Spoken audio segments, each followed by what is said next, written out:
This video contains every choice, every path, every piece of lore, and every decision within the Five Nights at Freddy's interactive novels. Join me, GiBi, as we go through all 4 published FNAF interactive novels: VIP, The Week Before, Return to the Pit, and Escape the Pizzaplex. These videos have been edited down for your enjoyment. I hope you enjoy this compilation, and join me in looking forward to future novels.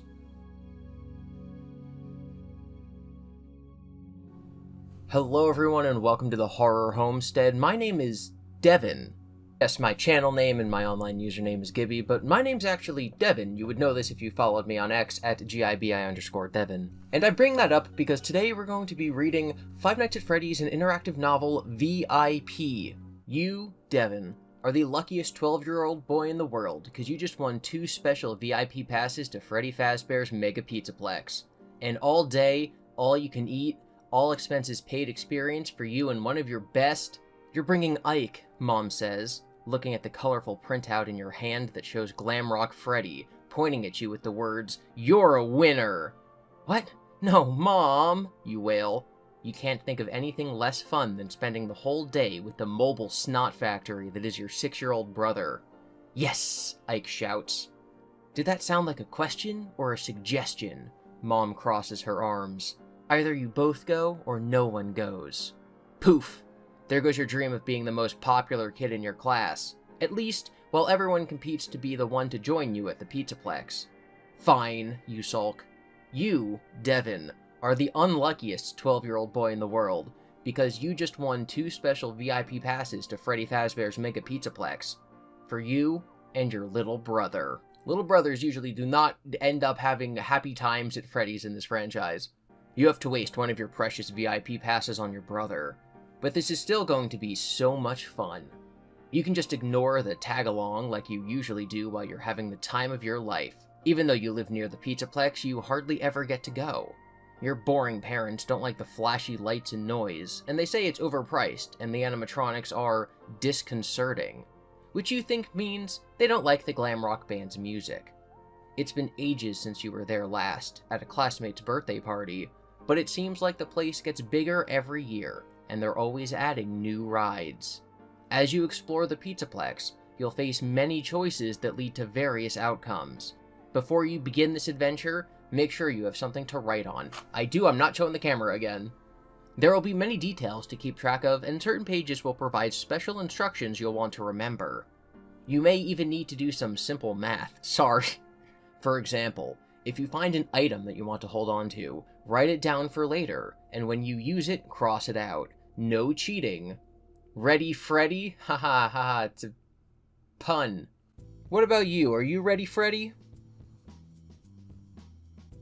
I think he's ready.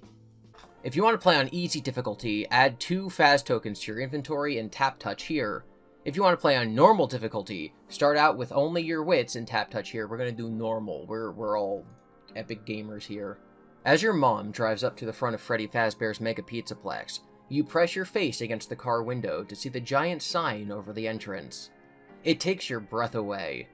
Even in broad daylight, the neon letters and lightning bolts framing the image of the glam rock band are super bright. Lights and lasers flash invitingly just on the other side of the glass doors. You can't wait to get in there. You try to open the rear passenger door, but it's locked. Maybe I should go in with you, Mom says. That's okay, you say quickly. You wave the printout of the winner announcement you received in your email, wondering again how you won a contest you don't even remember entering. Dad called the Megaplex to be sure, and it isn't a scam, though the employee he spoke to didn't know anything about it either. Only 2 guests, remember? I can buy an admission pass. It's not like I'm about to go on any rides or eat Fazbear pizza. She shudders. And miss your spa day? I'll be fine, you say. I'll be fine, Ike parrots in a higher voice from the booster seat next to you. You sigh. Mom gives you a sharp look. You're in charge of your brother, Devin. Do not let him out of your sight. What could happen, you ask? They don't call the Mega Pizzaplex the safest place on Earth for nothing. Is it, though? Mom twists around to face you, one eyebrow raised. No one calls it that. But that old marketing campaign was a nice try. Their release form is mostly fine print, and it has so many legal disclaimers I considered calling my lawyer before signing it. But you did sign it, you say. You can trust the Pizzaplex. You can trust me. Go, enjoy your free Saturday, Mom. It is Saturday right now. That's crazy. Oh my god, it's me? It's Saturday? I got Toto here? It's just real life. It's real. Be good. Take care of Ike, she calls as he scurries out after you. He is wearing an eye-watering orange shirt with say cheese on the front of it, which Mom makes him wear in crowded places so he's easier to spot. At least, she didn't suggest you bring his leash. Do you want the child harness? She asks. Well, she just did. You roll your eyes. I do not. The last thing you want is to be physically tied to your shadow. That's what everyone calls Ike, because he's always following you around, and he even looks exactly the way you did at his age, like you're twins 6 years apart. Except no way you were ever so annoying and clingy. Oh. Ike's mouth hangs open as he gapes at the sign above you. Chica! The chicken glamrock in pink spandex is his favorite. Move it, Spud. You nudge him roughly toward the doors. Passing through the glass... There's not a lot of choosing going on so far. Let's just keep reading. Passing through the glass doors into the Pizzaplex is like stepping into another world. The lobby is mainly illuminated by the candy-colored neon glow, and you have to blink to let your eyes adjust from sunlight to the dimly lit interior. Ike sticks his fingers in his ears. The cacophony of arcade games, loud rock music, and children shouting and laughing is almost overwhelming. You ate breakfast not long ago, but the mouth-watering aroma of fresh pizza, fried food, cotton candy, and popcorn sets your stomach rumbling. This place is unreal. It's phastastic. Entry gates are straight ahead, but you stop at the welcome desk first and slide the printout of your winner email across it to a pale man in a red shirt. The Pizzaplex employee squints at the page as though he doesn't know how to read. He holds the barcode under a scanner and frowns at his computer screen. Huh? What the heck? Your skin starts to itch as you worry that maybe this was a scam or a prank after all. You glance at the doors to the street outside, but your mother's car is gone. The employee looks skeptical. Hold on a second, kids. He opens a drawer and rummages around for a while. He pulls out 2 plastic cards and hands them to you and Ike. Have fun. Add VIP pass to your inventory and tap touch here. VIP pass. The line of other kids and their parents has formed behind you, so you step to the side to examine your card. It's a dull gray with a silver magnetic stripe on the back and the letters VIP printed in the front in black permanent marker. Printed in the front in black permanent marker. It's not just printed or like on a label maker? I'm confused. What's VIP? Ike asks. He pronounces the acronym as a word rhyming with zip. VIP, you say. Ike giggles. It stands for very important person, you explain. Are we very important? He asks. We're supposed to be. But this card doesn't make you feel important at all. It's so plain compared to the colorful, glossy entry passes with a Pizzaplex logo that the employee is handing out to other customers. I'm sorry, I said hand wrong. You take that very personally, don't you? It's also greasy, with dust, crumbs, and hair stuck to it. Disgusting.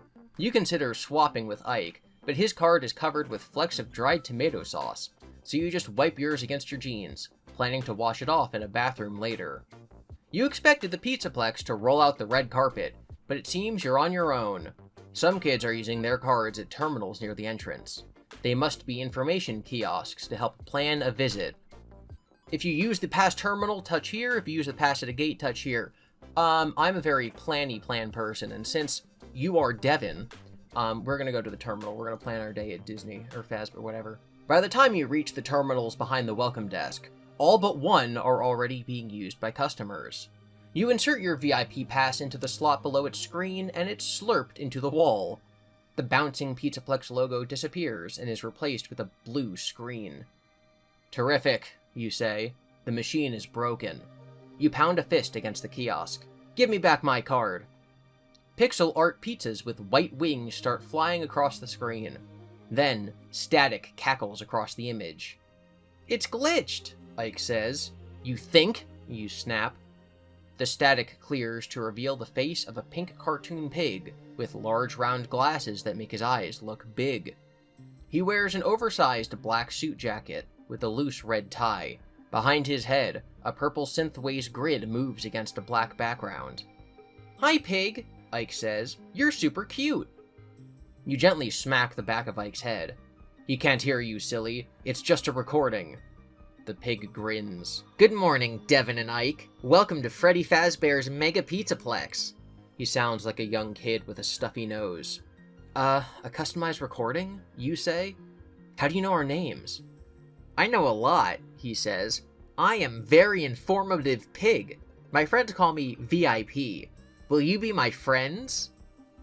I'll be your friend, VIP, Ike chirps. Thank you.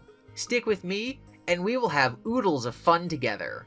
The Willy Wonka movie ruined the word oodles for me. Just like the Wonka, Timothée Chalamet ruined everything. This is what he looks like. He doesn't look like a nerd. Ike's right about one thing. VIP is cute. He reminds you of those animated ads for the Pizzaplex with cartoon renditions of the glam rock animal mascots. But you've never seen or heard of him before. Are you a new feature, you ask? Actually, I've been at the Pizzaplex for a while. However, it has been a very, very long time since I was last activated. I figure if I talk like this, it would be too annoying, so I'm just talking like this. It's probably going to be annoying either way. This is interesting, so just lore stuff for a minute. We don't know when this book is taking place. Obviously, sometime between, Security Breach and Ruin, the entire Pizzaplex is destroyed. Obviously, in Security Breach, the animatronics are destroyed, so this is pre-Security Breach. But we don't know when. We don't know if it's in the game timeline. We don't know if it's in the book timeline. We don't know if the books are in the game timeline. We have no idea what's happening. But he does say he's been here for a while, so maybe it's the Mimic. Ooh. But it's been a while since he was used, so he has been used before. Interesting. VIP's smile turns upside down, and a large blue tear appears below his right eye. Then he's back to his bright and cheerful self. Is that like on Helpy in Ruin, where there's like a thing by his eye to show that he's bad now? So yeah, I'm going with Mimic right now. Ike's hopping up and down in front of the terminal. You ignore him and ask VIP, what do you do? A graduation cap pops onto VIP's head. I think and know things. I am a digital companion for Pizzaplex guests. I can answer questions and make suggestions to enhance your visit. I have a question, Ike says, shifting from one foot to the other. VIP looks at Ike. It looks like you need a restroom. Would you like directions? Ike goes still. I do need to potty, he says in a hushed voice. Hold it in, you say. I have more important questions. How'd I win this special pass? I never entered any contest. I am programmed to anticipate what people want. I selected your name from a log of guests in a 5-mile radius who have not returned in 6 or more months, and are not missing or deceased, VIP says. Okay, so maybe this is how they kidnapped all the missing kids in Security Breach and also Gregory. You invited us, you ask? Precisely, VIP says. That's why the staff wasn't expecting us today, you say. Something falls out into the slot below the screen with a large thump. A hard thump. Not a large thump, a hard thump. You pull it out. It's a large cookie in the shape of VIP's head. What's this, you ask? A smart cookie for a smart cookie, VIP says. It's stale. You pass it to Ike. He grabs it eagerly and bites in. Ow, Ike says. Yuck. You said you haven't been activated in a while. Why not, you ask? A frown flickers across VIP's face. But so quickly you might have missed it had you blinked. Most kids did not appreciate my recommendations and prefer to do everything on their own. Parents have not been interested in paying a premium for my services. Consequently, I have been woefully underutilized, he says. But I know I am an important part of the Mega Pizzaplex, and I can prove it. Go ahead. Ask me anything. Okay. You glance at a poster on the wall showing Glamrock Bonnie, the bunny, and Montgomery Gator, with their arms over each other's shoulders and the words, Don't ask. Why animatronics? Ask instead. Oh my god, I'm so stupid. Don't ask why animatronics. Ask instead, why not more animatronics? That's just worded, it's horrible. Horrible. The quotations and the one quotation's bad. I don't like that. Continuing. What does disconcerting mean, you ask? VIP closes his eyes. Disconcerting. Adjective. To make one feel troubled or uncomfortable. The background behind VIP changes to a purple spiral swirling against yellow, with red and green triangles falling down the screen. Okay, so purple, yellow, mimicky, Springtrap-y stuff. Willie Mafton. Here is something to make your day... Here is something... I'm not going to do the nose anymore. Here is something to make your day even more magical, VIP says. He swirls his magic wand, creating a shower of gold sparks, and something drops into the slot below the screen with a kertunk. You reach down and pull out a gamepad, with a red rubber case and carrying handles on the sides. You switch it on and are disappointed when VIP's face appears on the screen instead of a video game. This device allows us to communicate with each other throughout your visit, VIP says. Great, you think. As if he can read your mind, VIP puts his hands together and says, This is my last opportunity to demonstrate the value I add for guests. If you promise not to ignore me during your visit, I can offer you a Fazbear experience like no other. And remember, it is all free for the day. Do you promise not to abandon me? Ike's head bobbles enthusiastically. I piggy promise. Kids cheer, yay, from the gamepad. I imagine the actual stock sound effect. VIP fixes his gaze on you. Yes, I will make the promise, because I want a free experience, because I'm cheap. I promise to stick with VIP all day. You don't like the idea of being stuck with both VIP and Ike for the whole day, especially since the pig wants to be in charge. Having a chaperone, even a virtual one limited to video screens, is the opposite of fun. But VIP is the reason you're here. He's probably lonely, you think. You know how that feels, or at least you did, before Ike started tagging along all the time. Now you wish you had more space from him. Devin, do you promise not to abandon me? VIP asks. I guess so. Sure, you say. Whatever it takes to just get inside the Pizzaplex. The gamepad plays the sound of cheering kids. I really hope you mean that. VIP waves his wand and says, Fazza Bedazzla! Your passes are now activated. The terminal spits out your card and blinks off. On your gamepad screen, VIP raises his fists into the air. Now, who wants to have some mega fun? He says. Me, Ike says. You roll your eyes. At the entrance, you and Ike stand in front of two gates and press your cards to the scanners. They flash green and the gates open. Ike runs inside. No running, please, VIP says. Ike stops short. Sorry. Perhaps we should go over the current rules for safety before we continue. VIP pulls out a scroll tied with a ribbon. When he opens it, a page rolls off the bottom of the screen. You sigh.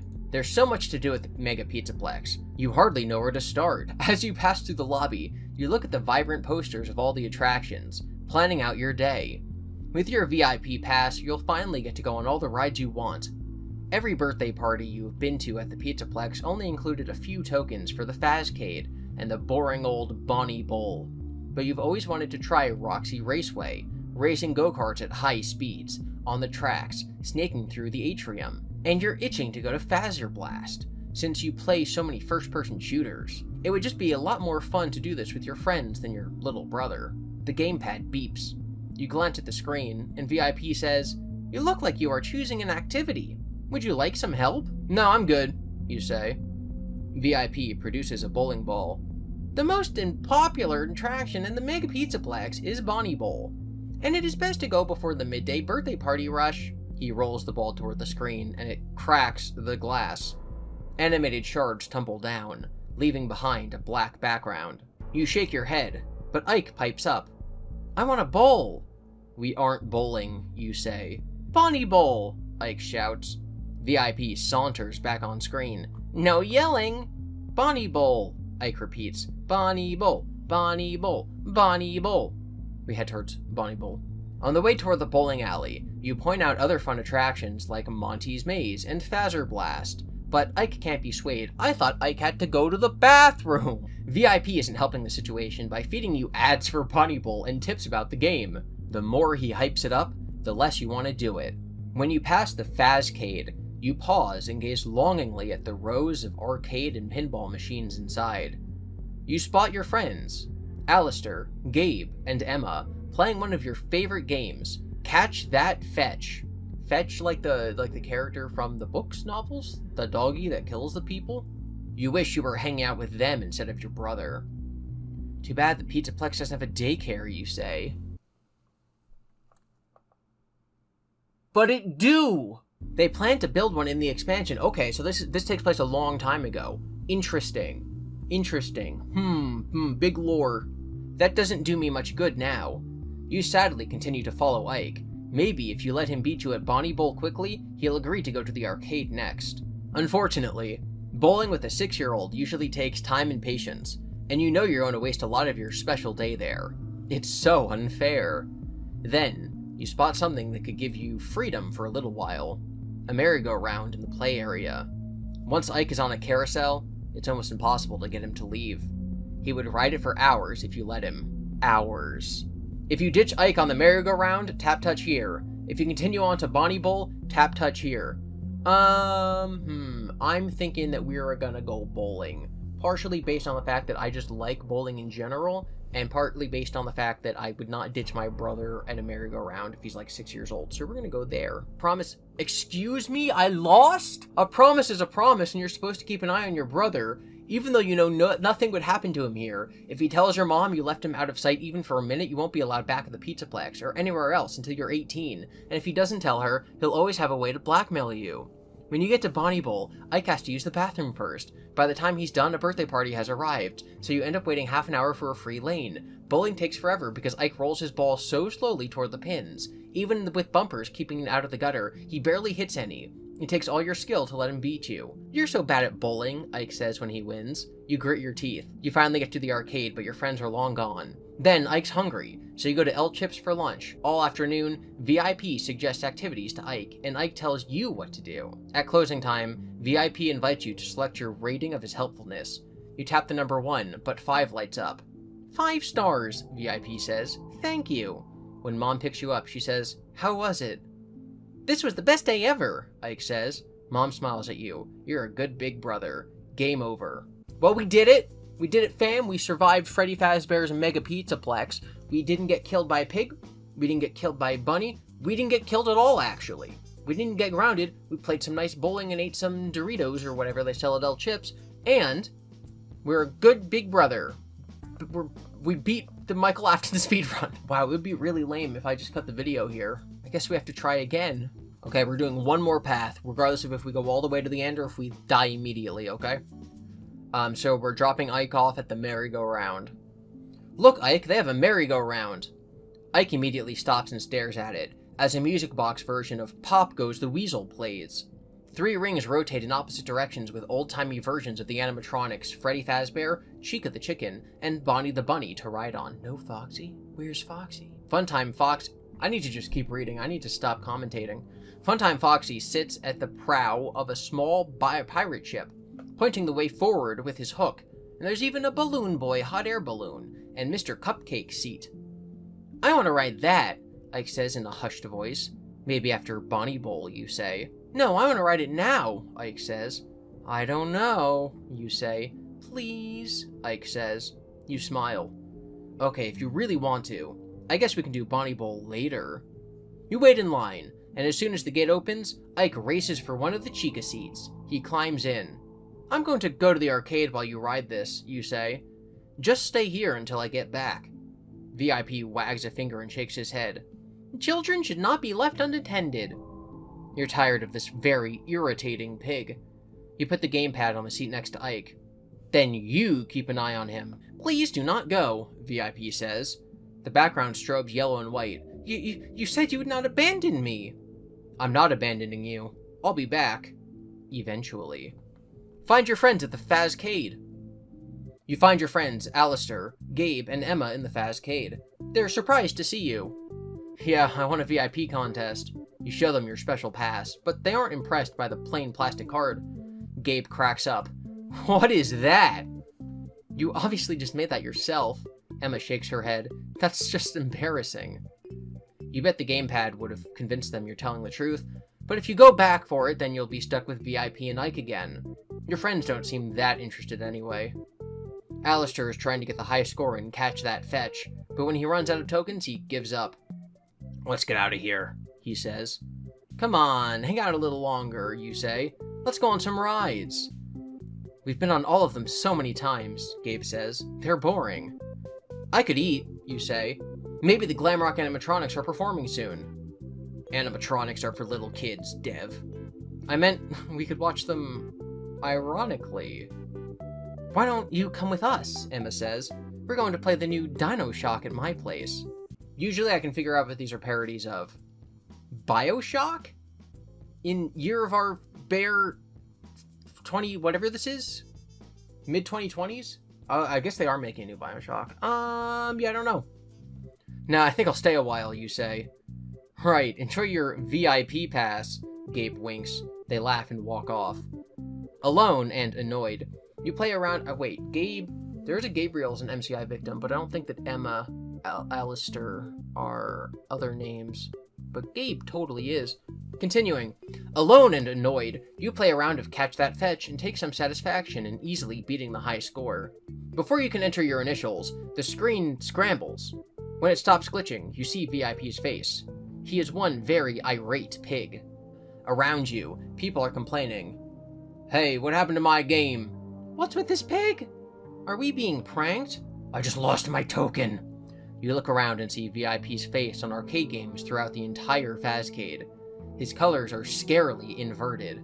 Uh-oh. Words pop up on the screens. You lied, Devin. Who's Devin? People say. You back away from the arcade cabinet. How is VIP doing this? That doesn't matter. You just have to get him to stop. You hurry to a terminal in the atrium.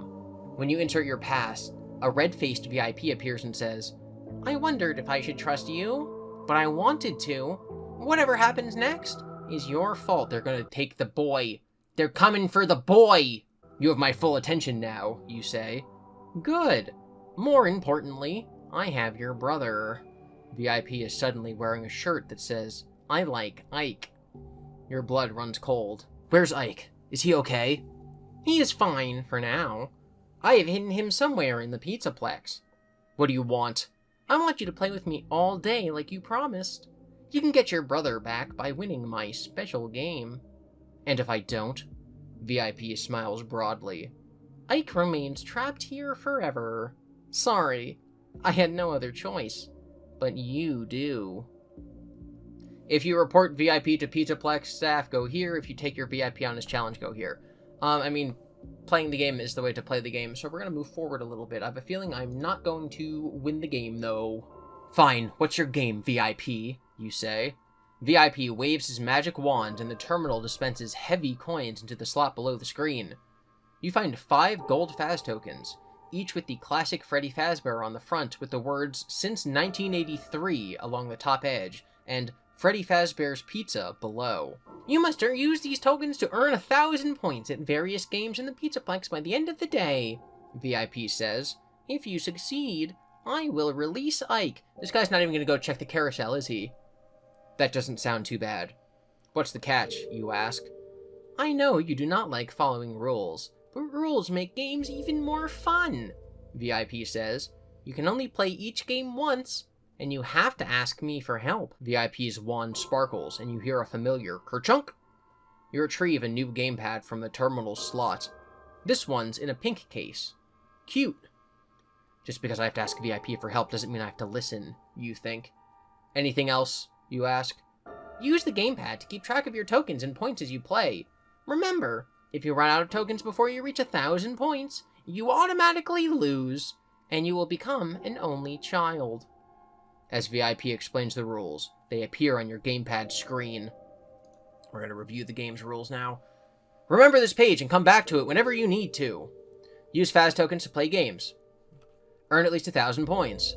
You can only play each game once. Ask VIP for help or suggestions while playing the game. If you run out of Faz tokens before earning 1,000 points, you lose. Keep good notes of the number of Faz tokens you have, the games you've played, your score, and any active game conditions. Understandable. You're in the atrium, standing by a terminal that is currently running a flashy ad for Monty Gators Golf. VIP waits on your gamepad, ready to offer suggestions. But can you trust him? No.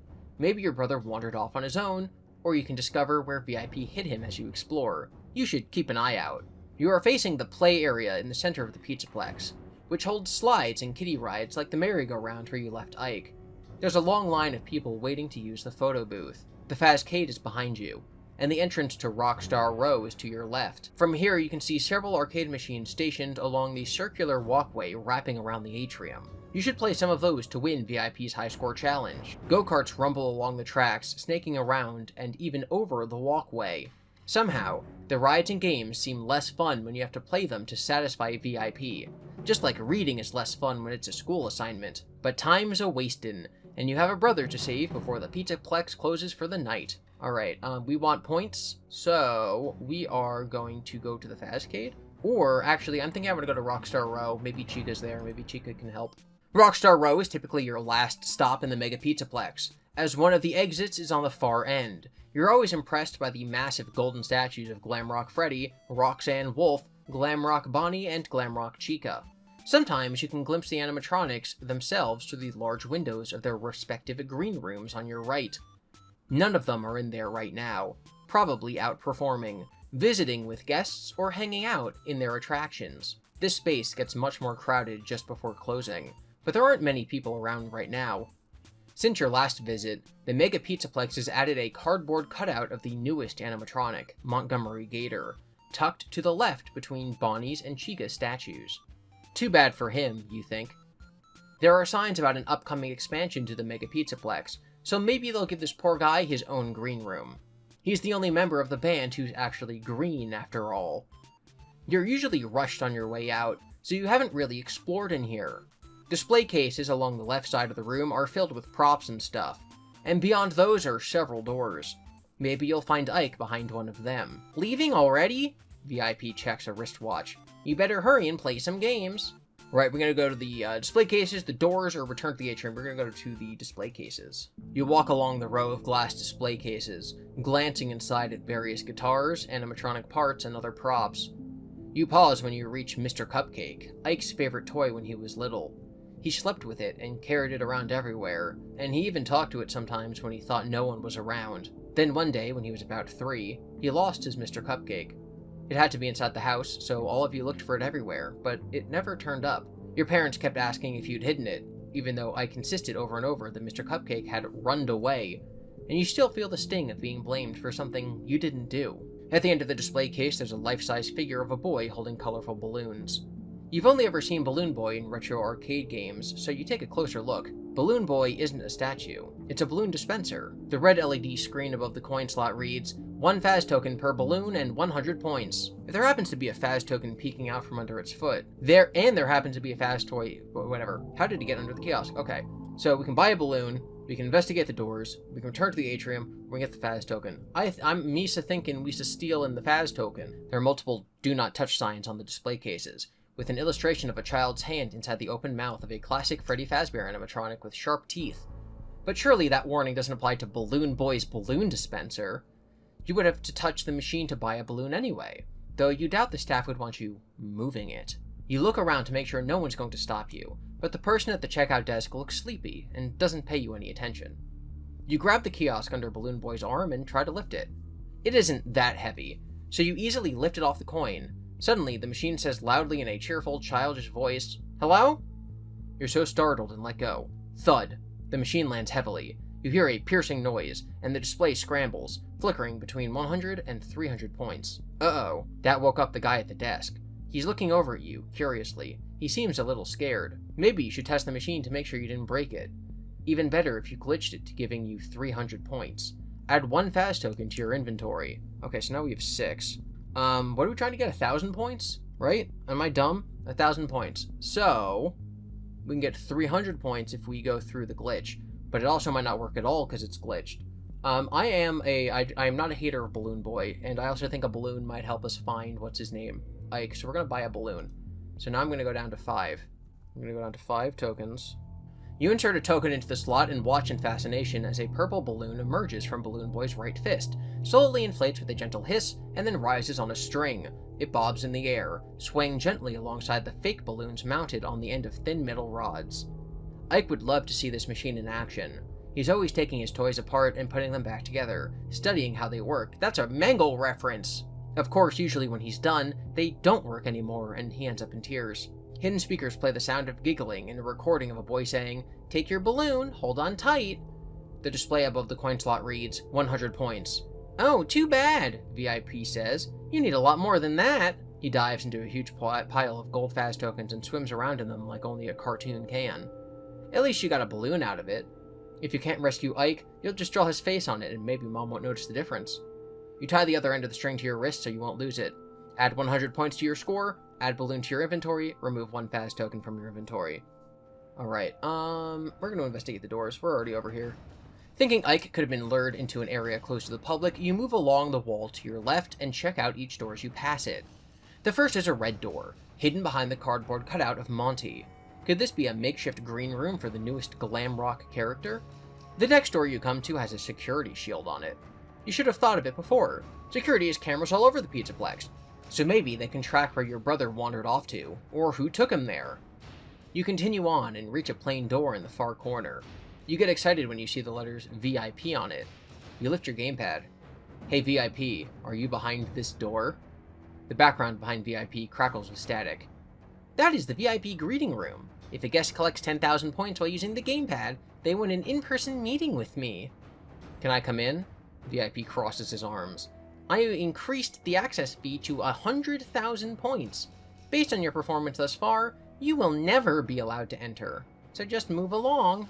I don't even know if that's possible.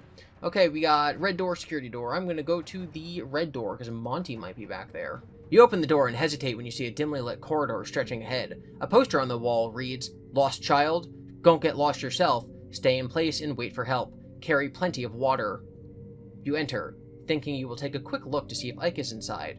The VIP doesn't like this plan. You look like you are snooping. Would you like me to show you the way out of these utility tunnels? VIP holds up a magnifying glass and peers at you through it with a comically huge eye. You ignore him and move deeper into the bowels of the Pizzaplex. You see a door at the end of the corridor marked storage. You head for it. Do not go in there, VIP says. He is writing the words, "This is a bad idea," over and over on a chalkboard. Why not, you ask. You will regret it. You open the door and smell something horrible and rotting inside. It smells like death. It's dark. Not too late to turn around, VIP warns. You step inside and fumble around for a light switch. The stink and your own fear make you want to throw up. You finally feel a chain against your face and you pull it. You see what VIP has been hiding inside. You wish you could unsee it, but the image is burnt into your brain. Now it's too late, he says. The door slams shut and the light goes out. Game over. Well, that's ominous. So all the way back in the beginning, you had the option of going to the gate or going to the terminal. If you go to the terminal, you put your card in the thing and you meet the pig. If you go to the gate, as I have just found out, you can't get through the gate, and Chica walks up and scares a little boy, little Ike, and then you're talking to her, and she says, hey, I got a tip for you. If you go left, that's good, so you should always go left, and then it just redirects you back through the loop to the terminal that you were supposed to go to anyway. So that is just this loop that you don't need to do, but it does give you important information. You go left. So earlier you were asked to promise that you're going to stick with VIP all day, and we made that promise, and that's great. I want to see what happens if you don't make the promise. The answer is nothing. Devin? VIP asks. Nah, it's bad enough that I'm stuck babysitting Ike, you say. I don't need Pig Brother watching and telling me what to do. Is that your final answer? VIP asks. The background behind him blooms crimson. Yup. Can we go now? The screen flickers and VIP's animation jitters. Certainly. Your passes are now activated. The terminal spits out your card forcefully and you fumble to catch it. On the gamepad, VIP crosses his arms and says, I will be right here when you need me. The terminal goes dark. You hand the gamepad to Ike. When you pass your card against the scanner at the entrance, the light turns green and the gate opens. As you finally enter the Pizzaplex, Ike trails behind, fixated on the gamepad. It has a whole map of the whole place, Ike says. Hey, it looks like a pizza. I have marked the most popular attractions and the most direct paths to them, VIP says. Currently, Roxy Raceway and Monty's Maze have the shortest wait. I already know where I'm going, you lie. Shut that off, Ike. Please do not do that, VIP pleads. We still have to do our special behind-the-scenes tour. You can visit many locations close to the public. The rehearsal room, the kitchen, parts and services. You would love to brag to your friends about seeing some hidden parts of the Pizzaplex. Now you're talking, pig, you say. Let's go. There's so much to do with the Mega Pizzaplex, you hardly know where to start. As you pass through the lobby, you look at the vibrant posters of all the attractions, planning out your day. With your VIP pass, you'll finally get to go on all the rides you want. We have now looped back to meeting the other option. We're given the option to ditch him on the merry-go-round, to go to Bonnie Bowl, whatever. So that option just basically, again, links you back up to all this. Which is confusing, because I'm pretty sure in one of the endings we went through, the pig said something like, "Oh, you promised." So I'm unsure why that decision doesn't make any difference, but maybe we'll find something out about it later. Earlier, we had the option to take up the challenge, or to go to the Pizzaplex staff, or to call our mom for help. If we go to the Pizzaplex staff couldn't be less interested in your wild story, and VIP plays dumb, which is quite a stretch for him since he knows so much. But apparently there's a whole procedure in place for when a kid goes missing, which involves securing the Glamrock animatronics in their green rooms and doing a full sweep of the Pizzaplex. Unfortunately, after searching all day, there's still no sign of Ike. Your family moves away from town soon after, and you never stop wondering about what happened to your little brother. Game over. If you call your mom for help, you find a phone and call your mother on her cell phone. She is not happy to have her expensive spa day interrupted, but she really freaks out when you tell her Ike is missing. "I only looked away from him for a second, but when I turned around he was gone," you say. You know you shouldn't lie, but it's not like Ike is here to rat on you. He's always running off. You'll be happy if you find him and he tells her what really happened. Mom drives over right away. When she rushes through the Pizzaplex entrance, she gapes at you, looking furious.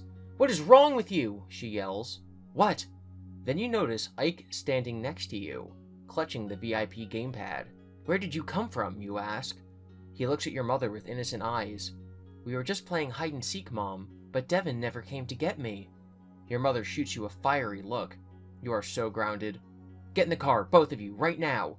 We are never coming back here again." You climb into the car and notice that Ike still has his gamepad. Ike and the gamepad are inseparable for several days. He's constantly whispering to it. Then, one night, Ike really does run away. You know he must have gone back to the Mega Pizzaplex, but you can't prove it without going there yourself, and you've been banned for life. Game over. Okay, so we've now caught up with where we actually were when playing, so if you remember, we went and tried to go through the red door. Doing so trapped us eternally in a room with a bunch of spoiled meat or something in it, and it smelled terrible, and the piggy killed us. Unsure what's that about. I guess we're gonna figure it out later. So we've rewound, we have a balloon, we have 5 tokens, we have 100 points. This time we're going to be going through the security door. So we're on Rockstar Row, we're going to go into the security door, see what we can find. Beyond the door, there's a back area that connects with other parts of the Pizzaplex. At an intersection of corridors is a small enclosed office with 2 entrances, and screens showing camera footage from all over the building. There's no guard in sight. You dart inside and start messing with the controls on the desk. If you can rewind recorded footage from the security feeds, maybe you can spot Ike or where he wandered off to. "Hey, who's in there?" A man's voice calls from the hall to your left. You slap the button by the door and shutters close it off. "Ah, very funny," he grumbles. On the screen, you can see a camera for the hall right outside the office. Why would you need that? Or doors with emergency shutters.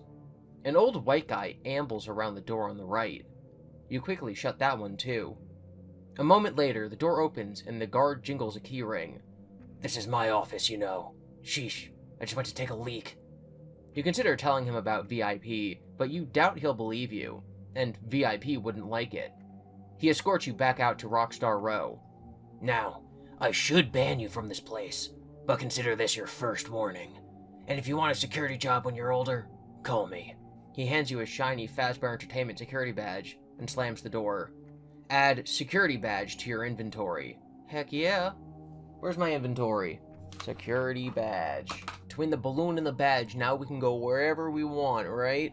Okay, so we've returned to this area. We've gone through the red door. We've gone through the security door. We don't have 100,000 points, so we're going to return to the atrium. We're now back in the atrium. We did all this stuff already. We already went to Rockstar Row, so our options are explore the atrium, go to the Fazcade. We're going to explore the atrium. The walkway wraps around the entire atrium, so you hurry along it, taking notes of the different attractions.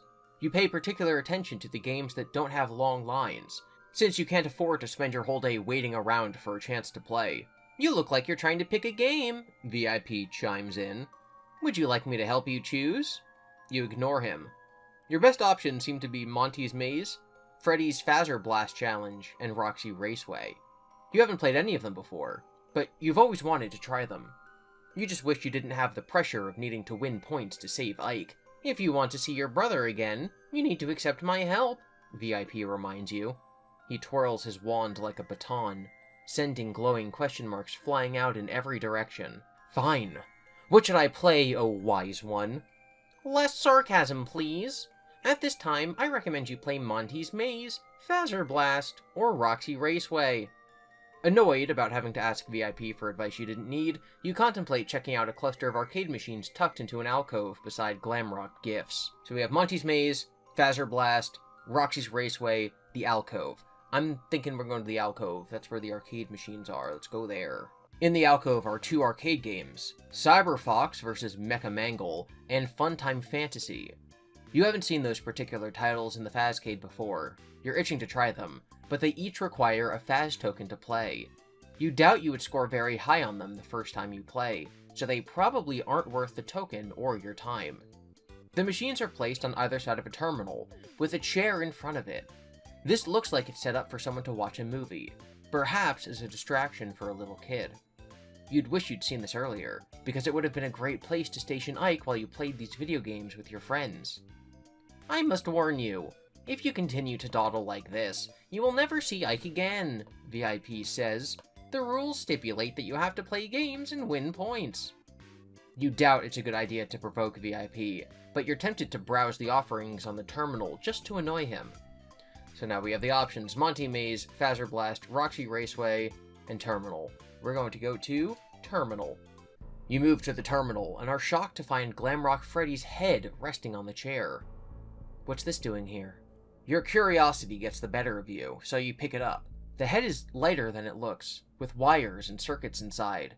It's just your size. You sit down and place the head in your lap, and the terminal switches on.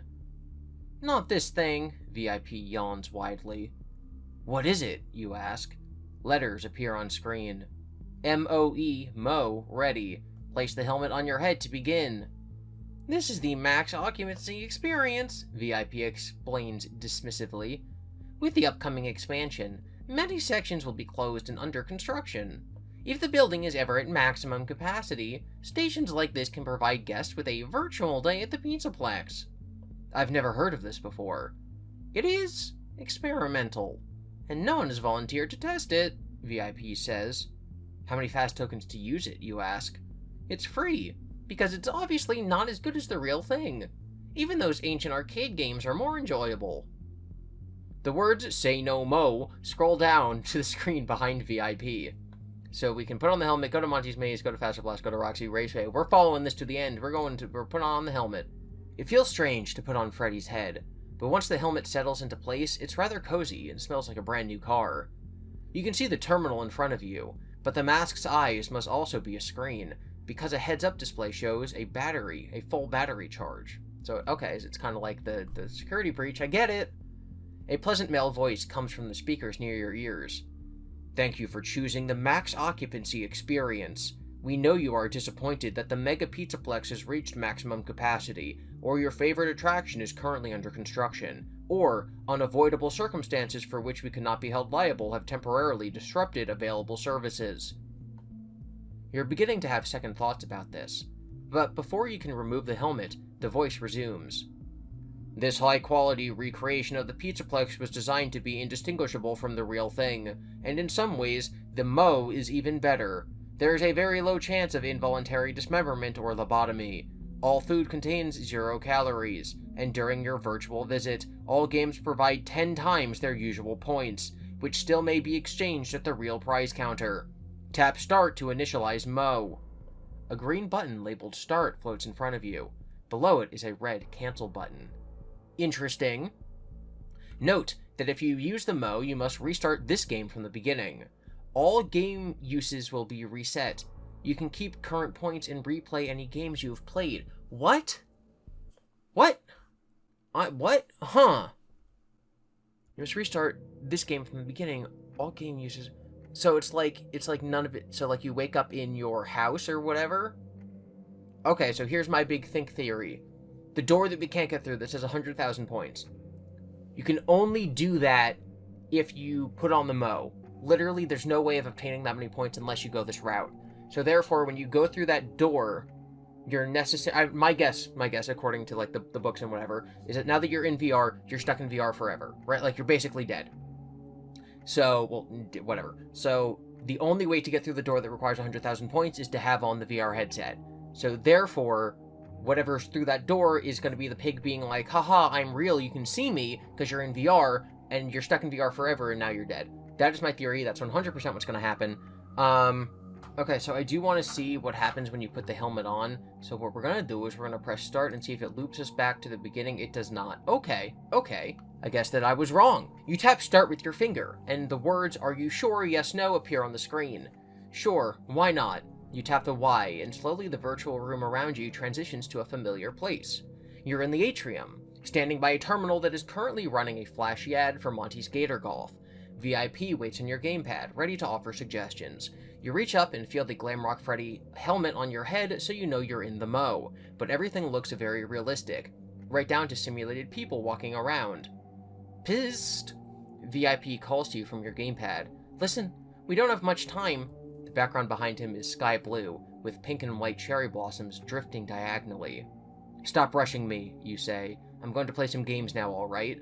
No, I mean, he is going to be here any minute. He who? VIP! Aren't you VIP? You ask. You wonder if the Mo has scrambled his programming. Yes, I'm VIP. Virtual Informative Pig. VIP Very Informative Pig won't want me to tell you something important about the Mo. So, quickly pay attention to these updated rules. Tap to pay attention. You like Virtual Informative Pig better than his know-it-all counterpart. While you're in the Mo, special conditions apply, he explains. Your scores are multiplied by 10, so 300 points times 10 would give you... You scratch your head. It's easy. On the gamepad, he shows the number 300. Just add an extra 0 at the end. A 0 rolls onto the screen from the right and crashes into the 300, making it 3,000. Wow. VIP must honor this. The games may be simulated, but in the Pizzaplex, points are points. Also, when restarting the game, you can keep any points you've already earned. You now have all the fast tokens you started with, again, and all games you've already played are reset, so you can play them again. Sweet. That is enough from you, virtual interfering pig. The real VIP drops into the screen. He points his magic wand at his doppelganger. Phasmagoria! Writhing purple energy emanates from the wand and swirls around the nicer VIP. Good luck, Devin. Virtual Informative Pig's words fade with him. Now get on with it, VIP says. Make a note that special Mo conditions are in effect. Multiply any new points you acquire by 10. If this is your second time or beyond in the Mo, make a note that double Mo special conditions are in effect. Multiply any new points you acquire by 100. You may keep your current points and replay any games you've already played. You may also keep any items in your inventory. Okay, so if we go to the atrium, we go to the terminal, we put on the helmet, we're now doing 100 times points. So in order to get 100,000 points, super easy. So here's what we're gonna do. We're gonna cheat a little tiny bit. Rockstar Row, doors, 100,000 points. So we bought the balloon so many times with our coins, because each time you enter the Mo, you get more coins. Your coins reset to 5. So whenever you buy one balloon, instead of 100 points, it's 10,000 points. So we buy that 5 times, you go to 50,000, put the head on, do it again, get another 50,000, we have 100,000 points from buying the balloon. Okay, cool. So we're going to the VIP greeting room to meet the pig, right? He says, I don't know, he says something. He's like, oh, I'm inside here. I'm guessing there's some Wizard of Oz stuff going on. You stand outside the VIP greeting room's nondescript door and bang on it with a fist. Little pig, let me in. Do you have 100,000 points already? VIP asks on your gamepad. Why is he so nervous? I sure do, you say. Then there's no need to huff and puff, he sighs. A deal is a deal. He walks off the gamepad screen and the door unlocks. You're in a server closet, with racks of computer hard drives blinking and clicking and flashing and whirring. And in the center of it all, a large screen hovers with VIP's face on it. So pigs do fly, you think. Is this some sort of Wizard of Oz thing, you ask? I'm so good. Boom. What do you want? VIP's little rotors buzz, and he pulls up and away from you, bumping against the machine banks at the back of the small room. I wanted to meet you in person, or whatever this is. Thank you for a fun day, Devin. I will let Ike go now, of course. You bet you will. and this ends. You won't ever do this again." "Yes, I promise." "Your piggy promise doesn't mean anything to me," you say. "Please don't hurt me," VIP wails. His screen spins and weaves around the room. You shut the door behind you before he can escape. He's begging for mercy. Keep in mind we're in the virtual world, so none of this is real. You aren't quite sure how to end this. There's no keyboard in here. Not that you know anything about computer programs. Maybe you can go get something to smash VIP's screen with, but you've seen him on other screens all over the Pizzaplex. It would be no more effective than destroying his gamepad. You glance down at the gamepad, and you see another VIP, even while he's still frantically flitting around your head. If you don't do something soon, he'll probably start to attack you. And there's only one Devin. That is untrue. I am also a Devin. The small VIP on the gamepad takes a step and somehow duplicates himself. It's starting to become pigception in here. Oh, you realize, those aren't very informative pigs. Those are virtual informative pigs, because you're still in the mo. And they're pointing towards something along the wall. You walk with the gamepad, and they adjust where they're pointing as if you were holding a compass with a needle following north. What are you doing?" the big VIP screams. "Get away from there!" His voice starts to glitch, and you get a creepy glimpse of the wireframe behind his pink skin and glasses. The pigs, virtual informative pigs, your friends, are pointing at a massive power strip on the floor that has dozens of plugs in it, a tangle of cables. You snap your fingers. Of course! You trace the main power plug to the wall outlet. "This won't erase you," you whisper to the virtual informative pigs. "We don't know," they say, and they seem delighted by the prospect of not knowing something. "If we're part of the simulation, we may be running in a separate program," one of them says. "But Pig Brother is also part of the simulation." They confer with each other, then they look up. "Everything is connected. What happens in here will affect the real world." You nod. "Well then, thank you, and goodbye. You hope you won't meet any digital swine ever again." You yank at the plug. "Stop!" The big VIP screen wheels towards you, but before it can knock you away, the plug comes free. The outlet sparks and sizzles like bacon in a frying pan. The flying screen drops and cracks on the tiled floor. Snow dances across it and the gamepad screen. "It's over," you say. Then the world around you starts to deteriorate too. You reach up and tear off the Mo headset. Around you, everything is chaos in the atrium. Every system seems to be down. Every screen is dark. Everything is connected. People scream and run for the exits. You wonder if the animatronics have been affected by the forced system shutdown. The photo booth door opens and Ike comes running out. He stands still in all the commotion, looking around in fear. You hurry over to him. "Ike!" You grab him in your arms and Ike sobs. "I'm sorry." "Let's go home," Ike says. "I just have one more thing to do," you say. On your way out of the Pizzaplex, likely for the last time, you stop at the security office and tell the gray-haired white guy there about what happened. The guard listens closely, nodding and taking notes. "Well done, Devin," he says. "And Ike." You don't know if it's more worrying that he believed your outrageous story than if he dismissed it, as a prank or fantasy. "I always thought that pig might be trouble. He was very intrusive." You couldn't agree more. "Don't worry, Fazbear Entertainment will make all this go away like it never happened," he says. "And that especially includes VIP. This will just be our little secret, huh?" "Okay, I don't think anyone else will believe me anyway." You look at Ike, especially Mom. "Right, bro?" Ike nods. "When she asks how her day was, I'll just say it was very informative." And that's the truth. The end. Okay, so that's one of the endings. I'm not sure if I read the instructions correctly, because it said that every time you put on the helmet, you get your Faz tokens back. And if the Balloon Boy balloon gets you 100 points, that's 1,000 points. And so if you just keep doing that with your infinite tokens, then you just win, right? Like, each time you put on the helmet, you go to Balloon Boy, you put in the thing, you put on the helmet, you Balloon Boy. Like, you can just do that. You don't need to play any of the other games, unless I cheated somehow. So that's just one of the endings. Now we're going to try and see what happens if we play the game correctly. Finally, this far into the series, we're finally going to start playing the game correctly. Okay, so we've now decided to not put on the helmet. We have, let's check, we have the VIP pass, the balloon, the security badge. We have 5 tokens left, our score is 100. And we are not putting the helmet on, so we're just going to go to Monty Maze.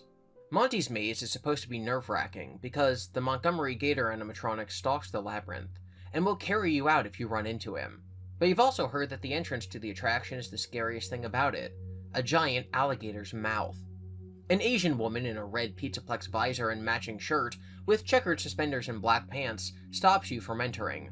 You might want to come back another day. Monty's in kind of a bad mood. The last kid was just dragged out of the maze, and we're going to close it until he calms down. You hear banging and shouting from inside. You laugh. They're really trying to make it seem fun in there. I'm not afraid, you said. Oh, maybe that wasn't sarcasm. They're really trying to make it seem fun in there. I'm not afraid, you say, and I'm only here today. I have a special pass. You hand her your VIP card. She scans it and looks surprised. You sure do. Monty's actually waiting for you. The commotion inside stops. You guess a little pig told him you would be coming. That'll be 1 token, the Pizzaplex employee says. You hand one over. Remember that I'm here to help. VIP gives a thumbs up. If you get turned around and ask nicely, I can direct you back to the starting point. You walk between sharp white teeth and over the pink, weirdly spongy tongue and enter the maze. Remove 1 Faz token from your inventory. We have 4. If you have the balloon, tap here. If you don't tap here, we have the balloon. Which is why we only have 4, because we stole the token from underneath Balloon Boy and we bought the balloon. You've never been to a swamp before, but you aren't sure anyone at Fazbear Entertainment has either. The floor is covered in rough artificial grass that reminds you more of miniature golf courses, and the lights are dim and very, very green. The lighting hangs from rigging high above you, along with more fake greenery. The lighting hangs from rigging high above you, along with more fake greenery, plants, and vines. It looks like there's a catwalk up there, which is probably where staff watches guests in the maze. It's incredibly hot and humid in here. Someone needs to fix the AC, you think, as you wipe sweat from your face with one hand. You move into the maze. The purple balloon you won from Balloon Boy's balloon dispenser bobs up and down as high as the wooden walls on either side of you. It brushes against the fronds of palm trees stretching overhead, also artificial. You walk along the narrow corridor for a bit, feet crunching softly on the turf. The path turns to the right, then the left, and eventually you reach an intersection. You can continue forward, turn left or turn right. Before you can choose one, Monty Gator leaps into your path. "Nice balloon, kid," he growls. "Made it simple to find you." The alligator animatronic winks behind his star-shaped shades, then slashes your balloon with vicious claws. It pops and releases confetti into the air. "Aw, too bad, I'll show you out," he says. Add 100 points. Remove balloon from your inventory. That's not fair. That is not fair. Wow. Wow. So me buying the balloon lost me points? I couldn't win this? That sucks. I don't want to like this. It's fine. Obviously, that's how the game's supposed to work. The exit dumps you into the atrium at a door you hadn't noticed previously, though now you see Monty's footprints on the patterned carpet leading into it. If you have no more fast tokens, tap to share. I do. If you have 1,000 points, I don't. If you have not done Fazer Blast, if you've not done Roxy Raceway, if you go to the arcade game alcove. Okay, so I can't play Monty again. Okay, I guess we're going to Fazer Blast. Finally, the number one thing you've always wanted to do at the Mega Pizzaplex is play the laser tag game Fazer Blast. You hurry up to the Pizzaplex employee standing by the elevator to the attraction and hand over a precious Faz token. "I'm sorry, but Fazer Blast is closed for a special event," the white woman says. She has silver hair tied back in a ponytail, with a green streak in the front, just like Roxanne Wolf. Working here must be her dream job, as she's that big a fan of Roxy. Even her fingernails are painted green, but shouldn't she be over by Roxy Raceway? Maybe Roxy was too jealous to have her around. "I was really looking forward to play it though," you say. "Unless your name is Devin, I can't let you in." Weird. "My name is Devin." "Sure it is." She smiles and hands you back your Faz token. "Here's my VIP pass." You offer the plain card to her. The woman takes your pass and scans it. "Oh, you are Devin. Go right on up and wait in the lobby. They're holding a special event for me. You're serious?" She plucks the Faz token out of your hand. "Deadly serious," she says, with a straight face and a somber tone. "Welcome to Freddy Fazer's Blast Challenge." The elevator door dings open. You step inside and ride up to the second level. Remove 1 Faz token from your inventory. I now have 3. I'm gonna lose. The elevator lets you out into a narrow hallway with green and purple neon lights running along the walls and ceiling. You're surrounded by glowing stars, and the purple carpeting is adorned with ringed planets. As you cross the hallway to the lobby, the speakers play glam rock Freddy's voice. "Welcome. In this customized Fazer Blast Challenge, you will take on the role of an alien invading a space colony defended by none other than Freddy Fazbear himself." "Hey, that's me."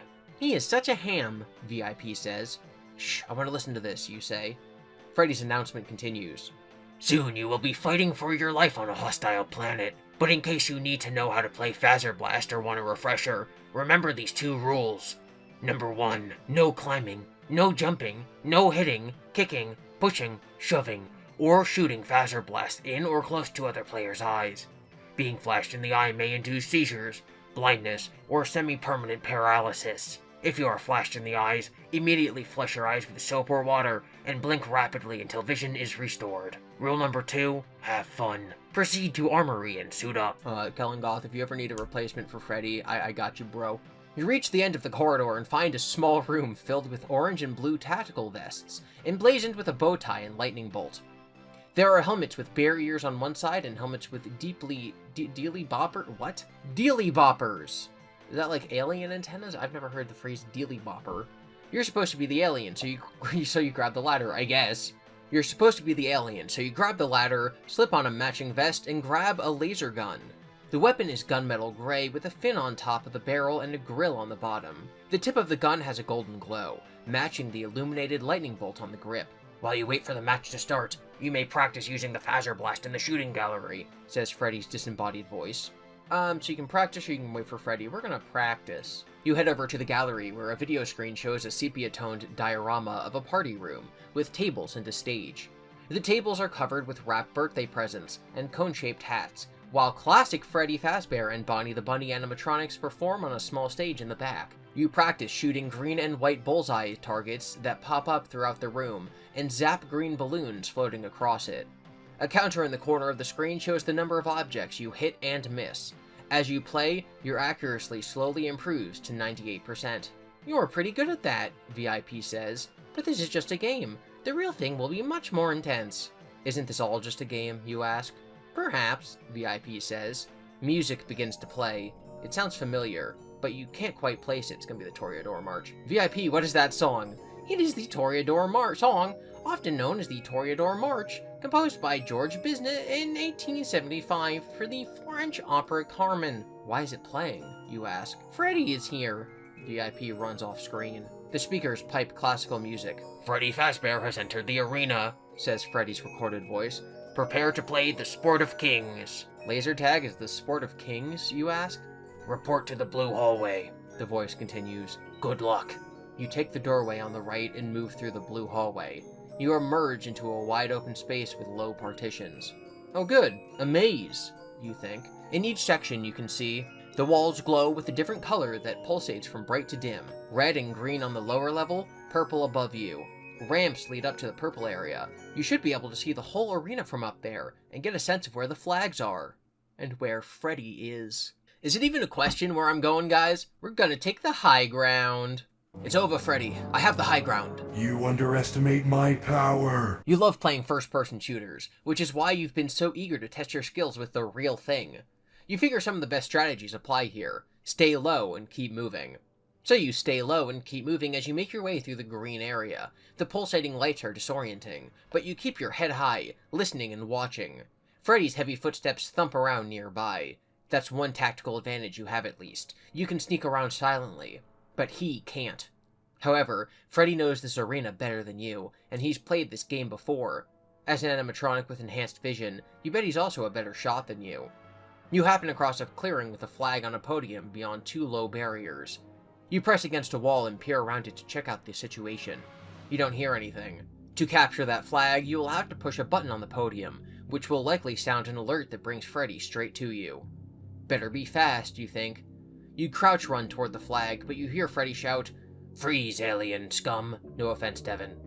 If you have a balloon, tap here. If you don't have a balloon, tap here. My balloon got popped, so we don't have the balloon anymore. You keep running toward the podium while Freddy fires his Faz Blaster at you. You dive behind one of the barriers, panting. Then you look down and notice that the bow tie and lightning bolt on your front vest are flashing red. "I got you," Freddy says. You step out from behind the barrier, head down. "Do not be sad. You may have another chance to beat me one day. There is no shame in losing, only in giving up." Freddy leads you to an elevator which takes you back down to the atrium, beside the entrance to Phaser Blast. Okay, so Balloon bad in Gator. Would Balloon have been good in if you have Balloon? What happens if you have Balloon? You get to keep playing. Bruh. Bruh. Okay, so we're gonna put on the helmet, and then we're gonna go and we're gonna do everything, and no, I don't care. So we're gonna pretend that we didn't lose the Balloon and Gator, and we're just gonna play the game correctly. It's obviously meant to loop in some way. I just got a message. Okay. I'm totally locked in, you guys. Okay, so you're supposed to have the balloon for Freddy, not have the balloon for Monty, and we don't know about Roxy yet, so there's an ideal way to play that we're figuring out. We're gonna cheat. Okay, so we have the balloon. Freddy seems strangely mesmerized by the balloon still tied to your wrist. You realize he must have been following it through the maze, but not necessarily connecting it to your presence. Because of the light fluctuating from green to red to purple in the arena, the purple balloon seems to appear and disappear, which made it more difficult to track. You rip it off your wrist and send it sailing up into the air. Freddy aims his phaser blaster and starts firing at the balloon. It pops and confetti drifts down, but you're already sneaking away. While he was distracted, you darted back into the maze. Now, without the balloon, he won't be able to find you so quickly. Just to put some distance between you and get a better lay of the land, you slip up a ramp to the upper level. Okay, we're gonna lose the balloon for realsies this time, guys. From the purple area on the upper level of the arena, you can clearly see two of the flags you need to capture below. One in the red section and one in the green. Freddy has already claimed the green flag and is lingering nearby to defend it. A third flag must be in the purple section up here and seems like the easiest target. We're gonna go purple. Purple's the best color. You move swiftly and silently through the purple area until you discover the purple flag. Then you scout out an escape route and practice it a couple of times before you press the button to capture the flag. The alert sounds, summoning Freddy. Blue team has captured the purple flag. Defend!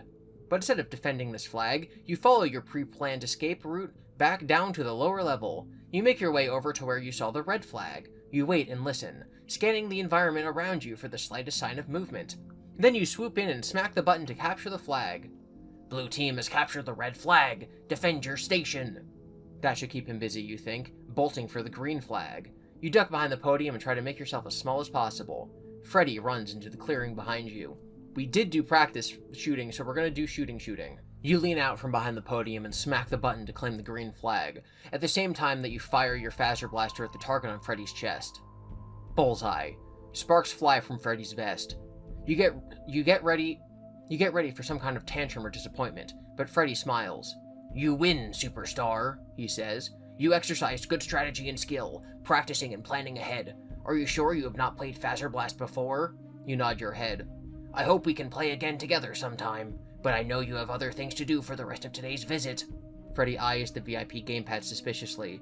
VIP is strangely hanging out somewhere off screen. Freddy says. Be careful with that one. He leads you to the winner's elevator and sees you off. It takes you back down to the atrium. Add 300 points to your score. Alright, we got 300 points. We totally haven't done Monty's maze yet, so we're gonna go do Monty's maze. And we don't have the balloon, so we're doing this.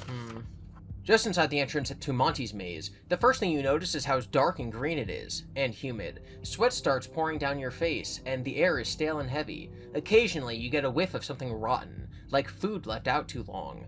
Either the Pizzaplex designers intentionally wanted to make it feel like a swamp, or the environmental controls are broken. Fake grass covers the floor and vines dangle from rigging high above. The walls of the maze are fences made of wooden planks, surrounded by tall palm trees that drape their feathery leaves overhead.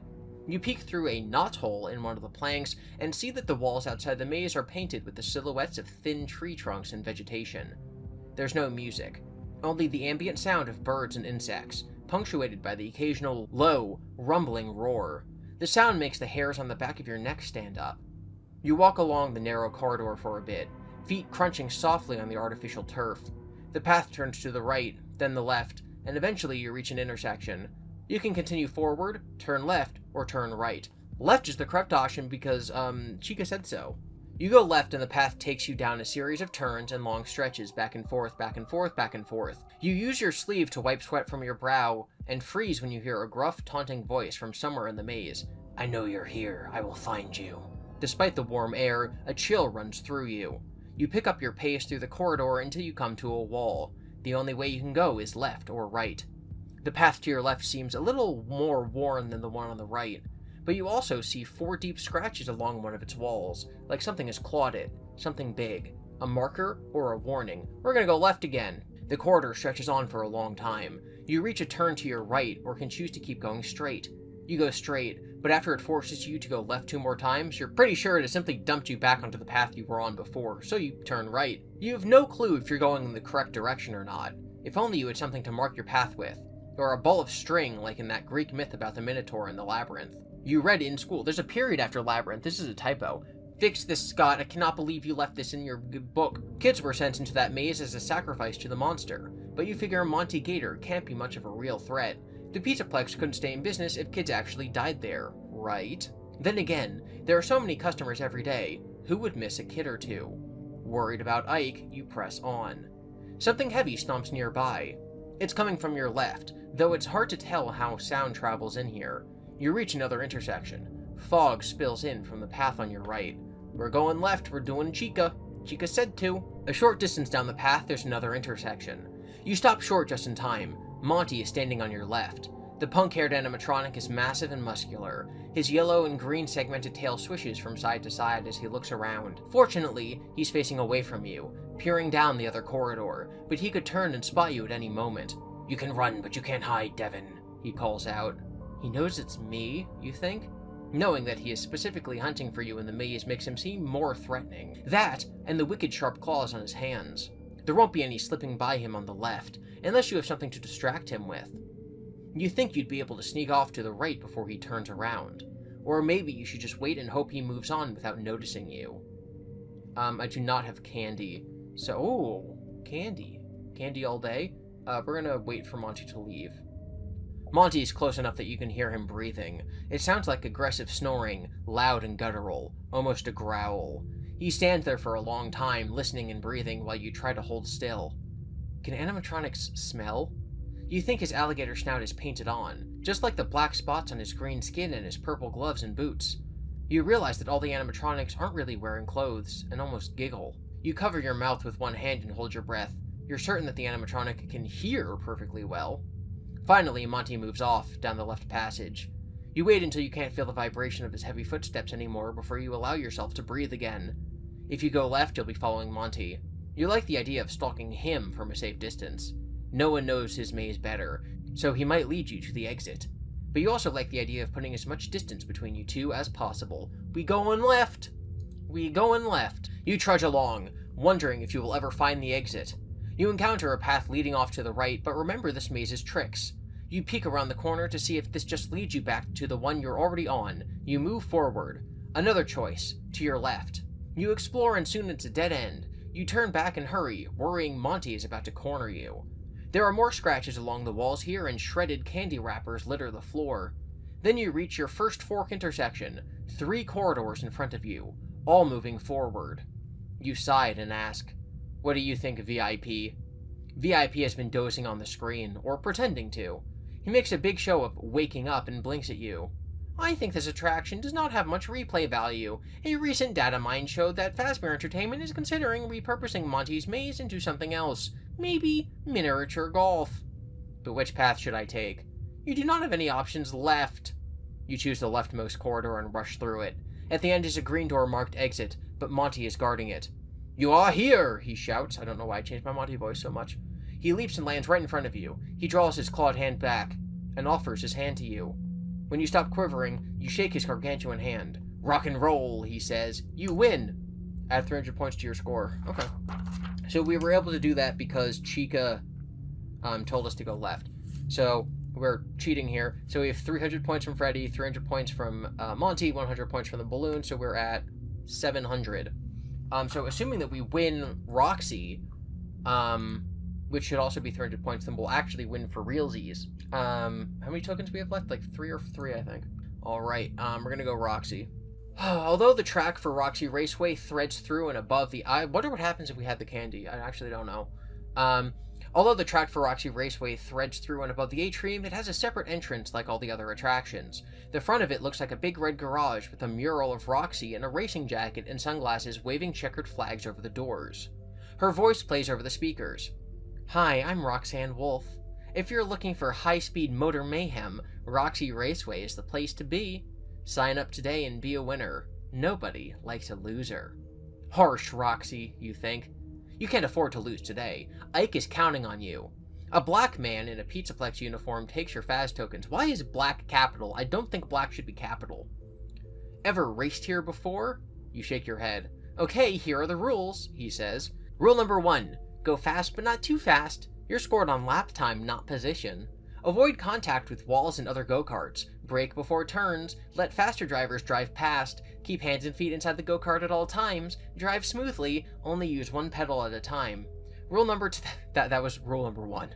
Rule number 2, don't damage the go-kart. Just kidding. Rule number 2 is have fun, but seriously, don't damage anything. Do you want to hear the rules again? You shake your head.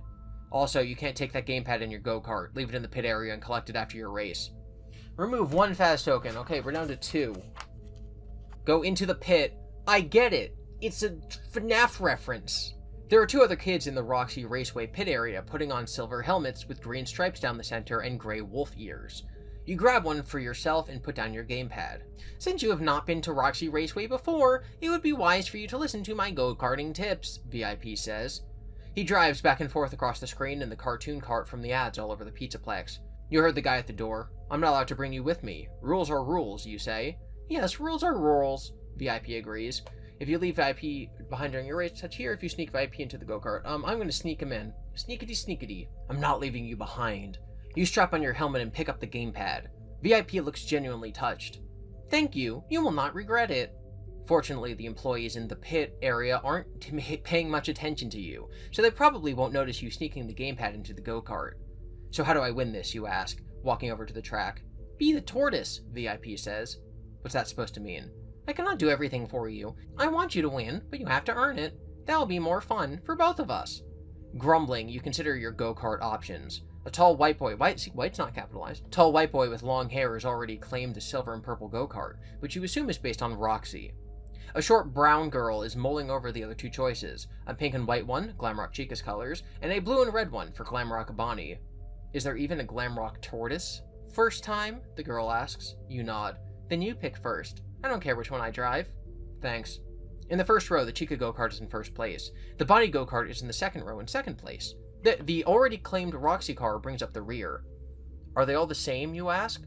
Supposedly, she says, but I swear the Roxy go-kart is fastest. Obviously Tortoise is the tortoise in the hare, so it's not only slower because it's not in first place, but tortoise in the hare, haha, Bunny, we're supposed to take Bonnie. Easy. Obviously Tortoise is the tortoise in the hare. Wrong, wrong, wrong, wrong. Hey, pal.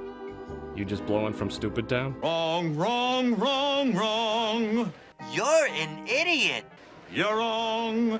An idiot sandwich. You're wrong. We're supposed to take Bonnie. You're wrong. Easy. You climb into the blue and red go-kart. The girl salutes you and hops into the Chica go-kart to your left. You look around for someplace safe to store the gamepad and find a mount for it on the dashboard. VIP waves his hand and a map of the racecourse appears on the screen. Since you only have 1 chance to win the game, this should give you a small advantage. The race consists of 6 laps. You trace the path of the track around the atrium. It has several hairpin turns and even crosses over the space a couple times. Wouldn't it be safer if the go-kart track was enclosed, you asked? Research does suggest that is the case, VIP says. Roxanne Voice's wolf echoes overhead. On your marks, get set, go. A green light flashes and you pump the throttle. It's strange driving so low to the ground, and 20 miles an hour is faster than you expected. You take it easy on the first lap while you're learning how to turn without crashing, but your go-kart is fast enough that you're able to keep pace between your 2 opponents, with the Roxy go-kart ahead and Chica trailing just behind you. There's a turbo button on the console. You'd like to see what this go-kart can really do and you give it everything you got. We're going to maintain our speed because slow and steady wins the race. As much as you'd like to leave everyone in your dust, you know you'd end up flying off the track into a birthday party or something if you turn up the juice. You're fine doing without turbo anyway. Your lap times are improving, and you're still ahead of the girl in the Chica go-kart. You keep glancing over your shoulder at her worriedly as she closes the distance on you. Finally, the 2 of you are bumper to bumper. Keep your eyes on the track ahead, she calls. What? You ask, turning to look at her. The opposite of what you're doing. Face forward, look ahead, not back, and not at the front of your go-kart, see? Every time you look at me, you slow down. She's right. You focus your gaze on the course in front of you. Don't steer so much, just nudge the wheel a little, she says. You make the adjustments and she's helpful again. You wish you were hanging out with her today instead of the very insulting pig. Better. Satisfied that you're making progress, she's clearly ready to pass you. We're gonna get out of her way. Slow and steady wins the race. As she zooms up on your left, you edge out of her way, right up to the barrier. You're on a straightaway, so she drives along you for a moment. Why are you helping me, you ask. You're welcome, she laughs. I love go-karting and I just want other people to enjoy it as much as I do. Is that so surprising? You feel terrible. Her words make you realize you hardly ever think about other people's happiness, only about how to get what you want. You didn't want to share your VIP pass with Ike, even though you knew how much he wanted to come to the Pizzaplex and meet Chica. And then you abandon him. This is all your fault. Lost in thought, you've slowed down a bit, but you're close enough to the Chica go-kart to study how she's pushing it so fast. It all seems to be in the approach to the curves and the course and impeccable timing of braking and turning. You're not sure you'll ever get the feel for it, and you're unlikely to master it over the remaining laps. In lap 5, you get your chance to place in the race, though. The Roxy go-kart is driving erratically to try to prevent Chica go-kart from getting ahead. As the boy steers left to block the girl, you see an opening to pass them. I'm gonna give them some space. Slow and steady wins the race. It feels risky to attempt to pass the Roxy go-kart the way it's veering left and right unpredictably, so you slow down and ignore the other two cars, in favor of finishing the race with the best time you can manage. Are you even trying to win? VIP asks. I'm learning, you say, and I'm gradually getting better. I always support learning, but you could pick things up a bit, or not. Depends on how much you want to get your brother back. Slow and steady wins the race, right? When you cross the finish line in third place, VIP says, unfortunately in this story, you are the hare. 0 point. It was at this moment he knew. He fucked up. Guys, I'm dumb. I'm so dumb. I'm so dumb. I knew the answer. The tortoise and the hare, but I picked the hare because oh my god. Guys, I'm big dumb. Oh my god. We're gonna ignore that. Wow, I can't believe I figured that out all by myself, and I realized what I was doing, what to do. We're gonna pick Chica. Oh my god. Guys, that's incredible. Wow. Okay. You climb into the pink and white go-kart. The girl gives you a thumbs up and hops into the Bonnie go-kart to your right. You look around for someplace to store the gamepad. This is all the same. Okay, so you're not going to do turbo, you're going to maintain speed. Okay. You can barely handle your go-kart at normal speed, so it's probably a bad idea to speed up just yet. You take the second lap faster than the first, so you feel like you're getting the hang of this, but you're still lagging behind the others and you wonder what else you can do to shave time up your laps. It's only on the third lap when you're much more familiar with the course that you feel you can pay more attention to what your opponents are doing. The boy in the Roxy go-kart has a comfortable lead. Just before a turn, he steers his go-kart as close to the barrier on his right as he can without touching it. Then he cuts toward the inside of the track and lightly brakes as he goes into the turn. He ends up going wide again, traveling across the entire track, and comes out of it. In contrast, the girl in the Bonnie go-kart does what you've been trying to do, cut close to the corners going as fast as possible, braking in the turn. Since it's a shorter distance to travel, it must be faster. This approach seems to work for her. She's only slightly behind the first racer. You just need to nail the timing and trajectory. We're gonna go wide because slow and steady. You work on copying the kid in the Roxy go-kart, and it actually works. By adjusting the angle at which you approach the corners, you can head into them faster and maintain the momentum as you widen your exit from the turn. In another couple of laps, you are racing right behind him, side by side with the Bonnie go-kart. The boy in the Roxy go-kart looks back and is surprised to see both of you right on his tail. He starts driving more erratically, either because he's panicking or because he's intentionally trying to make it harder for you to pass him. Whatever the reason, he's losing speed and you're gaining on him. You think you can overtake him and get in first in the last lap. You're going to give him some space. It feels too risky to try to pass Roxy go-kart the way it's veering left and right unpredictably, so you back off and give him and the other car some space, prepared to ride this out and get a decent time regardless. But the girl in the Bonnie go-kart sees an opening and she decides to make a move. She squeezes past on the boy's right, between him and the barrier, just as he sets himself up for another turn by steering toward the outside track. They collide and smash into the barrier. The Roxy go-kart spins out and the Bonnie go-kart just locks up and grinds to a halt. The crowd around the track gasps. As you zip by your opponents, you glance over to make sure they're all right. They're in better shape than their go-karts are anyway. The girl waves you on. Whew. Man, what happened? You wonder aloud as you complete the lap. Two bodies cannot occupy the same space at the same time, VIP says. An object in motion stays in motion. The laws of physics hold many harsh truths. You cross the finish line and see that you're not only in first place, but you have the fastest overall lap times. I can't believe I knew the answer and I still did it wrong. You steal your go-kart over to the pit and see Roxanne Wolf waiting for you. The slender animatronic seems even taller from the low go-kart. You look up, taking in her purple leg warmers, red shorts, and black racing jacket. She brushes back the green streak in her silver hair and gazes at you with piercing yellow eyes. That was a ferocious performance. Roxy reaches a large gray hand, or paw, down. You take it, the metal cold and hard against your fragile human flesh, and she easily lifts you out of your go-kart. She kicks a tire of the go-kart. Chica fanboy? She sounds disappointed. My little brother is. She walks you back to the atrium. Want an autograph? she asks. I'd love one. She pulls out a glossy photograph of herself playing a green keytar on stage and scribbles on it. Then she leaves to prepare for the next glam rock show. You read her message. From one winner to another, good luck finding your brother, Roxy. That's rough, buddy. At 300 points, add Roxy's photograph to your inventory. We now have 1,000 points. We only cheated a little bit.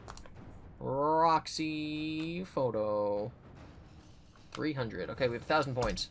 Hey, VIP, you say gleefully. I did it. I have 1,000 points. Impossible, he says. Surely you knew how many points I've been collecting. Don't you know everything? VIP turns red and begins stomping around the screen. Sparks and fire spew from his magic wand. I do not know how you did this. You must have cheated somehow. Maybe a little bit. But you were there with me the whole time. VIP calms down. I apologize. I was just having a good time with you. I do not want our time together to end. You're starting to get nervous. I would like to see my brother now, VIP, please. Of course, a deal is a deal. Take me to the center of the atrium. You carry the gamepad over to the play area in the middle of the atrium. The Pizzaplex is closing soon, and people are streaming toward the exits, looking exhausted but happy.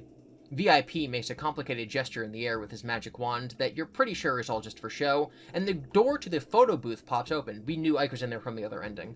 Ike comes tearing out and makes a beeline for you. Hey, buddy. You kneel and wrap him in your arms. Ike snuggles up against you. He does give good snuggles, you admit. I'm sorry, bro. It's okay, Ike says. He hands you a fistful of photo strips from the booth. You flip through them. In the first photos, he looks happy, making goofy expressions. Then he's red-faced and crying. As the images progress, they become a self-portrait of abject misery. I knew you would get me out, he says. Let's, not show all these to Mom, you say. Can we go home now? Ike asks. 100%. You walk the gamepad back to the checkout desk. You can't wait to get rid of VIP once and for all. This was everything I hoped it would be, VIP says. I hope tomorrow is just as perfect. You stop in your tracks. Tomorrow? Did you think you were the only one to get a VIP invitation? Kind of.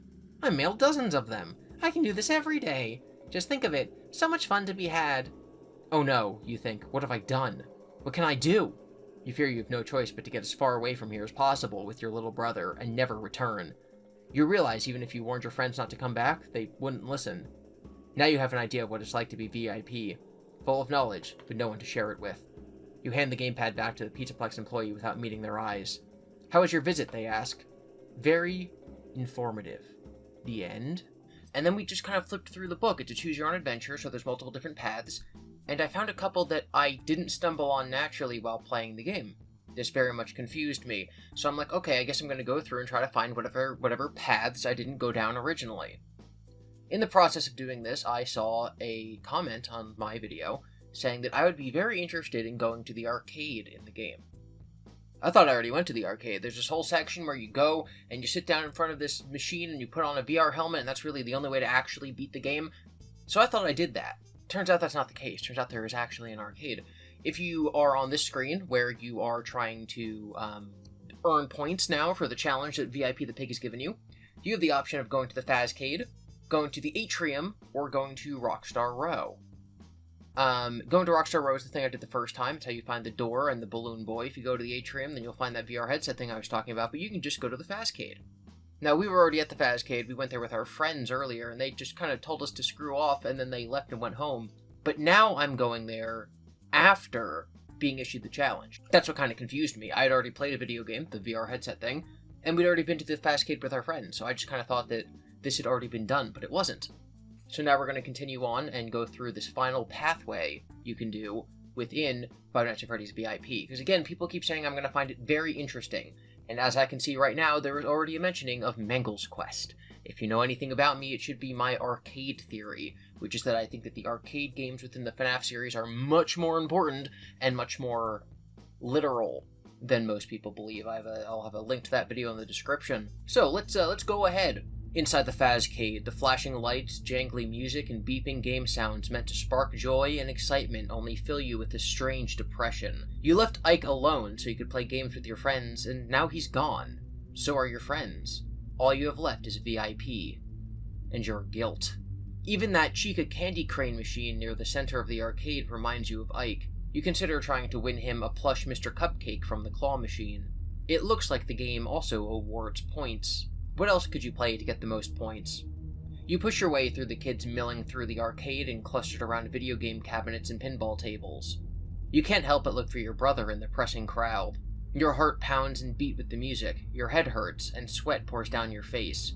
"You look like you're having a panic attack," VIP says. "Would you like to visit a health station?" You want to get out of here. Not just the arcade, but the Pizzaplex. But you can't go home alone. Out of all the video games here, you're the best at Mangle's Quest. But there only seems to be one cabinet, and it's turned off. Mangle's Quest is, of course, an in-universe video game we first heard about in FNAF 3. If you play Chica's Crane Arcade, go here, Candy Arcade, Crane, whatever. Chica's Candy Crane, return to the atrium, plug in Mangle's Quest. Okay, I really want to find out Mangle's Quest, but I think that means we need to save it for last. We're going to go Chica's Candy Crane. As you approach Chica's... Oh, you know what? I know exactly what's going to happen. When we were in Alligator Man's area in the last episode, there's the option to throw candy on the ground to distract him, so I think by winning this game we get the candy that we need to beat that level. As you approach Chica's Candy Crane, a little girl in pigtails trudges away from it with her head down. She cries as she bites into a chocolate bar. A sticker on the glass of the machine says, "Everyone's a winner." There's only one Mr. Cupcake inside, buried in the center of the machine up to its eyes in an assortment of sweets. This close, you realize it isn't a plush at all, but a plastic toy with movable parts, like a mini animatronic. You imagine Ike's joy when you hand him the toy. He had a Mr. Cupcake plush when he was little, and there are baby pictures of him in a "Let's Eat" bib with Chica's face.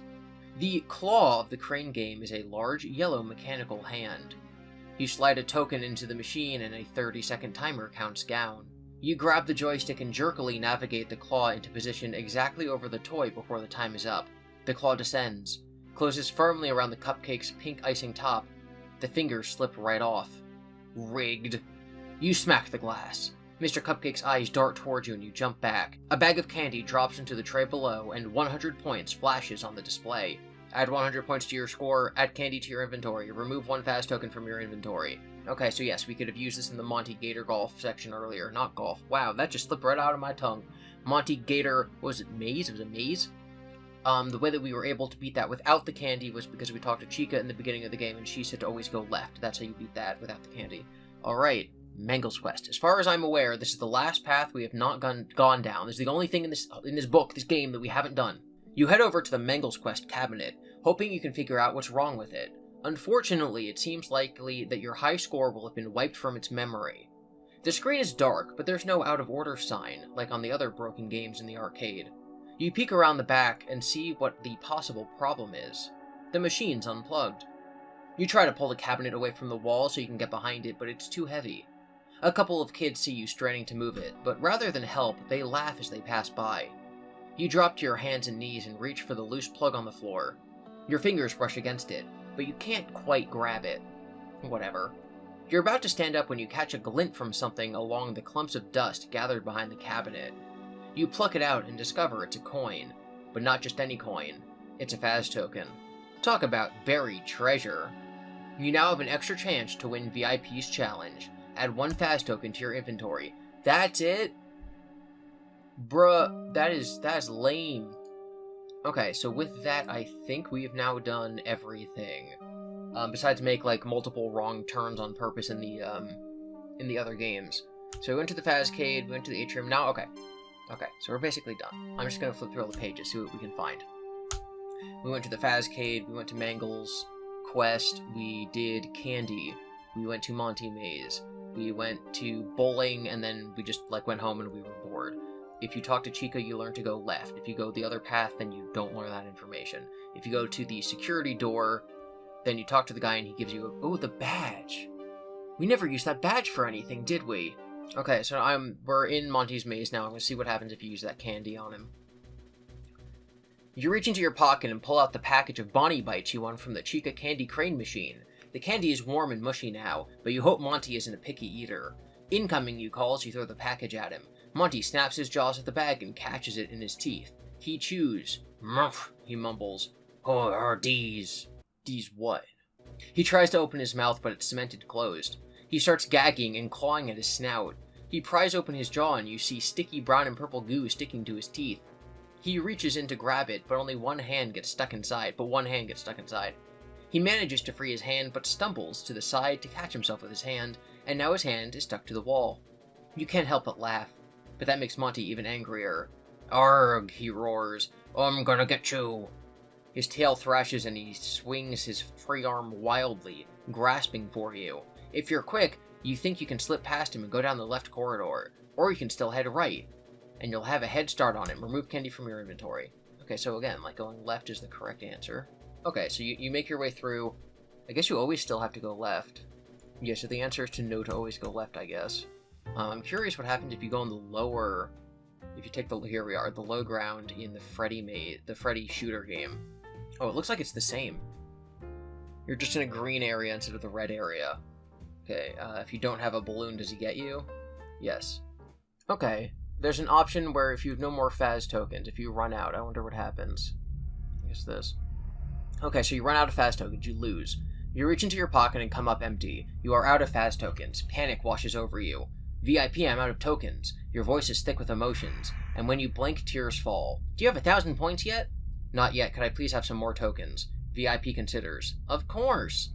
You can hardly believe your ears. Really? That's amazing of you. VIP, thank you. You can have more tokens? Tomorrow. You swallow. What do you mean?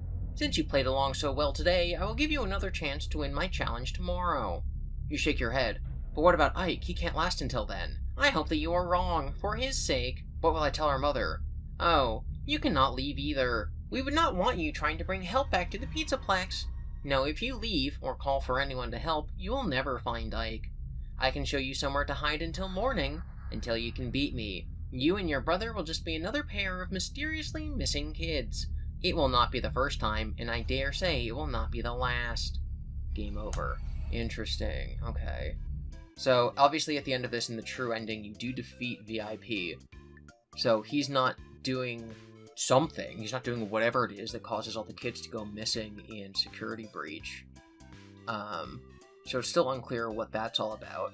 Especially since in the canon ending, you don't die, so you're not going to be one of the missing kids on that newspaper in the ending to Security Breach. Okay, I'm going to go to all the game overs and see what happens. Okay, so what is this? Light switch, door slamming. Oh, I don't know this one. Okay. How do you take Ike to Rockstar Row? Interesting, I don't know where that choice was. Ooh, let's see if I can find that. I don't know where this choice could possibly be. Where Ike is still with you, but you have the choice of going to Rockstar Row. I don't know if I'm going to be able to find this. VIP's directions lead you into Rockstar Row, past display cases of props and the glamrock green rooms to an unmarked red door behind a cardboard cutout of Monty Gator. It's locked, but your pass grants you access. So what's interesting, if this was a real physical book, let's say that this is page 30. I could flip through and find whichever instruction says flip to page 30, but because this is all digital and it's on a hyperlink, I can't do that. So I'm totally missing whatever prompt gets you to go here, but in this instance, you are still listening to VIP and Ike is still with you, so it's before the game starts. Which is interesting, because before that point, the only choices I remember are talk to Chica, I missed my hand, talk to Chica, don't talk to Chica, and then you can go to Bonnie Bull, or you can distract him. And you have to, promise to listen to VIP or not promise to listen to him, so I don't know when this could possibly happen. You open the door when you see a murky corridor stretching ahead. Where does this go, you ask? A kaleidoscopic golden-purple background pulses behind VIP. Where the magic happens. He sweeps his wand over his head, leaving a trail of gold sparkles. The first stop is something really special. Go straight and take a third right. Before you can stop Ike, he marches forward, holding the gamepad at arm's length in front of him. You shrug and follow. As VIP leads you and your brother deeper into the bowels of the Pizzaplex, you begin to feel disconcerted. You don't think you can find your way back without him. You wonder if he's intentionally confusing you. Are we there yet, you say? Yes! Open the door at the end of the hall! He said we could go to parts and services at one point. I still don't know how we got here, though. The door's marked storage. What's stored in there, you ask? I do not want to spoil the surprise. VIP's glasses flash white, obscuring his eyes. Ike opens the door and it smells like something has spoiled. Despite the truly terrible stench, Ike darts inside and disappears into the dark room. A moment later, the light from the gamepad blinks out. Ike? You call out? No answer. Ike and the VIP are whispering to each other, but you can't make out their words. Not funny, guys, you say. You step into the room and feel along the wall by the door for a light switch. Come on, Ike, stop messing around. It stinks in here. The door slams shut behind you. Ike laughs. You jump. Hey, why would you do that? I promised to listen to VIP, Ike replies. You stumble into a pole chain dangling from the ceiling. You yank it and the lights turn on. Ike is still standing by the door, pointing at you and howling in laughter. I wish you could see your face, he says. A small human skeleton slumps against the wall next to Ike, wearing a tattered Glamrock Freddy t-shirt and cradling a familiar-looking gamepad. VIP? Is this a prop room for Halloween? Your voice trembles. Ike screams, his wide eyes fixated behind you. You spin around to see 3 more bodies in various stages of decomposition sprawled on the floor. From their size, they were kids about your age. A cracked gamepad lies beside a message written in dust on the dirty white tiles. VIP. Small shards of glass are missing from its shattered screen. There is blood. You rush back to the door and try to pull it open, but it's locked. Access denied. VIP's face jitters and tears. Now you have no choice but to stay with me. Forever. How did we get there? Okay, hold on. I really don't know where this choice could have possibly come from. I might just be stupid. Keep in mind, so I have not watched anybody else play this game, so they may have easily found this. Use your pass at the gate, right? This is where you talk to Chica. Yeah, wow, I really don't know how to get to that option. But finding out that there's, 4 dead kids already here, so assuming that this book is canon to the games, and at this point, who knows if it is, that would be at least 4 of the kids who went missing before Gregory. Interesting. Okay, as far as I know now, I've done every single part of this book. So, we're going to start and we're going to read Five Nights at Freddy's The Week Before by Scott Cawthon and E.C. Myers. Alright, you are Ralph, and working security at Freddy Fazbear's Pizza is your dream job. At least that's what you told them in the interview. You've been there so long, the relentlessly cheerful animatronic characters feel like old friends. You love how their antics bring saccharine smiles to kids' faces. This place creates happy family memories, and you help make that possible. But all good things must come to an end. It's time to move on while you still can. This is your last week. You've always worked the day shift, but after a sudden staff vacancy and temporary closure, management asked you to take the night shift for a change. Letting them down is never an option. So that's in reference to FNAF 2, where you're on some sort of weird management position, and then after the bite of 87, you become the night shift person, and then they close because of the bite, and so then when it reopens, you're the night shift guy in FNAF 1. Not sure how much context any given person watching this video is going to need to the overall story of FNAF, but there you go. Freddy, Bonnie, Chica, and Foxy are Fazbear Entertainment's biggest assets. Your duty is to protect them and the restaurant's reputation. Your contract calls it a matter of life and death. You've heard rumors that the animatronics get somewhat lively after hours. No, they get a little quirky at night. Come on, you gotta use that line. But no one's better equipped to handle them than you. 22-time Employee of the Month. So that means he's been there at least 2 years. So if the bite of 87 was 87, if FNAF 1 happens in either 92 or 93, he's been there at least 2 years, but that doesn't actually tell us anything. Obviously, other people could have won Employee of the Month. As Night Watchman, you'll face many choices that lead to various outcomes. If you find an item that might help you do your job, write it down for later. Now, for your first big decision, we're going to be playing on normal mode. Easy mode would add a paperclip, a screwdriver, and a flashlight. We are just starting with our wits. We are going to be in a lot of trouble. Though we do also have Toto here to help. Night 1, 12 a.m. The security office at Freddy Fazbear's Pizza is practically a second home. You've spent so much of your time here over your career. Probably too much time cooped up in a glorified closet, staring at a buzzing, flickering monitor until your eyes dry out. Why you gotta call me out like that? But everyone's gotta make a living. Why you gotta call me out like that? And you have an 11-year-old daughter. What? New Ralph lore, new phone guy lore. That makes this so much sadder. Copelia. This is definitely a real name. I should know how to say this. Copelia. There's a play called Copelia. In it, his daughter is a mechanical doll who is so lifelike she's able to fool the villagers into believing she is alive. I can't find, like, a pronunciation about how to say the name. It just comes up with this play. I wonder if that's thematically important. You often feel like the only thing you're good at is protecting others, even at your own expense. The office is always dark since there aren't any outside windows, but somehow at night it still manages to give you the creeps. You're probably just spooked because you're all alone in the restaurant, aside from Freddy, Bonnie, Chica, and Foxy. Animatronics aren't fantastic conversationalists, but boy can they sing and dance. Of course, they've also been known to do other things. Rumor is, they've become strangely aggressive lately, but surely those glitches were ironed out, or they wouldn't have reopened this place. Not that customers have exactly been flocking back just yet. After the restaurant closes and everyone is gone, the animatronics enter roaming mode and walk around to prevent their servos from locking up. You hear heavy footsteps echoing out there now.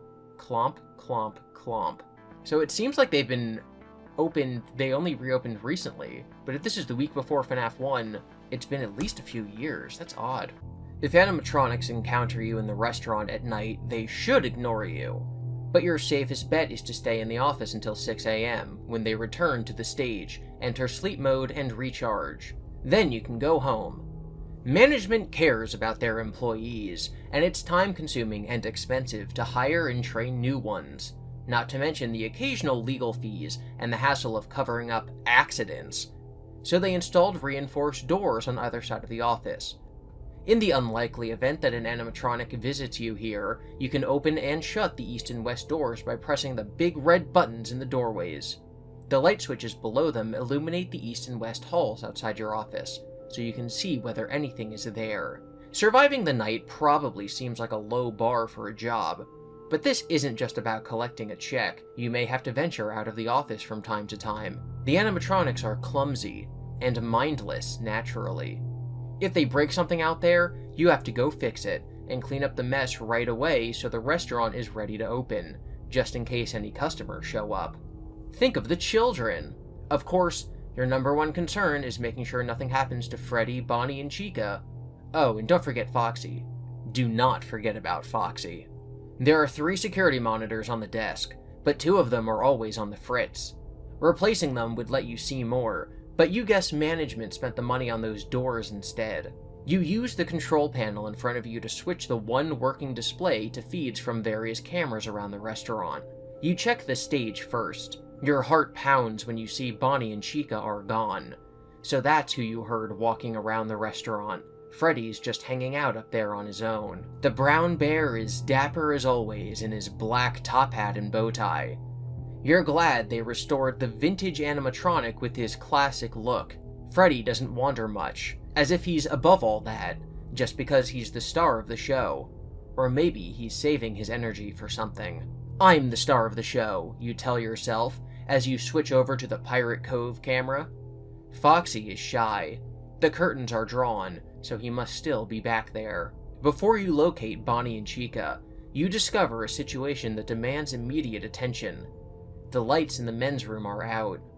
You must replace the light bulbs before your shift ends, and it's better to do it sooner than later. Okay, so with the last one, my playthrough guide of going through the game was just making the choice that I personally would choose. I'm not sure if we should be role-playing Phone Guy right now, or if we should just be doing what we would do, or if we should try to metagame it and just do what we assume the correct answer is. I think that we need to role-play Phone Guy. So we're gonna go, and we're gonna do what we think that Mr. Ralph himself would do. So we can inspect the desk, go through the door on the left, go through the door on the right, or check the cameras. I think Phone Guy's really worried about Foxy in general, so I think he would go and do his job. He's always doing the good at his job, but he would go left, because Foxy is on the left, so we're gonna take the left door. We already lost.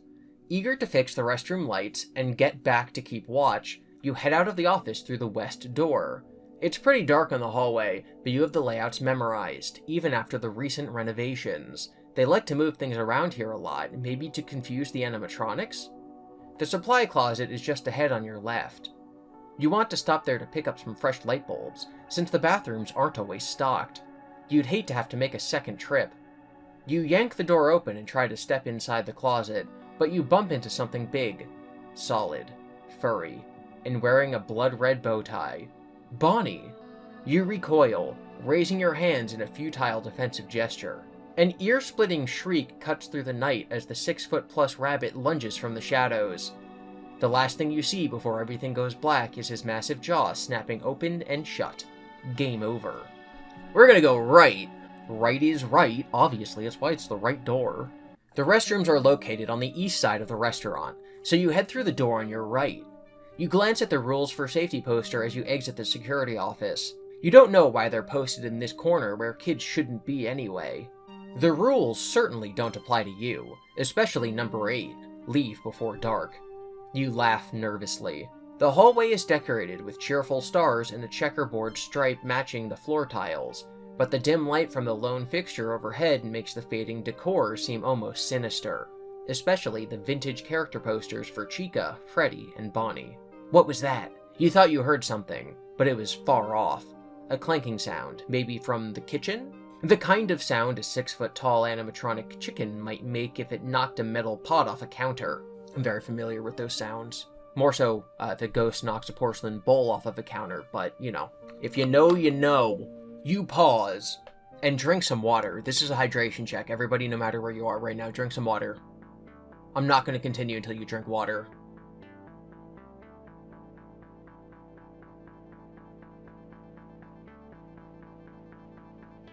Good. You pause and straighten your ears to listen, but you hear nothing more. You reach the dining area. An overhead light illuminates 6 long tables already prepped for a party with confetti tablecloths and party hats lined up.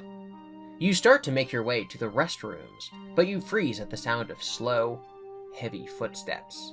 Hide under the table, hurry toward the bathroom, or knock over a table as a distraction. I don't think Phone Guy would ever, damage the restaurant by knocking over a table. And if I have learned anything from Into the Pit, it's that you should hide under a table, so we're going to hide under a table. You scramble under a table and lie on your stomach, peering out from underneath the tablecloth. Now you feel the vibration of footsteps as well as hear them. They plod toward the dining area. The animatronic would be moving faster if it knew your location. If you make a break for it and stay low behind the tables, you might be able to reach the restrooms without being spotted. Or you can cower here silently and hope whoever it is moves on soon. So we can keep waiting, we can hurry toward the bathroom, or we can have if we have a bonus item, we can use it. I think we're going to keep waiting.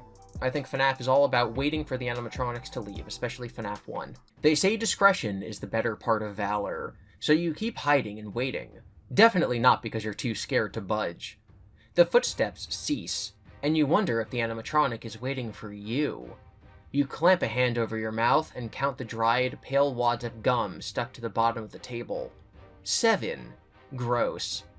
After several minutes, which seems more like an hour, you're pretty sure the coast is clear. From your vantage point on the floor, you don't see any oversized animal feet in the immediate vicinity. It's time to make your move. If you head straight to the restroom, go here. If you check the tabletop first, tap here.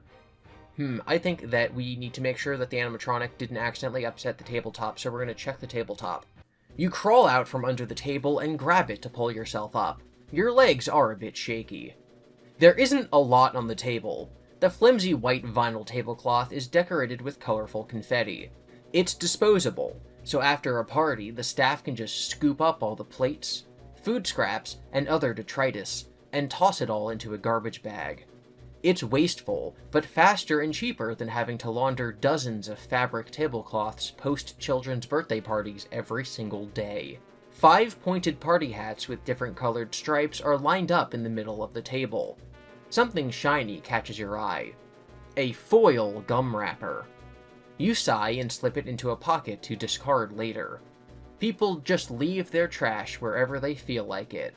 This wouldn't have happened in the old days, when working at Freddy Fazbear's Pizza was a badge of honor. The franchise has truly fallen on hard times, thanks to those pernicious rumors about missing kids, and the lingering bad press from The Bite of 87. If only the victim could tell what he did to... If only the victim could tell what he did to provoke that attack, but he doesn't talk anymore. What did you do? Or do much else. So the press completely blew the incident out of proportion, and the place hasn't been the same since. That makes it a little easier for you to be moving on. Okay. So he can't talk or do anything else, right? So he's still alive, but missing his frontal lobe or whatever. This still really seems to indicate that this is more recent to FNAF 2 than we had previously thought, right? The place hasn't been the same since. That makes it a little easier for you to be moving on. Between that and him saying, like, oh, they keep changing whatever, it really seems like it's not 5-6 years after FNAF 2 closed. Very odd, very interesting. But you're going to be a model employee right up to the end. Add gum wrapper to your inventory, and go here. I don't have any paper. I guess I could use my phone, because we don't have to, like, keep track of points or anything, so I'm just going to write on my phone. Gum wrapper. Not gun wrapper, stupid phone. Gum wrapper. You step into the men's restroom and shut the door. The antiseptic scent of bleach still pervades the air, which is far from the worst thing you've whiffed in there. You try to look around, but it's too dark with both lights out. That's why you're here. What are the odds that 2 bulbs would burn out at the same time? Maybe there was some kind of power surge. After all, the wiring in the building is ancient. That's probably why the cameras always glitch, and monitors in the security office keep overloading. That might even explain some of the strange behavior exhibited by the animatronics. Unless you shake your head. You're in the dark when it comes to that stuff. In this case, literally. Just focus on your job, you think? Focus on getting home to Kapalia. Everything else is way above your pay grade. If you replace the first light bulb, if you listen at the door, if you inspect the sink, those are the options. Why would we inspect the sink? I do think that listening at the door is a very phone guy-ish move to make sure that nothing's there before we start messing with electronical things. So we're going to listen at the door. Maybe the darkness is making you paranoid, but you press your ear against the door and listen. If an animatronic follows you into the restroom, it won't be great for you. There's only one way out. At least I'm in the best place for a person to lose control of their bladder. You chuckle and wince as the sound echoes around you. The restaurant sounds quiet, which oddly makes you feel even more nervous. The darkness seems to be pressing in on you, making it hard to breathe, even harder to think. Your imagination is running wild without any sensory inputs. All you want to do is replace the light bulb and get back to the security office as quickly and safely as possible, so we can replace the first light or inspect the sink. I think that inspecting the sink should be something you do with the lights on, so we're going to check the light bulb. How many night watchmen does it take to change a light bulb? None. They refuse to do it, because if they chase away the night, they're out of a job. You smile to yourself as you take a detour to retrieve a step stool and new bulb from the maintenance closet. You often make up jokes in your head while you're working, and you can't wait to get home to inflict your latest creations on Kapalia. That's how I'm going to pronounce it. I don't know how it's actually pronounced. I'm just going to keep saying Kapalia. She'll groan loudly and affectionately say, "Bad joke, Dad." You'll remind her that telling dad jokes is a mandatory requirement of all fathers, and you never shirk on your duty. The boring, real answer is, of course, 1. 1 for a night guard changing a light bulb. You finish twisting the new bulb inside the socket and say, "Let there be light," as it flickers on, casting the bathroom in its warm glow. You blink as your eyes adjust to the darkness. You blink as your eyes adjust from the darkness. The white porcelain urinals and sink are gleaming.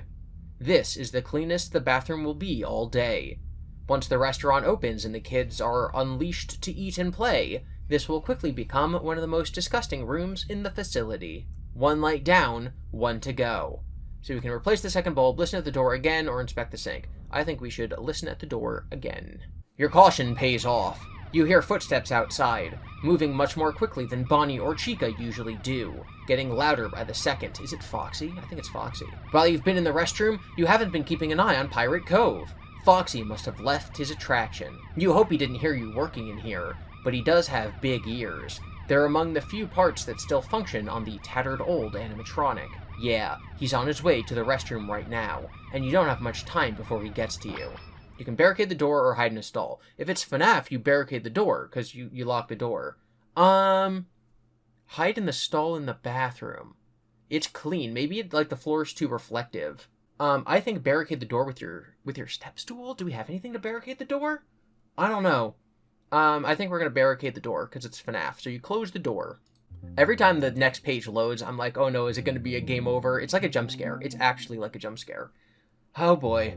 You can't lock the doors because kids always find a way to get themselves trapped inside restrooms, so you look around for something to shove against it. The trash can doesn't look heavy enough and you're out of time. Foxy is outside.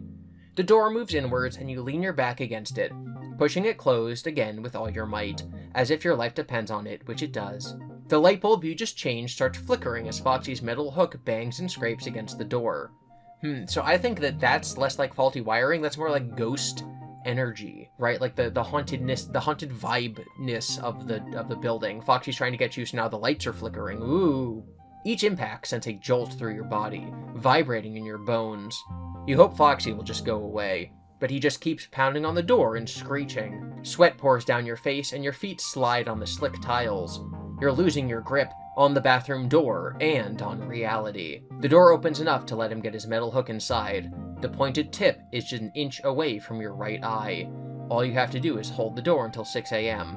Unfortunately, you can't even hold it for 6 seconds. Game over.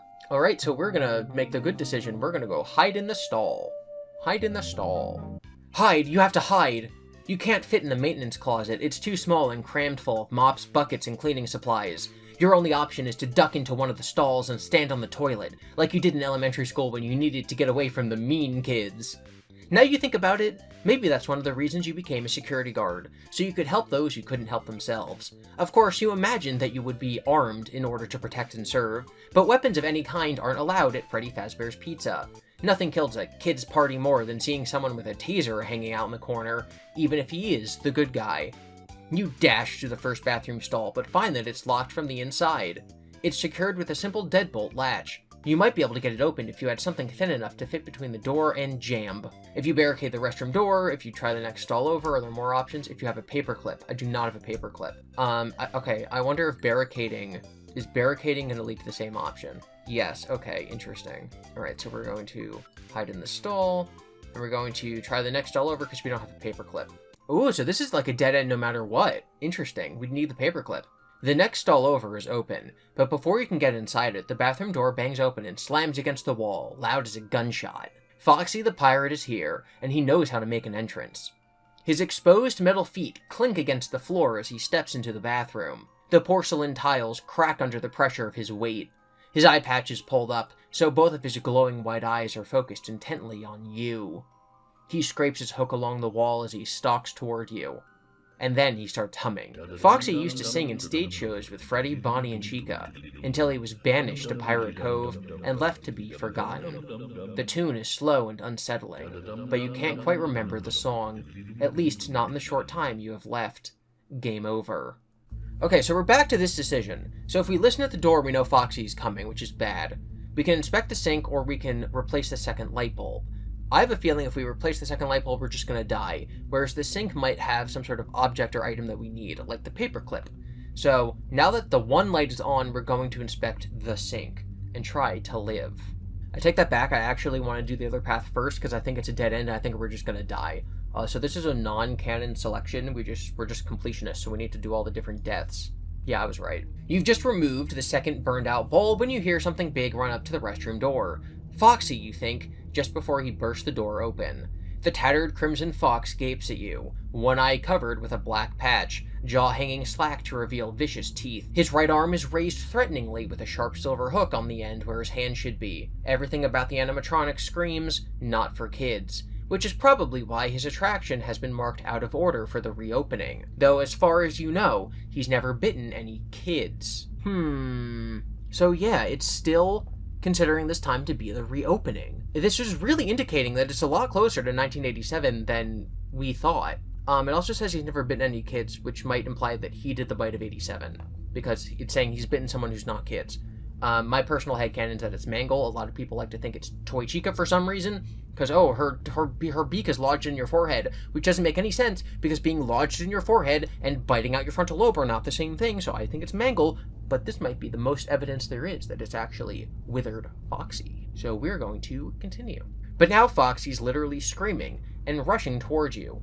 You hurl the light bulb in your hand at him, but it shatters harmlessly against his head and broken shards of glass tinkle on the floor tiles. Great move. Now he's really agitated. The good news is, you won't have to clean up the mess. The bad news is, you are the mess. Game over. Alright, so the only option left is inspect the sink. Wow! Wow, we did everything wrong! Wow! One of the sinks is lower than the other to make it easier for kids to reach the faucets, just as one of the urinals is at a child's height. It's a thoughtful detail in a place designed for children and families. Heavy feet are running in the dining area. The sound rapidly gets louder. You barely have time to process what's happening when the door bursts open. You see glowing white eyes in the dim light, recognize the tall, lean silhouette of Foxy the pirate. His wicked sharp teeth and the metal hook on the end of his right arm glint in the dark bathroom. Seeing Foxy up close usually sends a thrill through you.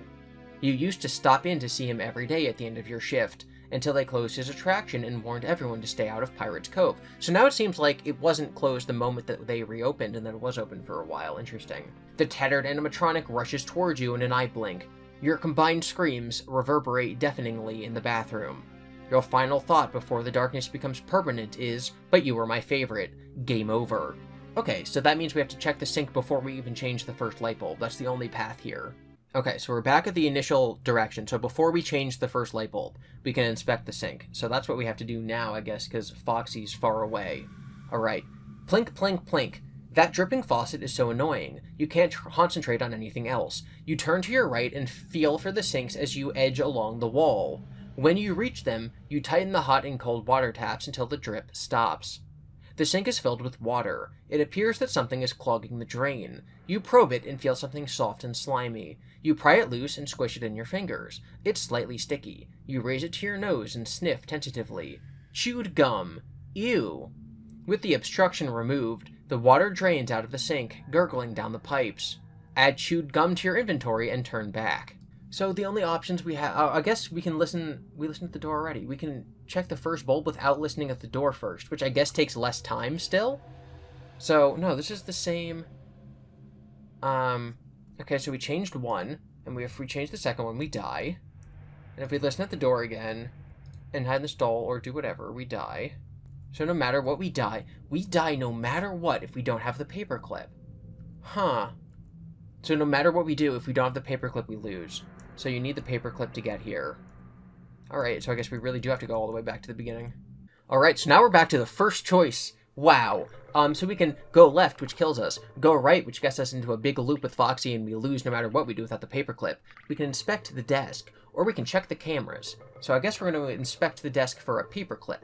The new day shift security guard left quite a mess. Scrunched up food wrappers and empty soda cups everywhere. You know it can be hard to stay awake while watching the cameras for 6 hours, but there's an unspoken rule in this office. Keep it clean for the next person. You're going to have to leave a passive-aggressive note before you finish tonight. They'll never make Employee of the Month with an attitude like that. Just because we don't often meet our fellow employees doesn't mean we aren't part of the same friendly Fazbear family, trademark. It's important to have some pride and consideration. This is one of the reasons you agreed to record those training videos for new hires, and leave phone messages as part of orientation. It helps you feel a connection to the other guards. Okay, so training videos is the FNAF 3 spring lock suit videos, and phone messages for the new hires as part of orientation is the thing that you will record for the FNAF 1 guard for Mike. It helps you feel a connection to the other guards. You hope hearing a calm voice helps them keep a level head when things get tense, and it's nice to know that even after you leave this job, part of you will always remain here, because you get dead. You yank open the top metal drawer and yup, more trash. You pluck out the crumpled balls of paper and soda cups and spot something small and shiny at the bottom of the desk, a paper clip. Those always come in handy. You slip it into your pocket and finish tidying up the office. All those soda cups remind you about the restroom and those broken lights you have to take care of. Add paperclip to your inventory and turn back. Okay, so we always had to do that first. So every other action we did didn't matter.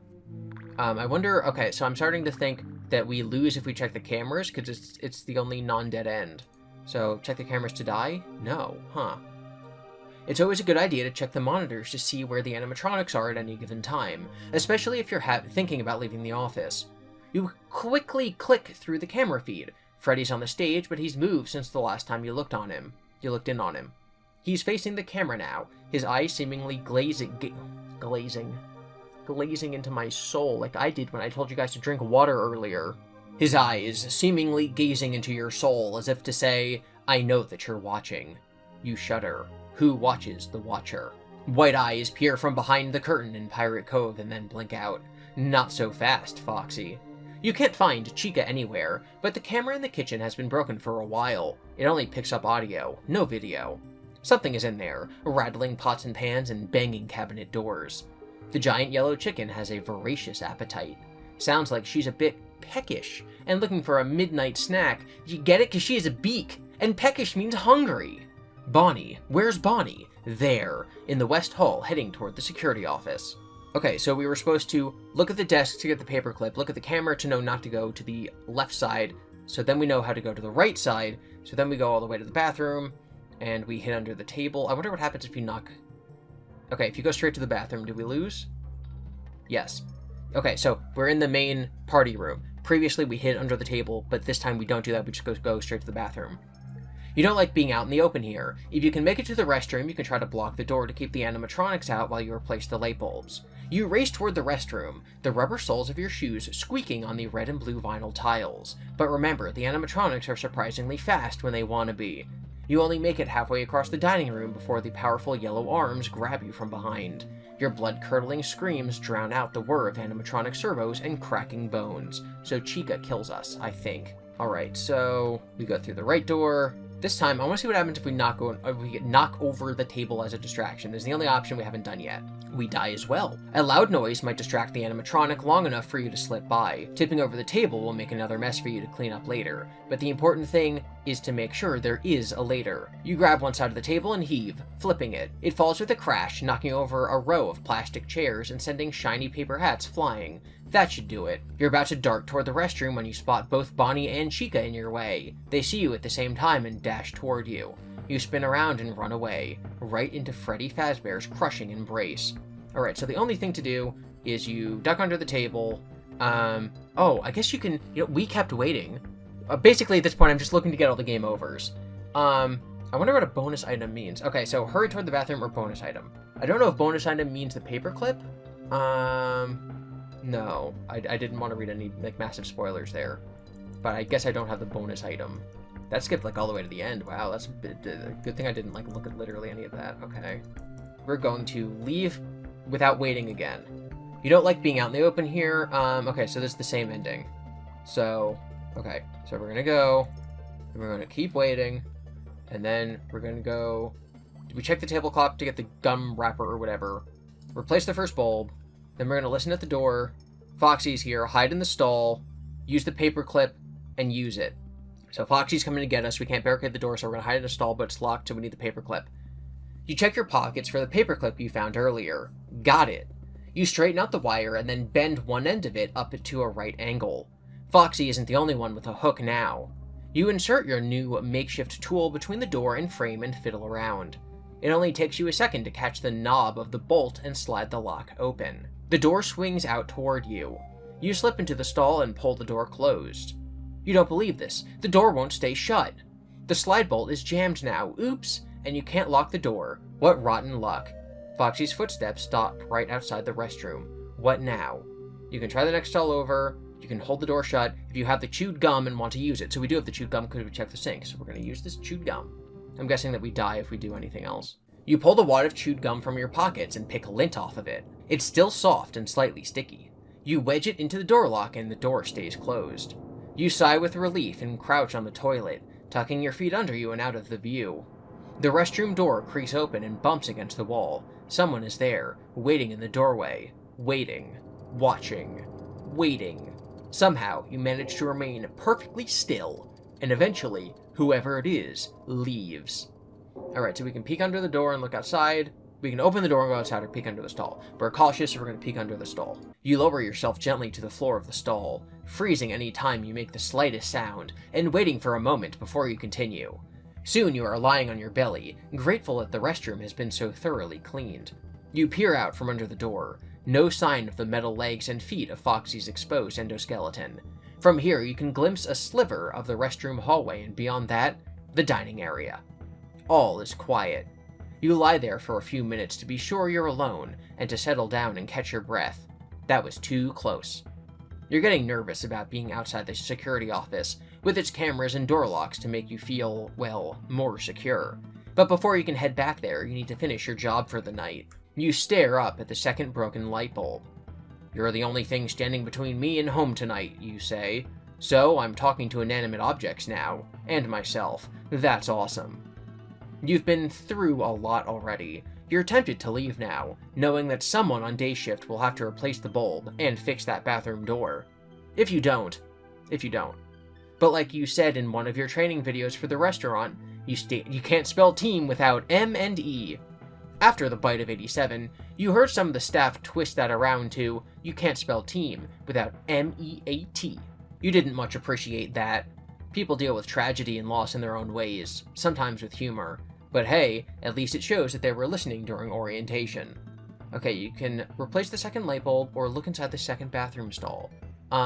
Let's look inside the stall. It seems like the only negative to doing like these more slow options is that it might make the animatronics attack you faster, right? So we slip down on our tummy instead of just opening the door, so that might like increase the rate at which one of the animatronics walks by.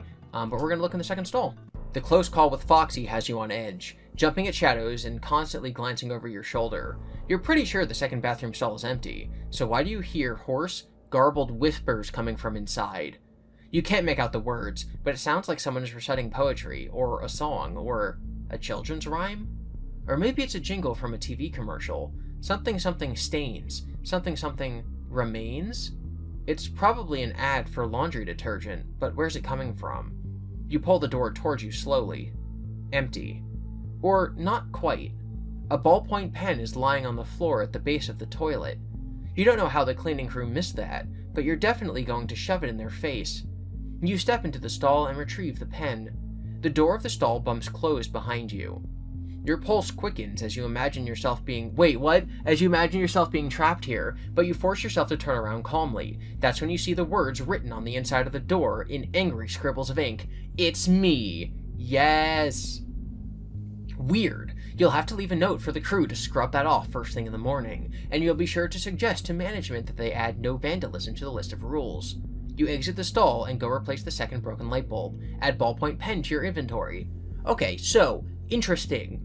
Okay, so, in FNAF 1, "It's me" will occasionally pop on screen. A lot of people associate it with Golden Freddy, but technically it pops on screen with the faces of other animatronics. It's just like, kind of linked to Golden Freddy because it's an apparition. In the game, the other place you see "It's me" is the sign outside Pirate's Cove. In the FNAF movie, "It's me" is written on a mirror during the scene when Foxy is chasing Mike, and now Foxy's like in the bathroom with you, and seemingly he writes "It's me" on the bathroom stall. So "It's me" is very associated with Foxy, and not so much with Golden Freddy, which I think is very interesting. So we're continually in different mediums, So interesting, we're gonna take the ballpoint pen and continue.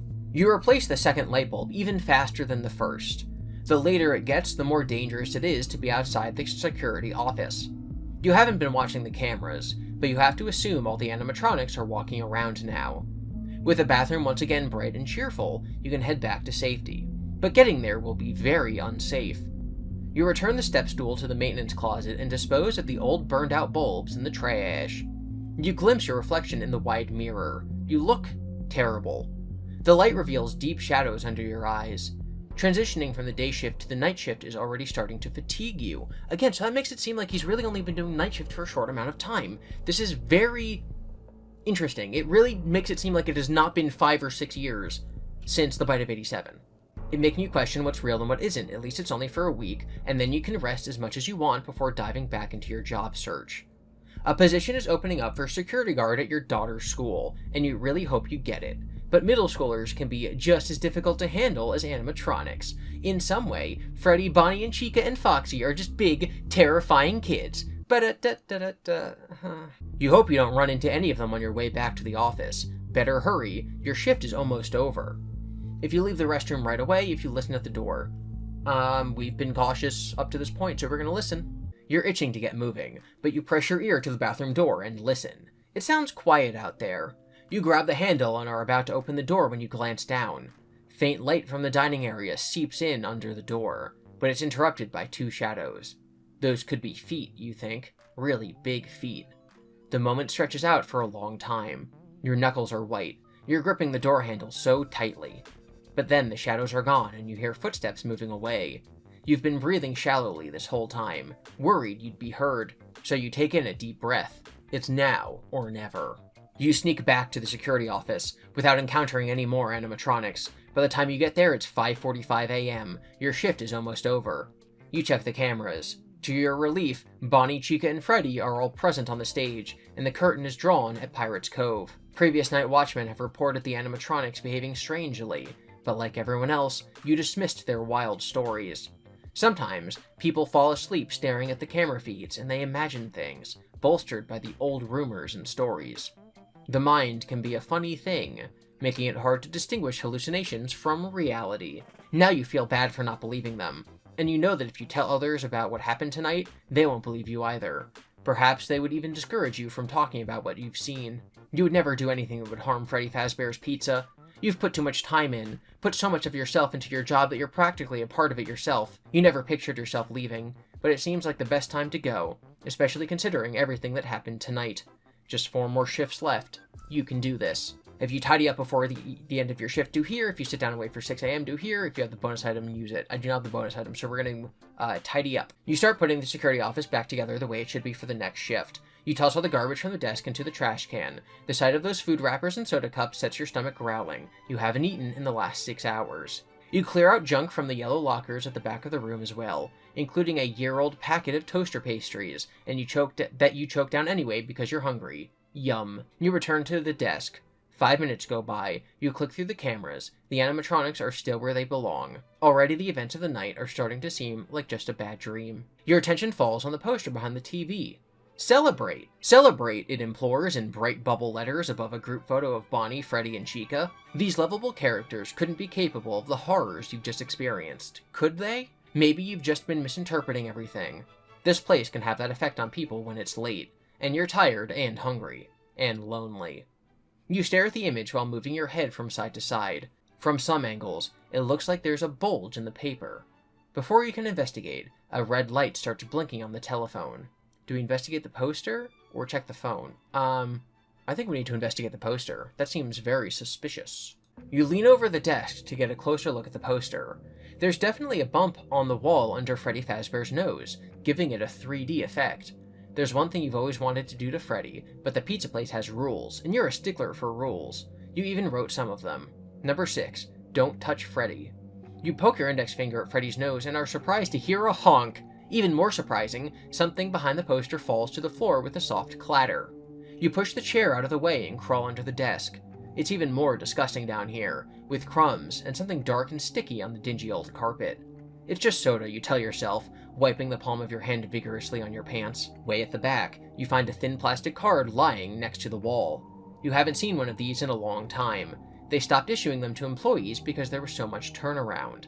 This one is the old security badge, but the face and name have been scratched out.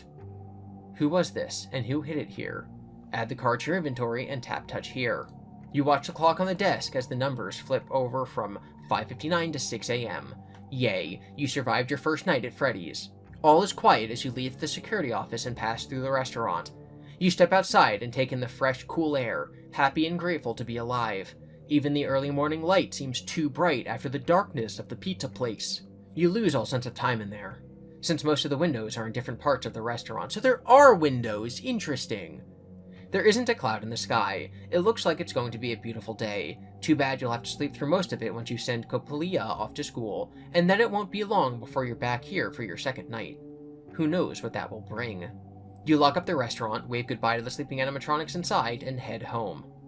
Is this going to bring us to night 2? No. When you get home at 6:30 a.m., you wish you could go to bed, but your day isn't over just yet. Now it's time for your second and most important job, parenting. This one is full-time and pays nil, but you wouldn't have it any other way. However, getting your 11-year-old daughter, Coppolia, up and ready for school is more challenging than anything Freddy Fazbear's Pizza could throw your way. You peek into her bedroom and see her still snoozing peacefully. Books are scattered across her bedspread and on the floor. An open one lies in her chest, rising and falling with her steady breathing. She was clearly up late last night, reading as usual. You laugh a little when you see drool in the corner of her mouth and a damp spot on her pillowcase. I wish I had a camera, you think.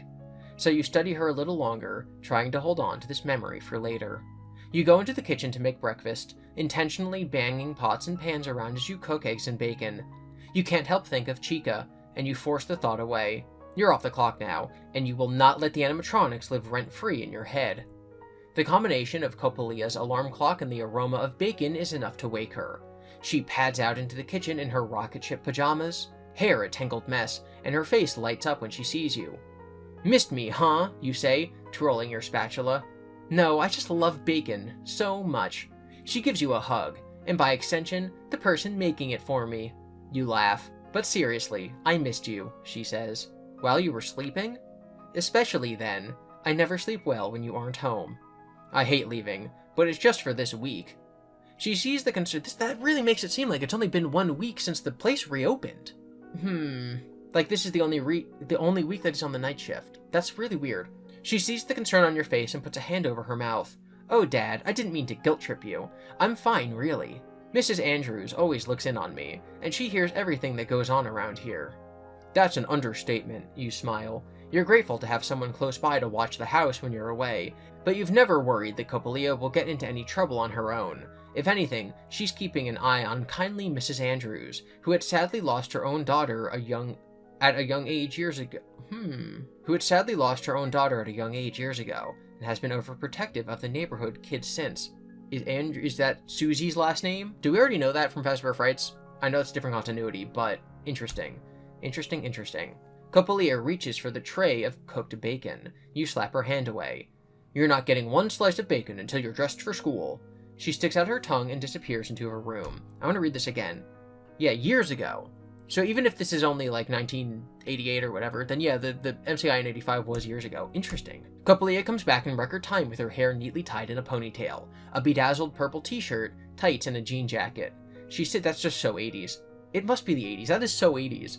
She sits down, and you put a heaping amount of bacon on her plate, and she immediately starts shoveling into her mouth. "How is work?" she asks. "Uneventful," you lie.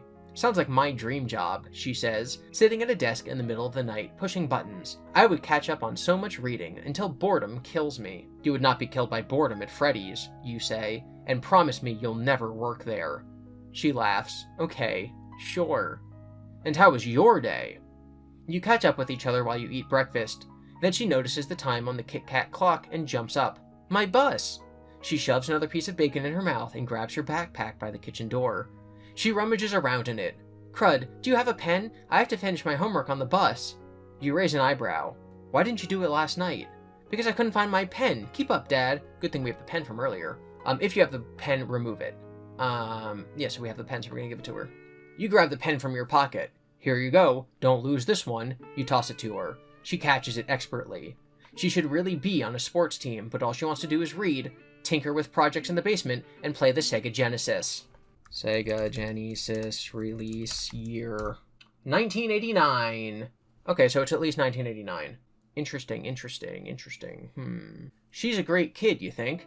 I don't know how I got so lucky. "Thanks," she looks at the pen. "Freddy Fazbear's Pizza Employee of the Month. Don't you have like a drawer full of these? You're the best worker there. Not that the bar is very high." "Hey, give me my pen back." "Nope."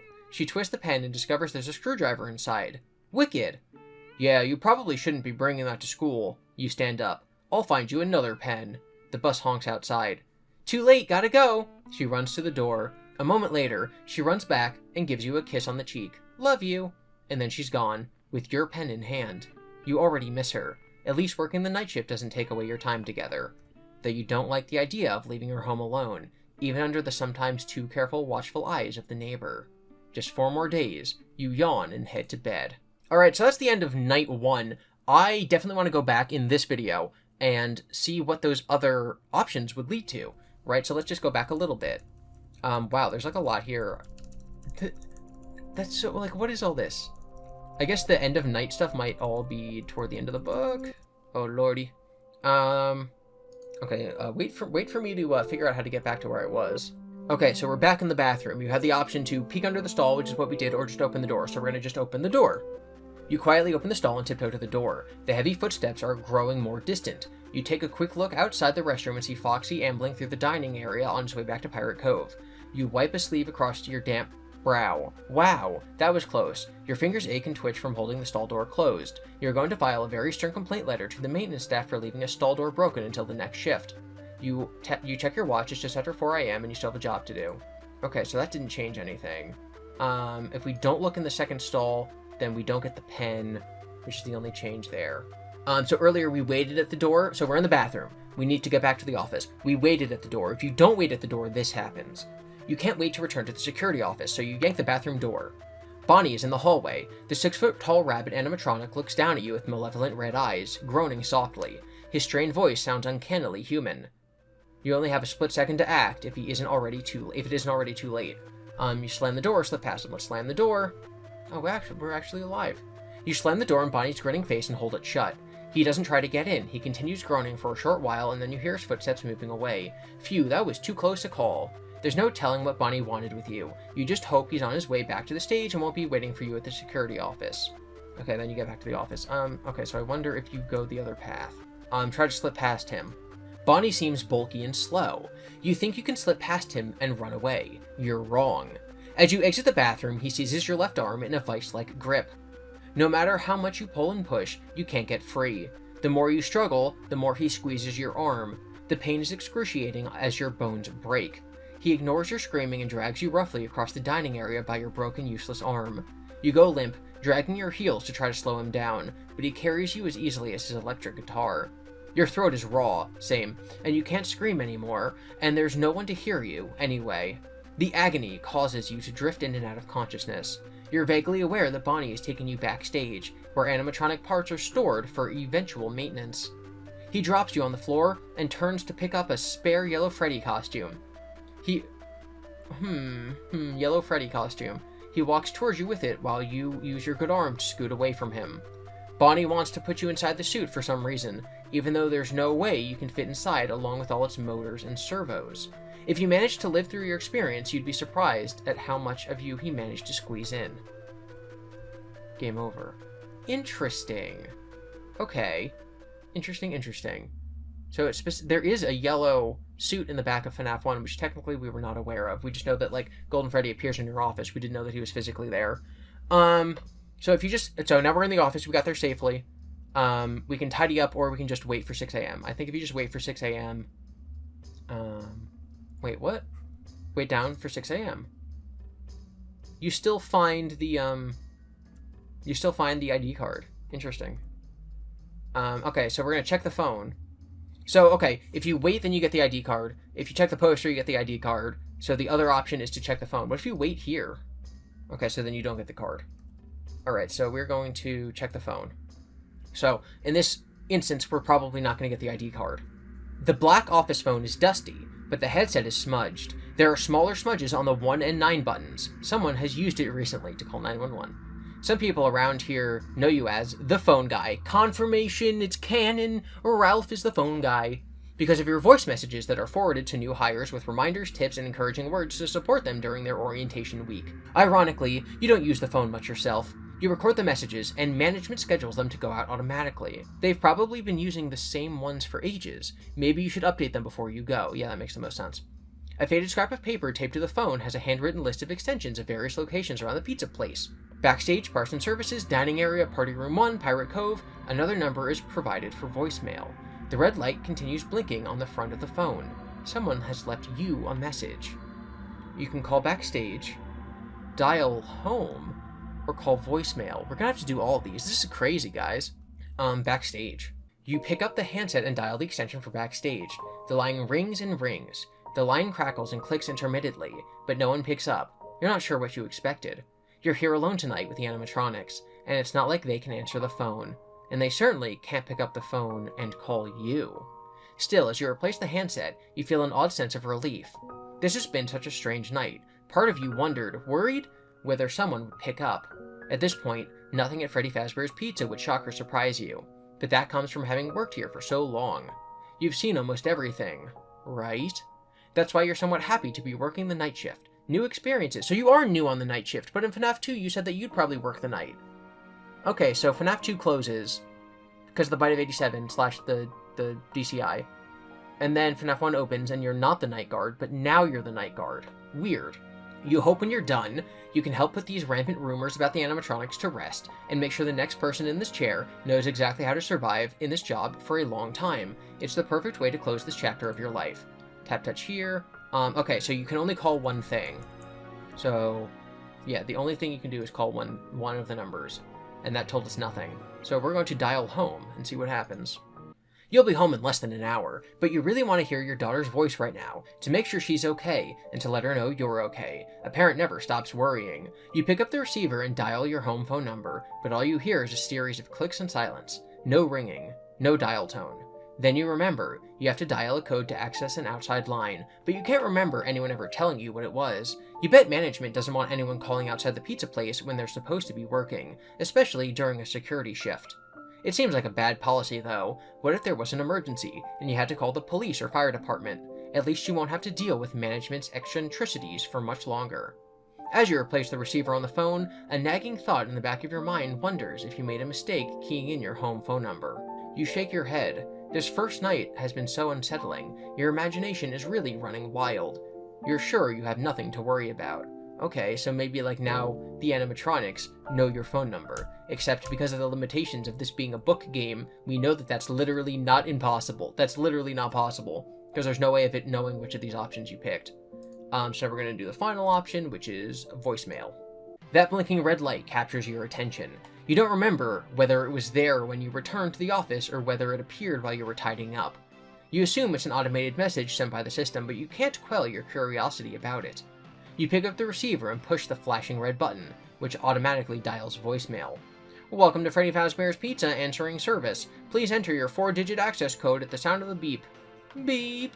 If you have the 4-digit voicemail code, tap here. If you don't have the code, hang up. We don't have the code. So we're gonna touch here. Okay, and that's it. How would we get the code? I believe I've done literally everything. Yeah, I'm very confused. I think we've done every option, except for whatever requires those bonus items. Okay, so the only option I think that we left undone was not giving her the pen. So let's see what not giving her the pen does. Nothing. What? Wait, seriously? She took the pen with her, told us it has a screwdriver in it, which might be important information for later, but she took it. So how does us keeping it help if we don't know it's a screwdriver? I don't know. Okay, so I'm going to very carefully go through this and see if there's any other options we didn't do, because I want to see if we can maybe find out that phone code, or if that's only something we can do later.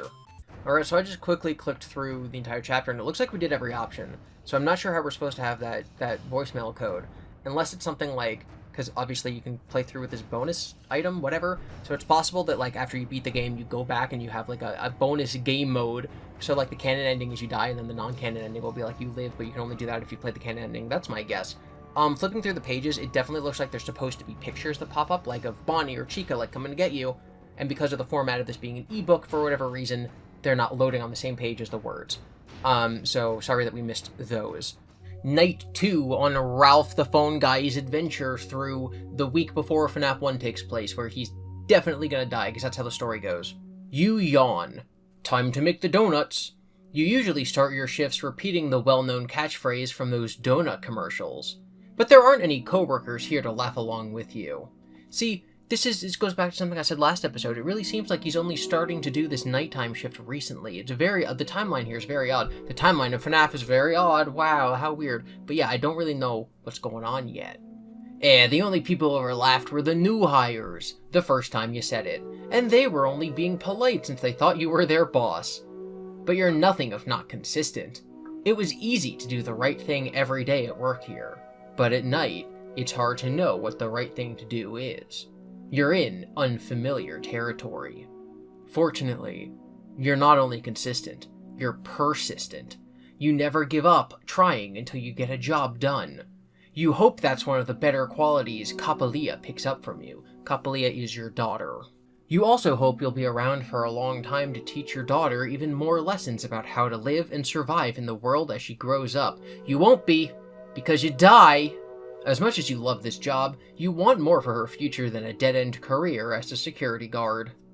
Most importantly, you hope that if anything happens to you on the job, she stays far away from Freddy Fazbear's Pizza. So I'm guessing there's 3 endings. One's gonna be, like, you survive, which is not the canon ending. One of them's going to be you die, which is the canon ending, but you do something wrong, which brings, what's-her-name, like, to come investigate and see you at the pizzeria, and then she gets dead too.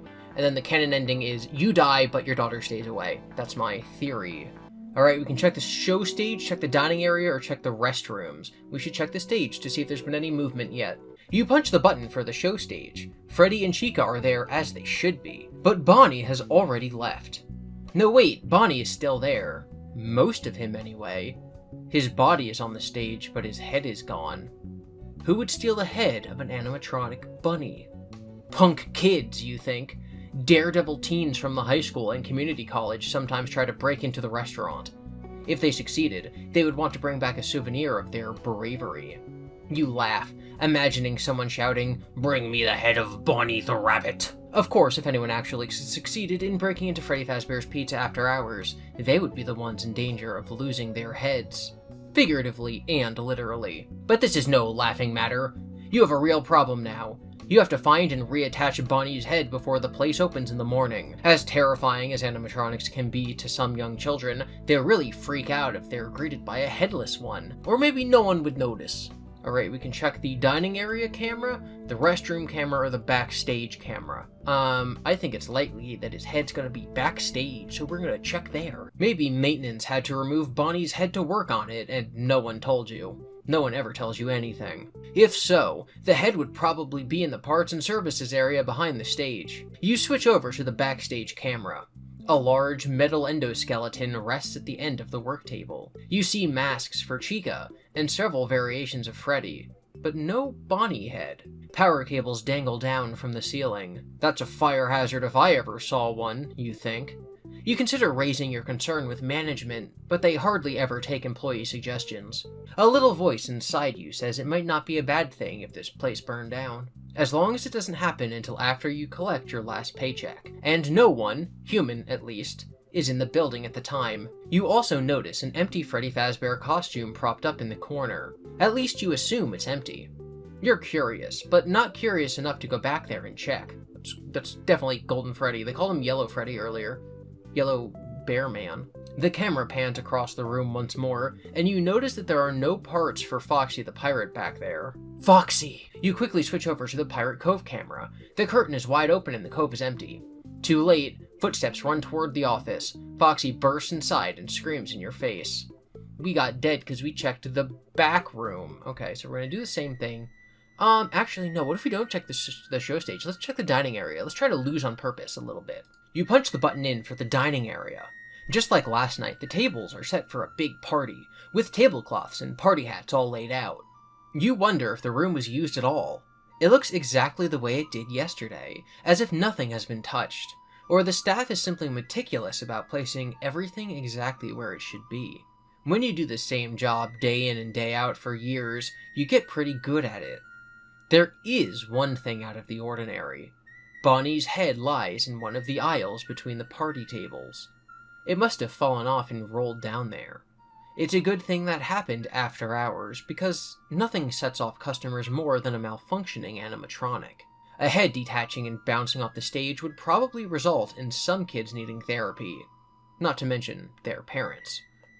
Are Bonnie's eyes looking at you?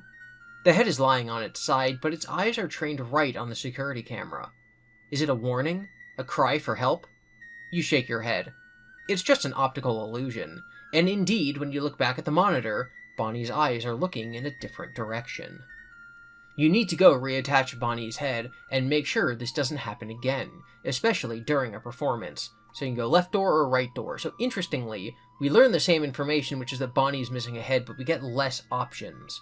I'm gonna say we always go left first. That's what Chica told us in the other book. You step out into the West Hall, and once again remember, you've been meaning to clean out the broken TVs piled up outside the office. Those things are supposed to work for decades, but they keep burning out. It must be the old electrical wiring in this place. Wires are literally hanging down the wall in front of you, but you're pretty sure they aren't live. You don't touch them, just in case. As you turn down the hallway and glimpse the poster of Freddy Fazbear on the wall, you pause for a moment. You've seen it hundreds of times, but you could have sworn it just changed to show the animatronic ripping off its own head. Terrifying. When you turn back, it's just the same old poster. Freddy singing into his microphone with "Let's Party" over his head. It must have been a trick of the flickering light at the end of the hall, and you've still clearly got Bonnie's head on your mind. As you hurry toward the dining area, the light blinks off. Your eyes adjust to the darkness, and you see a shadow waiting at the far end of the corridor. Just an after image, you think, continuing. Then the light comes back on and Foxy is standing there, and unfortunately, he is very real. With no one checking on him in Pirate's Cove, he's come out to play. You spin around and run back to the security office. Foxy's footsteps spring behind you. In this life and death race, Foxy is faster. Okay, so we lose if we do that too. Okay, so we're gonna check the restrooms. That's the only of the options we haven't done for this first option. You punch the button for the restroom. The camera pans back and forth, and you're glad to see everything appears normal. Normal for Freddys, that is. The light bulb you installed yesterday are still going strong. You feel good that countless patrons were able to relieve themselves during the day, thanks to your efforts. Better news, there aren't any signs of wandering animatronics outside the restrooms. Maybe you're in for a quiet night. It sure would be nice to finish out the week with your sanity intact. Alright, so now we can check the dining area or the party room. So, was party room an option earlier? Am I stupid? No, it wasn't. Interesting. Okay. You don't usually bother checking the camera outside party rooms 1 and 2 because it's always cutting out. But you want to be thorough, and there's a chance it will show something, so you punch the button. Sure enough, the camera is borked. The picture is staticky and pixelated with no audio. Fortunately, as far as you can tell, there isn't much to see. The doors to both rooms are opened, and everything seems to be in order. No messes, no wandering animatronics. Just like in the dining area, tables are set for a party that may or may not ever happen, the way things have been going. These party rooms haven't even been used in a while. They're only needed when there are too many parties booked for the dining area. Everyone wants to be in view of the animatronic stars on the show stage on their special day. That reminds you, Coppolia's birthday is coming up next month. Whatever you will be doing to celebrate, it will not involve Freddy Fazbear's Pizza. You might even take her on a trip out of town. It would be nice to get away from all this for a while. So dining area or Pirate Cove? Obviously Pirate Cove or else we're gonna die. You punch the button for Pirate Cove. The shimmery, star-spangled curtains around the attraction are drawn, but you could have sworn you saw something moving back there just as the monitor switched over to the feed. The sign out in front reads, "Sorry, out of order."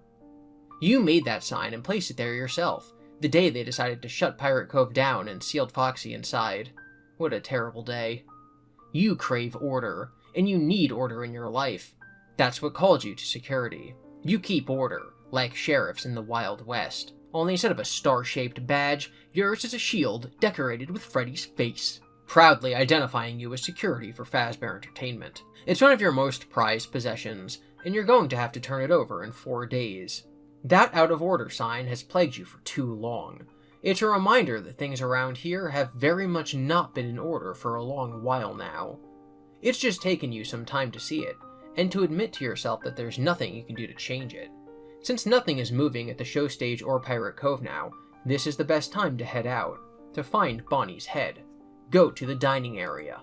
You arrive at the dining area.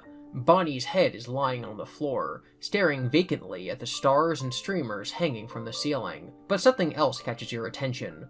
The doors to party rooms 1 and 2 are closed.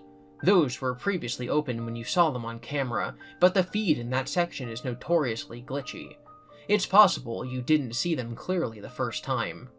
You're the night watchman, so you should check out anything suspicious, and this is definitely suspicious.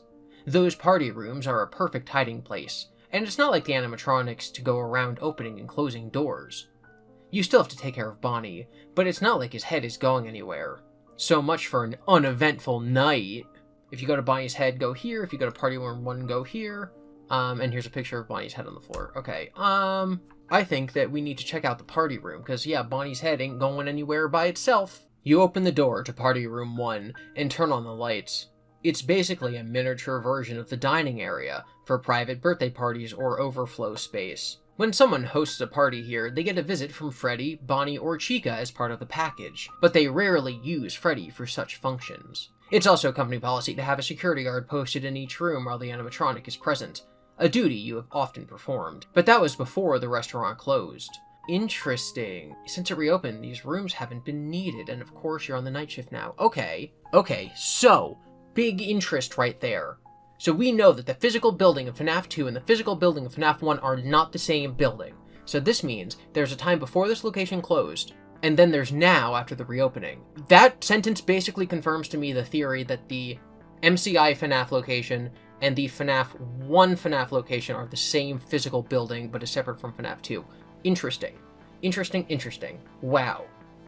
Big lore drop in this book. Everything seems quite ordinary inside. The 2 long tables are covered in white tablecloths decorated with colorful confetti. Cone-shaped cardboard party hats are lined up on each table, waiting to be strapped onto rambunctious kids.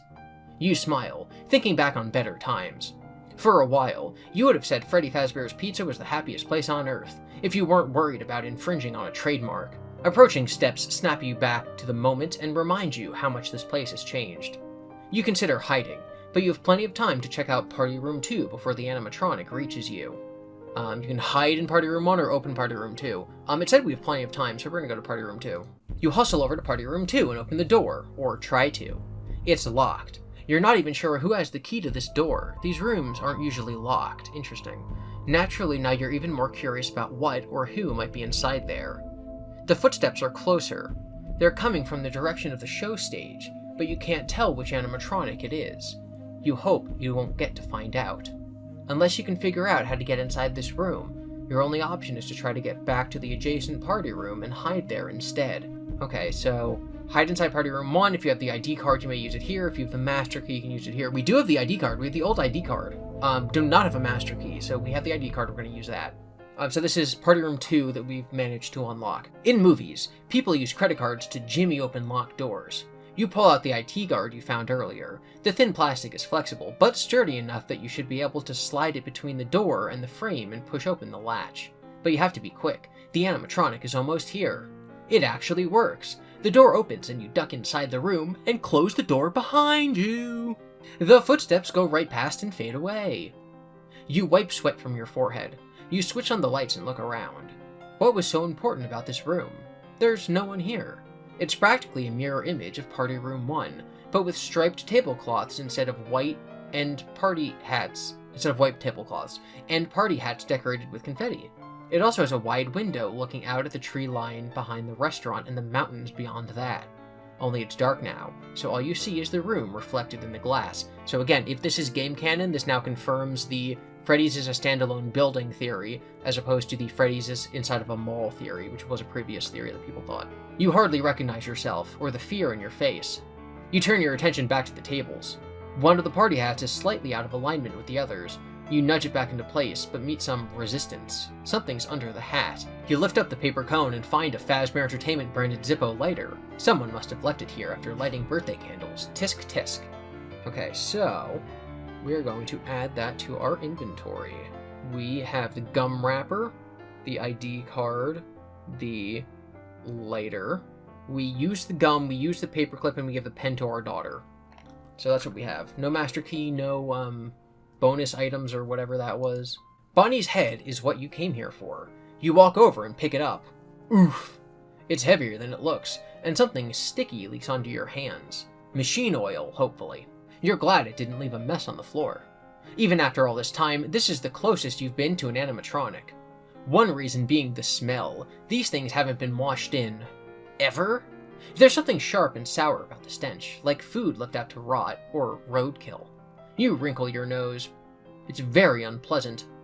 You've also never touched an animatronic before, which of course is strongly discouraged.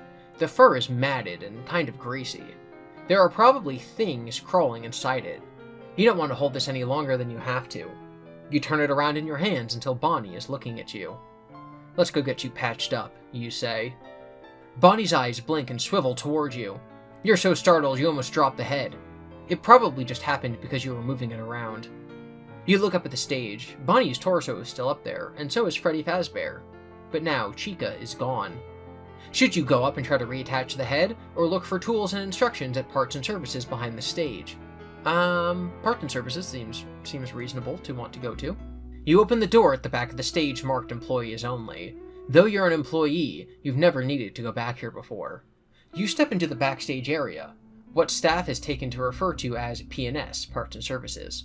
It's dark and practically shouts, "This area is off limits." It feels wrong and a little dangerous to be back here. You look around for something useful to help you reattach Bonnie's head properly. A user manual would be nice. An endoskeleton sits at the end of the workbench next to a screwdriver, perhaps intended for the empty Freddy Fazbear suit tucked into the corner. Another empty Freddy head rests on the other side of the workbench, so the suit in the corner is Golden Freddy, and we know that there's a crank associated with Springlock suits, so interesting. There are several Freddy heads in here. They're old designs. Some of them don't have eyebrows or have a slightly different shape. There's also a Chica head on the shelf, and next to it is a flashlight. What about Foxy? You don't see any of his parts back here. As if you summoned him, you hear heavy footsteps running toward the room. You have to find something to defend yourself with, or take your chances and hide. So you can grab the screwdriver, grab the flashlight, or put on the Freddy head. So we know, put on the Freddy head, 100%. That's what you do in the Freddy's at FNAF game. 5 Breakfast at Frankie's. In a moment of panic, you grab the spare Freddy Fazbear mask and drop it over your own head and then stand still. Ugh, if you thought the animatronic smelled bad on the outside, the inside of this one absolutely reeks. It smells like stale sweat, notes of old coffee, hints of cigarette smoke. Even worse, it feels warm and moist, like being inside someone's mouth. You can taste something. You don't know what it is, but it's bitter and coppery, and it makes your heart flutter with anxiety. It's blood! Fear. You're tasting fear. It's blood! As soon as you put the Freddy head on, you want to tear it off again, but you don't dare, because through its eye holes you spot Foxy standing in the doorway. He stalks towards you and stops, only inches from your Freddy face. He leans forward to look into its eyes. He sees you. He screams, and you black out. You drift in and out of consciousness, distantly aware that you're being stuffed inside an animatronic suit. We died? We lost? You hope someone checks the suits back here once in a while and finds your body, so your daughter will know why you never came home. No! This is broke. No, I disagree. I disagree that happened. Okay, so we're going back to this previous decision. Screwdriver or flashlight? Foxy doesn't like light, so we're going to do the flashlight. You dash toward the shelves and pick up the flashlight just as Foxy bursts into the room. You whirl around and press the button on the flashlight. Luckily, the batteries inside still work. A bright beam cuts across the dark room and shines... The Freddy mask doesn't work on Foxy in FNAF 2. I'm an idiot. The Freddy mask specifically doesn't work on Foxy. The flashlight does. I'm dumb! Oh my god, this is just like the cart thing in the other game. Oh my gosh. Oh no. Okay, I figured it out though. I just have to do it wrong the first time. A bright beam cuts across the dark room and shines on Foxy's face. You thought maybe you would blind him temporarily so you can slip by, but the light seems to mess him up. He freezes in place, servos clicking in confusion. You hope you won't get in trouble for breaking Foxy. You don't know how long he'll be like this, so you decide to get a move on. You need to reattach Bonnie's head and get back to the security office. It will only become more dangerous to be out as the night progresses, especially once Foxy reboots. Okay, so we get the flashlight and the screwdriver. I wonder what happens if you only take the screwdriver. I'm guessing that you die. This is not my real choice. We made my real choice already. Alright, so if you chose screwdriver, you launch yourself towards the workbench and grab the screwdriver, knocking over the endoskeleton and making a terrible racket. You turn and hold out the tool like a dagger as Foxy bursts into the room. He hesitates in the doorway and looks around, seeming to pay you no attention. Is he wondering why they don't have any spare parts for him? Why don't they just fix him instead of leaving him in Pirate's Cove to rot behind a closed curtain? The animatronics were all built with a purpose, to entertain children. How would you feel if you were prevented from doing what you were made for? To be trapped in the dark, listening to children living and laughing just on the other side of your curtain. Your whole world would be that sliver of light from between the curtains, only able to see and not partake in the small slice of freedom and happiness. While Foxy's preoccupied, you try to sneak past him, but before you can reach the door, his head snaps in your direction. He rushes at you. You jam the screwdriver into Foxy's good eye, but it turns out the eye patch is just for show. He lifts it up and winks at you. Then he plucks the screwdriver out and turns it on you. Game over. Alright, so with the flashlight and the screwdriver, we're returning to the main stage.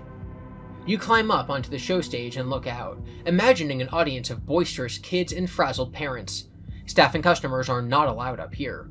The last time a kid found his way on stage during a performance... You shudder. That's what liability waivers were for. Where Chica usually stands, you see a metal plate. The animatronics recharge on those at night, through battery terminals on their feet. You gently place Bonnie's head back on his body. The animatronics deserve your respect. When you think about it, you wouldn't have a job without them. They have some flaws, but they've brought so much happiness to families over the years. That fact needs to be weighed against their actions. None of us are perfect. We all make mistakes, right? Bonnie's head wobbles. You can't leave him like this. It seems you can tighten it by turning it. But which way? Left or right? Does it matter? You probably can't make him any worse. But maybe you should pop backstage to see if there are some instructions. You're just a security officer. You aren't trained in repairing animatronics. And if you do this incorrectly, you could lose your job earlier than planned. Or worse. Okay, we can go left, we can go right, we can go backstage. I think that we're still in this being hesitant mindset, so we're gonna go backstage.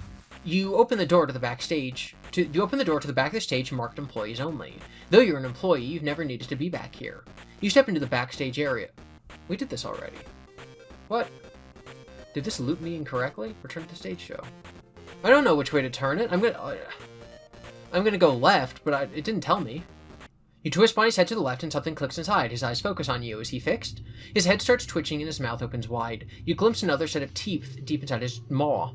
Are those human teeth? He is clearly not fixed. You step back, or try to, but his right hand holds on your jacket. You tug at it, but there's no breaking his grip. No, you cry, I'm trying to help you. You manage to slip out of your jacket and stumble backwards, but you fall on the back of your head and the back of your head slams against the stage floor. Bright lights flashing in your eyes and you black out. When you come to a moment later, Bonnie is holding your head between his oversized hands. He stares at you, with unblinking red eyes, mouth jittering open and closed. Please don't, you whisper. I have a daughter. He turns your head hard to the left with a sickening crunch. Okay, what happens if you turn his head to the right? You twist Bonnie's head to the right, and something clicks inside. His eyelids blink once as the head comes back online. It seems you've done the trick, but there are 3 small holes around the base of his neck to secure the head. This is probably why Bonnie's head fell off in the first place. As he dances and strums his signature red bass guitar on the stage, the screws vibrated and eventually fell out, and then off with his head. You look around the stage and find 2 silver screws, but no matter how much you search, you can't find the third one. 2 will have to do for now. The best you can do is let maintenance know, and they can hunt down another screw tomorrow. You insert 1 screw in each side of his neck, with them sticking out like that. Bonnie reminds you of Frankenstein's monster. That's no good. You'll have to tighten them or his head will tumble off again. A job half... Wow! Woo! We got a curse word in here. Wow! Wow, what do you think about that, Toto? He doesn't have any thoughts because he's a puppet. A job half done will never last, as your father used to say. He was a perfectionist, and nothing you did was ever good enough. You vowed you would never treat your own child that way, and so far you haven't with Kapalia. The sooner you fix Bonnie, the sooner you can go back to the security office, and the better your chances of getting home to her in the morning. Tighten the screws with your fingers. If you have the screwdriver, use it. I do have the screwdriver. The screwdriver makes quick work of tightening Bonnie's loose screws. The head feels as sturdy as it has ever been. Maybe you missed a calling in repair work. The only thing you enjoy as much as keeping order and protecting people is fixing things. After your last day here, you can start looking into other positions. It might be nice to do something that lets you work with your hands more. It would be fun to make toys. Nothing that moves like the animatronics at Freddys, just simple toys for simple joys. Now that Bonnie is functional again, you feel oddly exposed up on the stage, especially with Chica out there somewhere. You also have to assume Foxy is out and about right now. It's a good idea to go back to the security office and hope nothing else breaks tonight. Return to security office. You return to the security office and slump into your seat. This job is finally getting to you. You can't let it get the best of you. You need just a moment to catch your breath. You close your eyes and breathe in, breathe out, breathe in. You also take a drink of water. This is everyone's hydration check.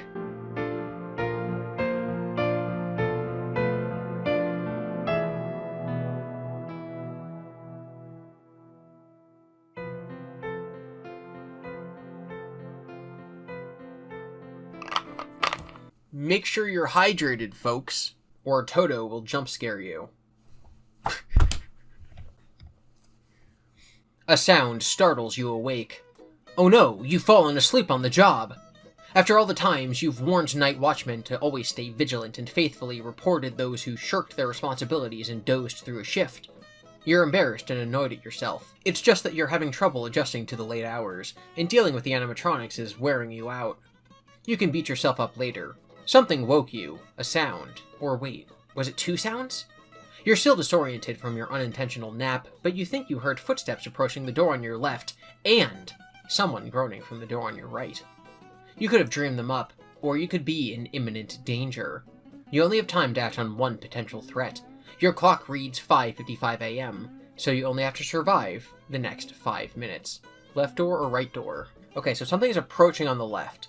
If that's Bonnie, then he's not here yet, so we should close the right door because Chica is actually physically out there. If the thing approaching on the left is Foxy, then we lose. So I'm thinking right door is the best option here. If someone is close enough for you to hear them groan, then they're too close. You leap for the door on your right and slap your finger against the button. You catch a flash of yellow before the door slams shut. Looks like you were just in time. You flick on the hall light and Chica stares in manically at you, beaked mouth wide open. You turn off the light. You can take your cluck and get lost, you say. I've had enough for one night. But it seems you haven't. The footsteps keep approaching on your left, and then Bonnie is standing there. It's too late to close the door now. You brace yourself for the attack, but Bonnie doesn't seem to move. He just stares at you. You stare back at him. What is he waiting for? You break eye contact for a moment and see the clock on the desk flip over from 5:59 to 6 a.m. Bonnie turns and walks away, back toward the show stage. At the door on the right, Chica does the same. Did Bonnie just let you live? Was that a thank you for restoring his head? Or maybe you just got lucky. Either way, you survived another night and it's time to go home. Tap touch here to go home. As soon as you get home, you rush to your daughter's room and check on her. She's sleeping with her left leg sticking out from under the covers and a pillow over her face. You must have spaced out for a minute because the next thing you know, she screams and throws the pillow at your head. You catch it and hold it to your chest. What's wrong? You say. Why are you standing there staring at me? She says. I was about to wake you for school. I'm sorry, it's been a weird night. She pushes her hair back from her face. It's okay. It was just kind of creepy. When I first woke up, I must have been still dreaming. You look like that Fredbear thing from your job. You mean Freddy Fazbear? Whatever, he still weirds me out. They all do. She's never gotten over the time you brought her to work to meet the animatronics when she was 7, and they made her cry so hard she threw up her pizza and cake. She had nightmares for at least a week afterwards. Never mind, it's just me, your loving Dad Bear. You open your arms for a hug. She squints at you. Please never say Dad Bear again. You feel bad about scaring her and ruining her morning. You don't want her to have bad memories if you like that. Gifts always make her feel better. What coin? I don't have a coin! Did I break it? Bam, I didn't get a coin. So, just saying. Okay, I'm going through to figure out where I messed up. Earlier, if you choose to hide in party room 1 instead of going to party room 2, you go inside, Chica comes to get you, and then it looks like you get fired. But that's fine. If you hide inside, there's an option where you can peek out the door, and the cupcake is there. You lean down and pick it up. This is Chica's prop from the stage show. It's called Mr. Cupcake, though the staff has other nicknames for it, like Mr. Tuttles. That's his canon name, Mr. Tuttles. Did Chica leave this for you, or did it somehow hop over here on its own? You think it's harmless, but the way the eyes follow you suggests it must be an animatronic as well, though you've never seen it move before tonight. You hold it up to your ear to make sure it isn't ticking or something. You hear the slight whir of servos too late. Apparently, Mr. Cupcake's mouth also moves, and once his teeth bite down on something or someone, they never let go. The other option is you can wait a little longer. Though you need to get out of here, you just have to wait a little longer, if only to feel safe for a few more moments. Nothing is ever what it seems at Freddy's anymore, and you can only rely on your instincts. Something tells you this is a trap. If you're wrong, you've only wasted a little time. Your instincts were right, more than right. You look down, where faint light seeps in from the dining area under the door. There's a shadow there, of something small on the other side of the threshold. You wonder what it could be. You lower yourself to the floor and try to peer under the crack. You can only see a small portion of whatever it is, but it looks like the wrapper for a large cupcake. You aren't curious enough to open the door though, and your patience pays off. Footsteps approach again, and you can see the distinctive chicken feet of Chica. She picks up whatever is on the floor and walks away. That must have been Mr. Cupcake, you think. You feel silly now for being afraid of a harmless prop, but at least it's gone now, and you're relatively certain that the coast is clear. So yeah, go to Bonnie's head. I'm so lost here. If you screw it on the left, you die. If you screw it on the right, you do this. Okay, if you don't have the screwdriver and you use your fingers, you die. You tighten the screws with your fingers as hard as you can. You worry that you could have done more, but you did your best. The next day, you're woken up by a phone call. It's your boss. Ralph, today we had the biggest crowd in a long time, she says. A reporter was even there to see how we've been doing since we reopened, and we are on track for a big comeback story. Guess what happened? You swallow. Was anyone unbitten? Worse, she says. Turn on the news. You switch on the small black and white television on your kitchen counter and twist the dial until you see a breaking news story. A sobbing child covered in cake and something that looks like blood is being interviewed. And the text scroll at the bottom reads, "Some bunny's in trouble." It cuts to a video recording of the animatronic show at Freddys. The footage shows Bonnie's head toppling off in the middle of a sick guitar riff, bouncing up the stage and landing on some poor kid's cake. Children scream and stampede while Bonnie's eyes roll wildly. You look away from the horrific scene. There's no blood, no one got hurt, that's awful. We check the camera footage. We know you sabotaged the animatronics, Ralph. You're fired. Fazbear Entertainment's lawyers will be in touch. I don't get it. Okay, so use the screwdrivers. You go back to the office. Okay, so you close the left door because Bonnie's coming. And then you're gonna be dead from Chica, yeah. Someone groans right in your ear. Chica jumps up from your right and screams in your face. And she kills you. Your final thought is a chicken with teeth. That's so messed up. There's no coin. There's no coin. I'm so confused. You have a lighter, but there is no coin. Yeah, even just reading through, like, there's nothing that says add a coin to your inventory. Again, I'm just trying to, like, not be spoiled by looking for anything that has, like, a picture of a coin or add coin to your inventory. Huh! Oh my god, this is incredible. Okay, look, so earlier, wait, no, that's so cool. Okay, so here, if you have the ID card, you can use it to get in. If you have the master key, you may use it. If you click this, it says, you open the door and hide behind it just in time. The footsteps stop in the doorway, and the animatronic makes a raspy, moaning sound as it enters the room. It approaches the table, waits for a moment, and then leaves. You wait until all is quiet before you step out from behind the door and resume breathing. You dare not turn on the light, but you can make out some details in the faint illumination from the dining area. This is one of the few rooms at the restaurant with an outside-facing window, making it a popular choice for parties. The tables are set up just like in Party Room 1, but with striped tablecloths and party hats decorated with confetti.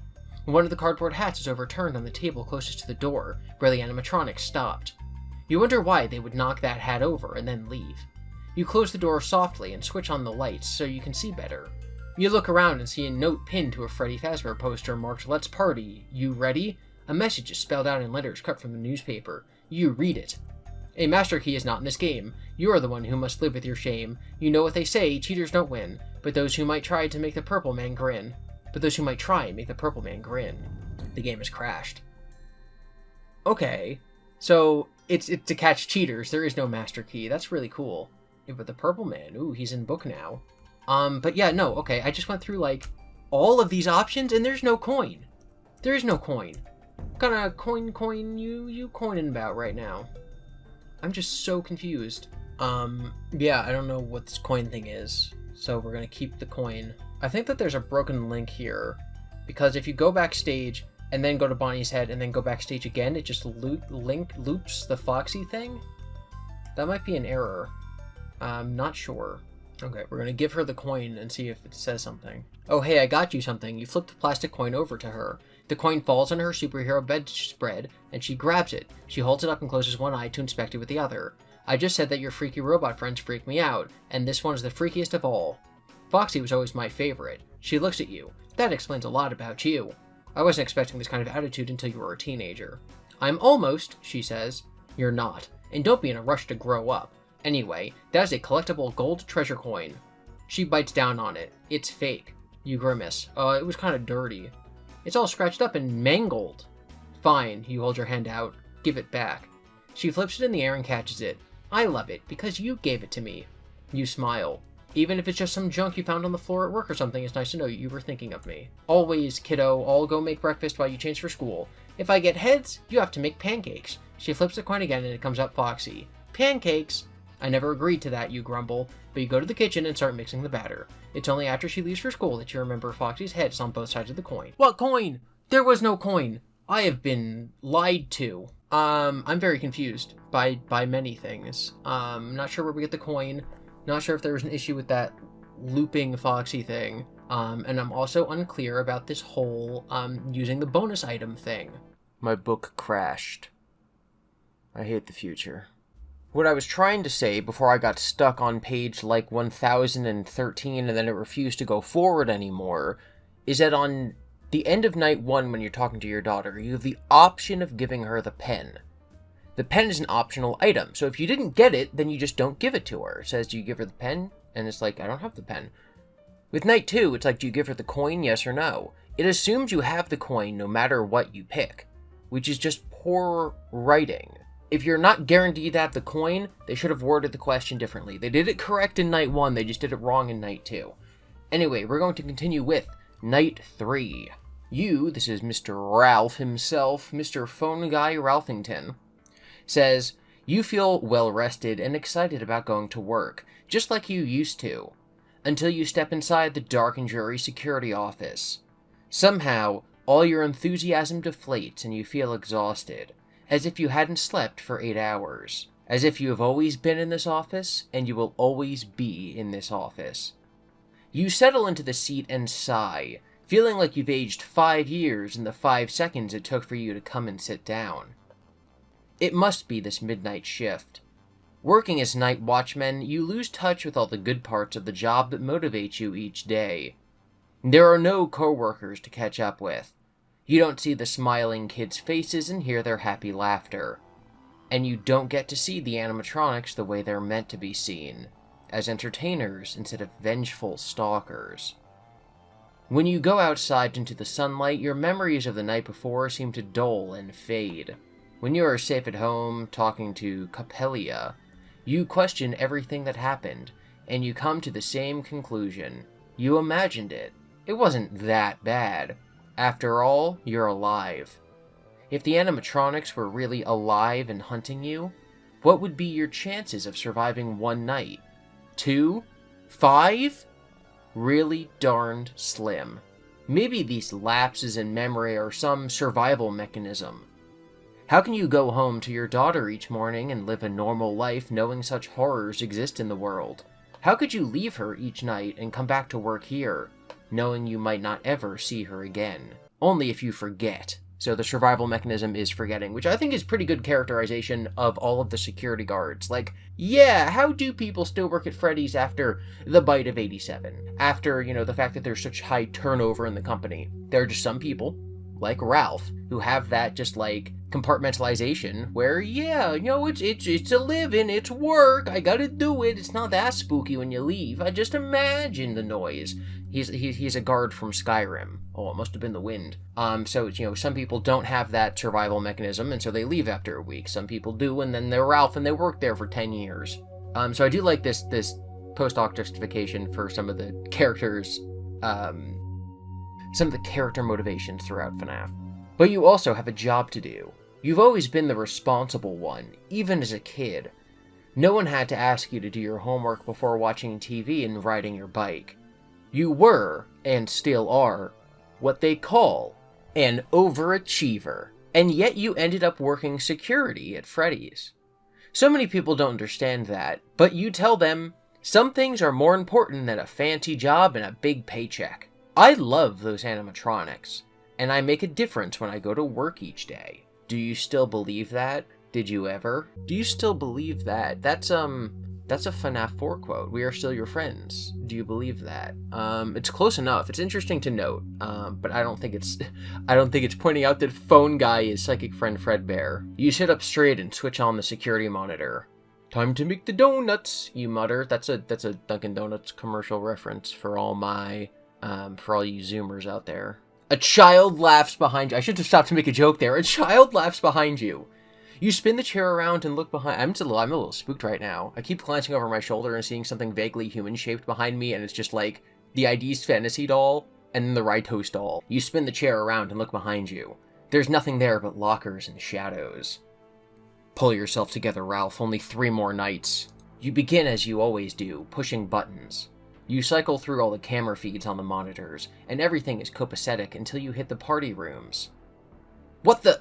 You lean closer to the jittery video screen. A table and chairs have been overturned in Party Room 2, and there is a dark puddle on the floor. The window in the far wall is broken. A crushed paper party hat lies in the hallway outside. This is why we don't have more windows, I imagined him saying that very nerdily. Everyone always wants to schedule their parties in Party Room 2 because it has one of the few windows in the restaurant, but the moment you saw it, you knew it was a big security risk. Kids are always breaking it on a dare. though no one has ever gotten inside before. Oh, you think someone got in? I thought he kind of meant that it broke like during the day. Someone has to clean up that mess in party room 2. You put your finger on your nose. Not it, you say. Ralph is very nerdy tonight. You sigh. This security job has more janitorial duties than you expected. You need supplies from the closet in the West Hall to mop the floor and board up the window. And you should locate that intruder before they break anything else, or get themselves hurt. So we can go to the supply closet, we can go to the West Hall. If you check the supply closet on your camera, or check camera for intruders. I think both of those. I think that check supply closet for camera, and then check the rest of the building for intruders. Like, that's my order there. So we're going to check the supply closet first. On the cameras, I mean. You punch the button for the supply closet camera and nearly wet yourself when you see Bonnie waiting inside. When you were a kid, you used to play hide and seek with your dad, but his tactic was to hide in places like closets and then pop out shouting boo just before you found him. No matter how much you screamed or cried or peed yourself after a jump scare, he laughed at you and kept doing it. Your dad had a mean streak. After a while, you stopped asking him to play hide and seek or anything at all, which, now that you think of it, may have been his plan all along. When you play hide and seek with Coppelia, you make as much noise as possible and pretend you don't notice her peeking at you from between her fingers while she counts rapidly to 20. You always act surprised when she finds you. In even the silliest hiding places, like under a blanket on the sofa or crouching behind the TV stand with your butt hanging out, you never, ever hide in the closets. When she does, she gives you a hug after you give up, and she comes out. You doubt Bonnie is going to give you a hug. At least, not the kind you can survive. Ollie oxen free, you mutter. See, now I'm trying to make Ralph look cool. Ralph is a cool guy with respect from his daughter. Eventually, Bonnie leaves the closet. The hall camera shows him walking to the dining area. Hurry to the supply closet, I want to check the other cameras. You open the supply closet in the West Hall and yelp when something reaches out of the darkness. It hits you in the face and you jerk backwards. The wooden handle of a mop falls and clatters hollowly onto the black and white tiled floor. You chuckle and look up at the security camera in the hall. You flash it a V sign with your fingers and then stoop to pick up the mop and return it to the bucket. Gradually, your racing pulse returns to normal. You have 2 big jobs ahead in party room 2. You have to clean up that spill and broken glass and board up the window. Everything you need is right here, but you can't carry all the supplies with you.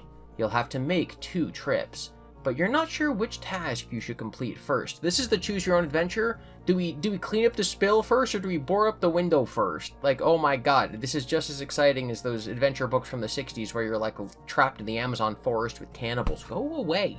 We're gonna clean up the, definitely clean up the spill, because you don't want to slip on the water. That's dangerous. You hate messes. So you decide to clean up that spill first. You know it will only get more difficult to wipe it up if it dries. You grab a mop and the bucket, then look around for some cleaning solution. The bottles on the shelf are all industrial grade stuff.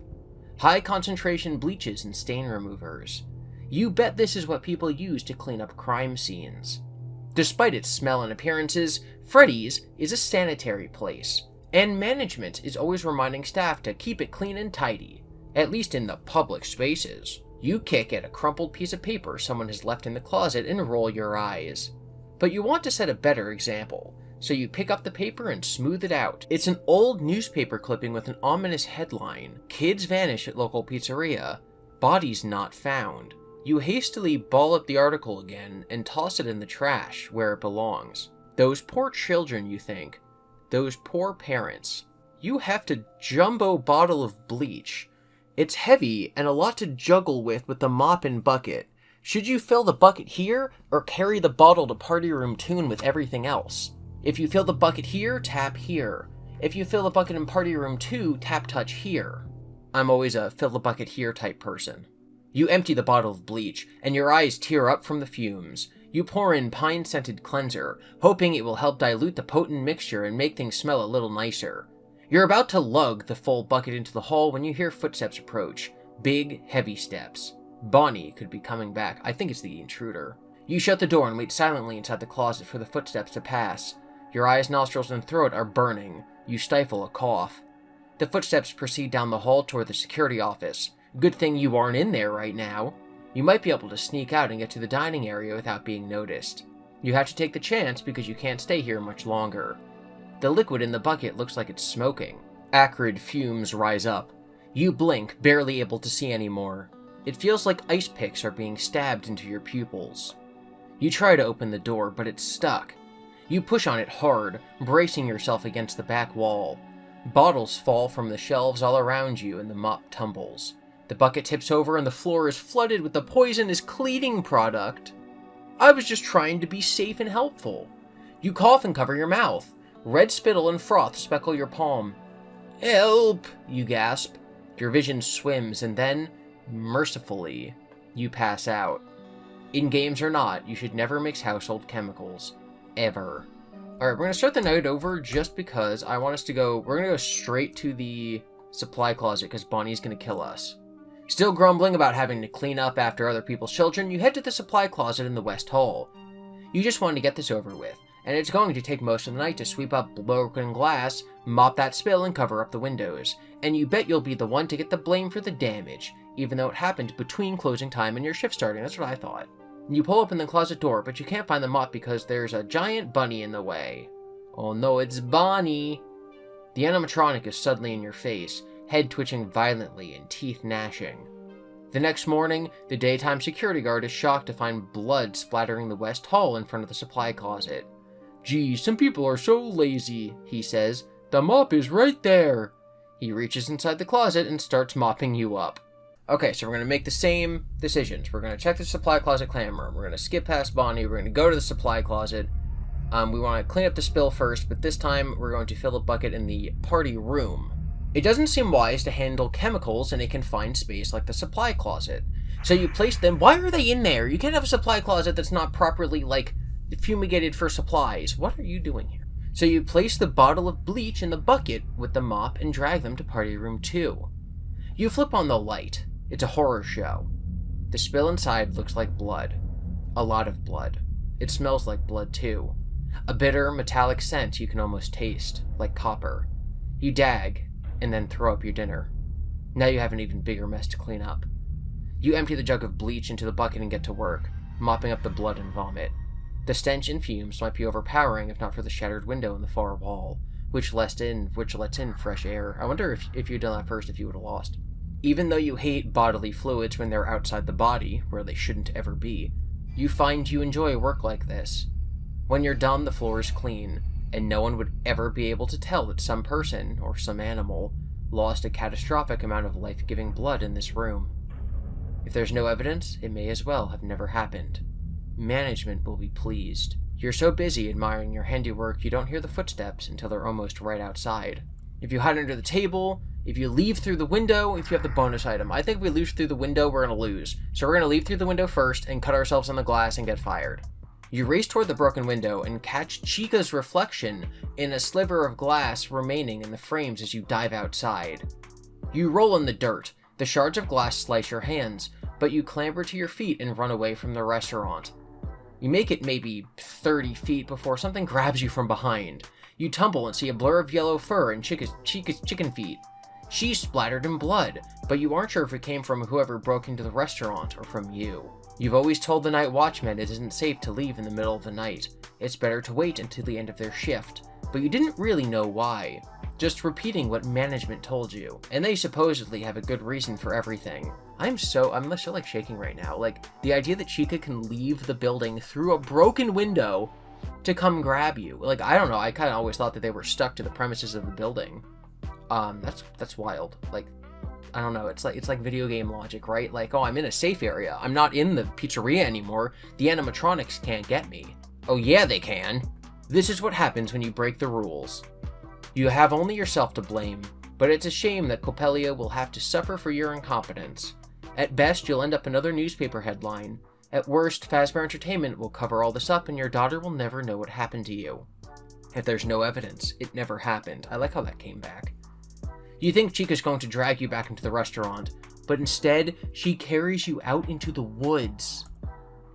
This might go even more badly than you thought. For everyone. Dude, did Chica just break out of the restaurant, forever?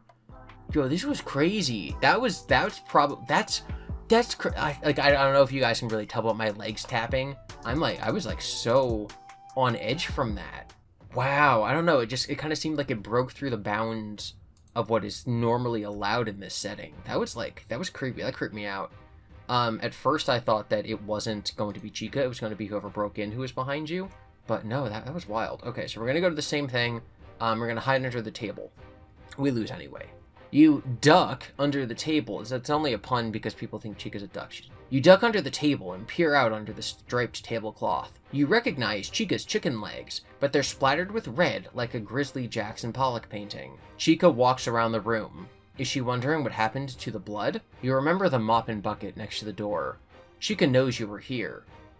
See, that's crazy. See, I don't think the animatronics have that much insight, like that much consciousness, that much sapience to know, like, oh, the mop bucket is here, therefore the janitor was here. But Ralph thinks so. You force yourself to lie perfectly still, breathing as shallowly as possible. Then you notice there are wet footprints leading from the bucket to your hiding spot. The floor hasn't quite dried yet. In a flash, Chica's face appears under the tablecloth, mouth wide and screaming. She drags you out from under the table, and you remain conscious long enough to see the floor doused in blood again, and to have one final irrational thought. I just cleaned that. Guys, this book is amazing. Like, genuinely. I've seen a lot of discourse on Twitter about how this is people's, like, favorite FNAF book overall, and it so is. Like, this is really fun. And again, it has this level of violence that is even in the games is only implied. And I love it, and it's humorous, and it's funny, and it's dark. Okay, so this time we're going to board up the window first. I kind of have a feeling that we're going to, like, then gag on the fumes and still lose, but it's cool. Your first priority as Night Watchman is to keep Freddy Fazbear's Pizza secure and protect the animatronics. Although you aren't sure how much protection they need, you'd better make sure no one else can sneak into the restaurant in the night. You pick up a hammer and swing it around experimentally. It's no Mjolnir of Thor, but you already feel a little safer. You grab a box of nails and a pile of wooden planks that are just the right size to set off for the party room. What a mess. You step into party room 2 with dread settling in your chest. There's a wide, dark pool of liquid on the floor, just like the wide pool of liquid you should be drinking right now because it's time for a hydration check. One of my friends bought a SodaStream a couple years ago, and then they won another one in like a work lottery raffle thing, and so they gave me their old one. When I do my job at my movie theater that I currently work at, I drink seltzer water all day, every day. It's just a good way to drink water and still have fun with it, because there's a little kick to it, it's a little spicy. So I just take water from my faucet at home, put it in the SodaStream, just put some CO2 in it, no flavor or anything, I just drink seltzer water all day, I love it. I'm not going to chug the whole thing this time, but yeah, it's time for everyone to drink some water. At least once per video, everyone's got to have some water, and no coffee, energy drinks, soda, no, you got to drink some just plain old good water. I had someone leave me a comment one time that was like, oh, your narration is so boring, you're so vanilla, and I just responded with, my favorite drink is seltzer water, and then they liked my comment, which I thought, amazing, great storytelling. It's just kind of absurd thing that you gotta love. What am I talking about? Bears? There's a wide, dark pool of liquid on the floor, and the pane from the window on the far side of the room is gone. Broken glass is everywhere. The shards on the floor twinkle in the moonlight coming through the open window. It's kind of pretty, despite the circumstances. A cool draft from the window brings the scent of something sharp and metallic. You flip on the light and see that the puddle is red and viscous. That's a lot of tomato sauce, you think hopefully. But when you kneel to investigate more closely, you know it's blood. See, the other path only implied that it might be blood. This says, like the narrator says, it is blood. You gag and run to the window to throw up. The fresh air wafting inside settles your stomach. You've never noticed before how bad this place smells all the time, like greasy old pizza and sweat, and sometimes rotting meat, and now blood. Human blood? An animal must have gotten in. You say aloud, as if that would make it true. Whatever it was, it's gone. One way or another, you just have to worry about keeping anyone else out. You place a plank over the window, and are about to hammer in the first nail when you hear strains of music from the dining area. It's getting louder. It's Freddy! He's Toreador marching his way towards you. We can board it up quickly, we can listen and wait, we can climb out the window. I have a feeling that if we climb out the window, we're going to lose again, so I want to climb out the window. Oh, this is actually different. You climb out of the broken window. I kind of thought I was going to cut to the same Chica thing. You climb out of the broken window. A shard of glass slices your palm open, and you drip blood all the way around the restaurant to the parking lot. You get in your car and drive home. You're home early, so Coppelia is still sound asleep. You sit in her room, listening to her breathe until the sun rises, thinking, worrying. You abandoned your shift, and you know what that means. Don't bother coming back. Do not pass go. Do not collect your final paycheck. You're ashamed that after a flawless career at Freddys, it's come to this. You're alive, but you're a coward. As the days pass, you think you might be even worse than a coward. You're a killer, or at least indirectly responsible for the deaths of innocents. The news reports a series of missing children over the last few nights since you escaped from Freddys. Since something else also escaped with you. 4 kids have disappeared so far, and when you do a little detective work, you determine their houses are all in a line from the pizza place, a line leading to your house. On the 5th night outside Freddys, you find yourself comforting Coppelia in her room while the animatronics try to get into your house, wreak havoc and revenge, and get your daughter. Guys, this is creepy. This is like, wow. I'm shaken.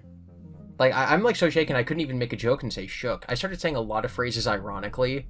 Like, yo fam, I'm so shook. I started saying fam because Jack's Film says it, like, to make fun of people who say it unironically, and then he started saying it unironically, and then I started saying it unironically. But this is, I'm like all clammy right now. This is, like, crazy.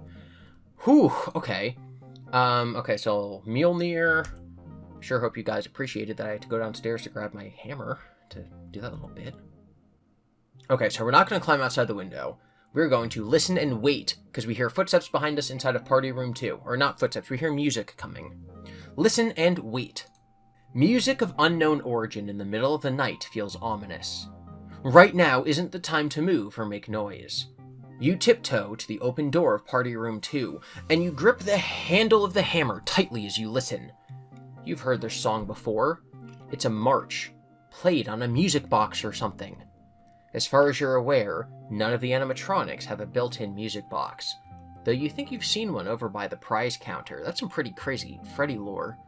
The music comes closer and closer. Then, it moves past the party rooms and fades. You risk a peek around the open doorway and see Freddy Fazbear walking away, microphone in hand. You choke back a gasp.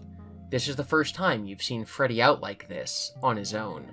You are beginning to wonder if he'd ever step off that stage. Now you're worried about what finally drew him out. At least he's gone, for now. You board up the window quickly, straining to hear whether Freddy or any of the others are approaching. Now that the task is done, there's still all that blood to clean up. So much blood. But you've also been away from the cameras for too long. Maybe you should swing by the security office first to check in. Oh yeah, we have to go to the office or we go to the supply closet. I forgot we didn't have the mop with us this time. I'm in a wing it mood. I say we go to the supply closet. There's so many paths. I get that, oh, it's a later night in the week and so it's going to get more difficult, but there's a lot of paths that I already want to go back and try. This book is really fun. So we're going to go straight to the supply closet. I want to see what happens. Oh, see, we didn't already lose. This is great. You make it back to the supply closet and then back to Party Room 2 in record time, toting a bucket, a mop, and bottles of bleach and other cleaning products. It's disgusting work, mopping up a human body's worth of blood, but you pretend it's just food spilled on the floor. You immediately push that thought away as it might actually be too on the nose, because the animatronics ate them. You're just about done and ready to head back to the security office for the end of your shift. You're worn out and practically half asleep when you hear footsteps outside the door. It's nearly morning. This must be the intruder trying to escape through the window they came in. Oh yeah. Oh no. Okay. Confront them at the door. Yeah, let's do this. Hit him with your mop. Get him with your mop. Confront them at the door. You won't hide anymore, especially not from an intruder. You rush toward the door, brandishing the mop like a staff. Tonight, you are going to be the one delivering jump scares. Even that callback to earlier with like his dad in the closet, that's so good. The writing in this book is actually great. You swing the mop as you emerge from the room and you make contact with Chica's head. Her left eye is knocked out. It bounces on the floor a few times and then rolls under a party table. Oops. Chica stops moving, sparks flying from the eye socket. She makes a sound like a whimpering child. The next night, you find a termination notice in your locker. Management claims you vandalized Chica and even blames you for her being covered in animal blood. You contest it, but the security footage shows you aggressively beating Chica with a mop until she breaks. Instead of a final paycheck, you find a bill for animatronic repairs, which comes to more than you earn in a year. You beg them to cut you a break after all your years of loyalty, and they finally offer you a deal. You can pay off your bill gradually as the permanent night watchman, but you don't have any choice but to accept. Now all you have to do is make it through 365 nights at Freddys. That's awesome. That also makes it so that Mike never gets a job here, ever, ever, ever. Okay, so now we need to find our way all the way back to that decision. Okay, so we're back to the previous decision. We're now going to wait for Chica to walk by. You crawl under a party table to surprise the intruder. You wait for a long time, anticipating the expression on their face when they discover the window they broke has been boarded up and there's no way out other than the front door. But it's you who are surprised when Freddy Fazbear stumbles into the room. You prepare to defend yourself with the mop, but there's something wrong with him.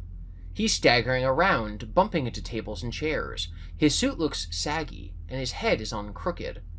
This isn't Freddy. This is someone wearing one of the spare animatronic suits from backstage. Now that you're looking for them, you see human eyes behind the big sockets of the Freddy head, a second pair of teeth in his throat when his mouth flops open. You're about to apprehend the intruder when you notice fresh blood on the floor that you just mopped. Footprints. Footprints from the door, where Freddy leans against a table. The costume is soaked in red. Red tears seep from the eyes. You gasp and he lurches towards you, arms dragging at his side. He tilts his head at a strange angle to look at you under the table. "It's me," he intones. He bends over so far the mask starts to slide off. You can almost see his real face. You wake up beneath the table.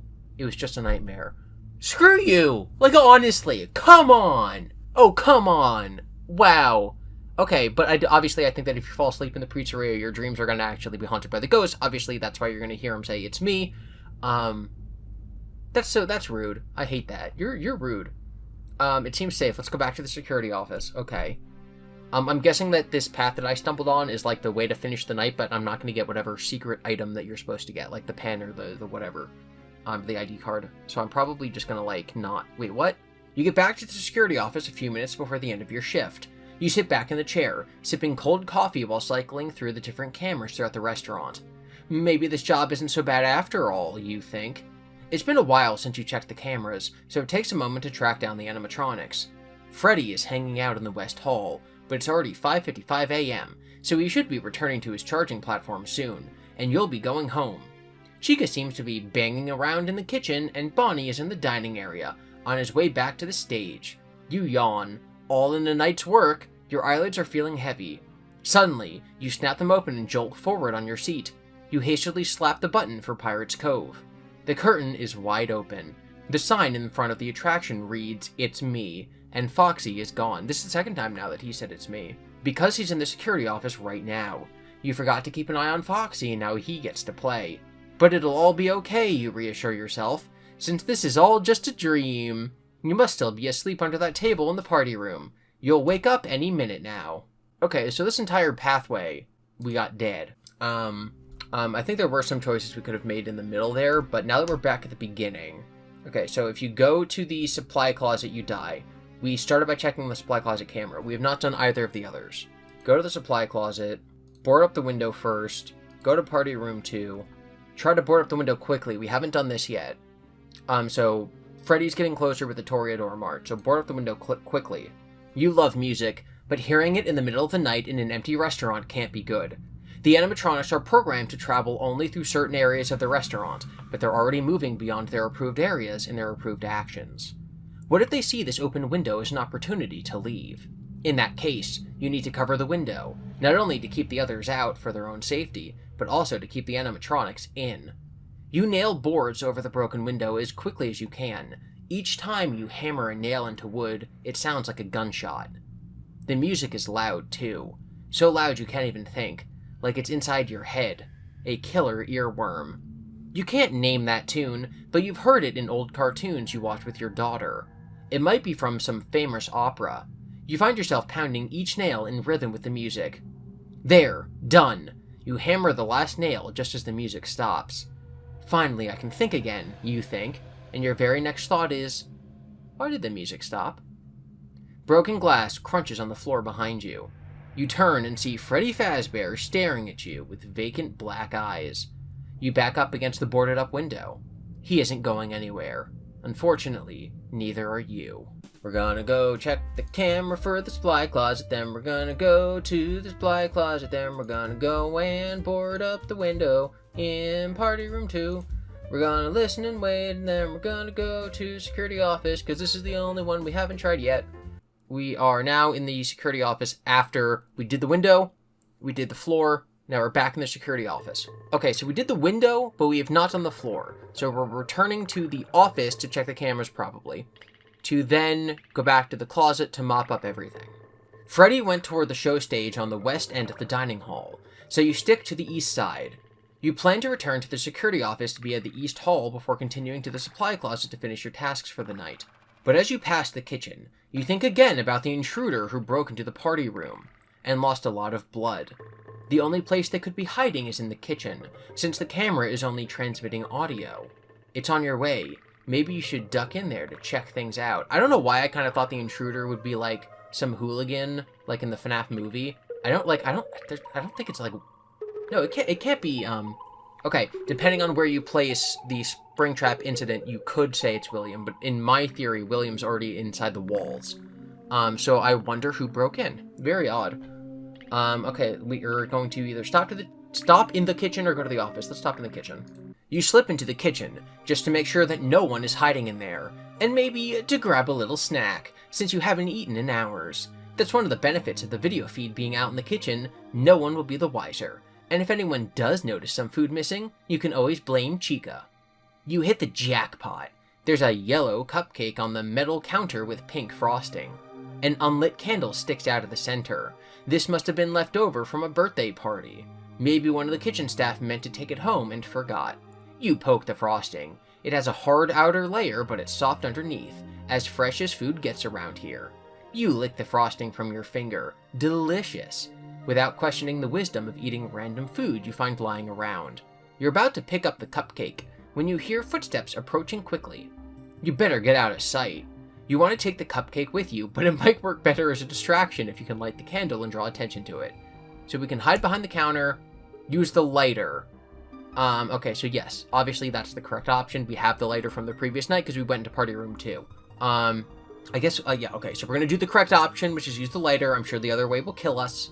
We'll do that. I promise you we'll do every path before the night ends. You pat your pockets frantically, recalling the lighter you found earlier. There it is. You pull it out and it takes you a few tries to get a flame going. You aren't used to heavy-duty lighters like this, but it doesn't help that you're nervous. You light the candle and then bolt around the counter to hide behind it as someone enters the kitchen. You catch a distorted reflection of a large yellow chicken in the industrial-sized chrome refrigerator. From that vantage point, you watch Chica approach the cupcake with interest. Something overcomes you and you begin singing "Happy Birthday" softly. You're giving away your location, your only advantage, but somehow Chica keeps staring at the burning candle. When you get to the part where you name the birthday person, a name pops in your head. Happy birthday, dear Susie. Happy birthday to you. Chica lets out an anguished scream and smashes the cupcake with a hand. She storms out of the kitchen, wailing. Weird, you think, even for a walking animatronic. Guys, I'm like, you can't tell. I'm like sweating a little bit. This is like freaking me out. Weird. It's just like, oh my god.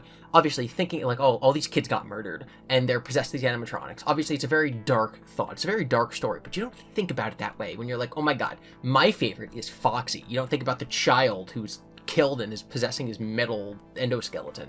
Wow. Oh, this is genuinely scary, guys. Whew.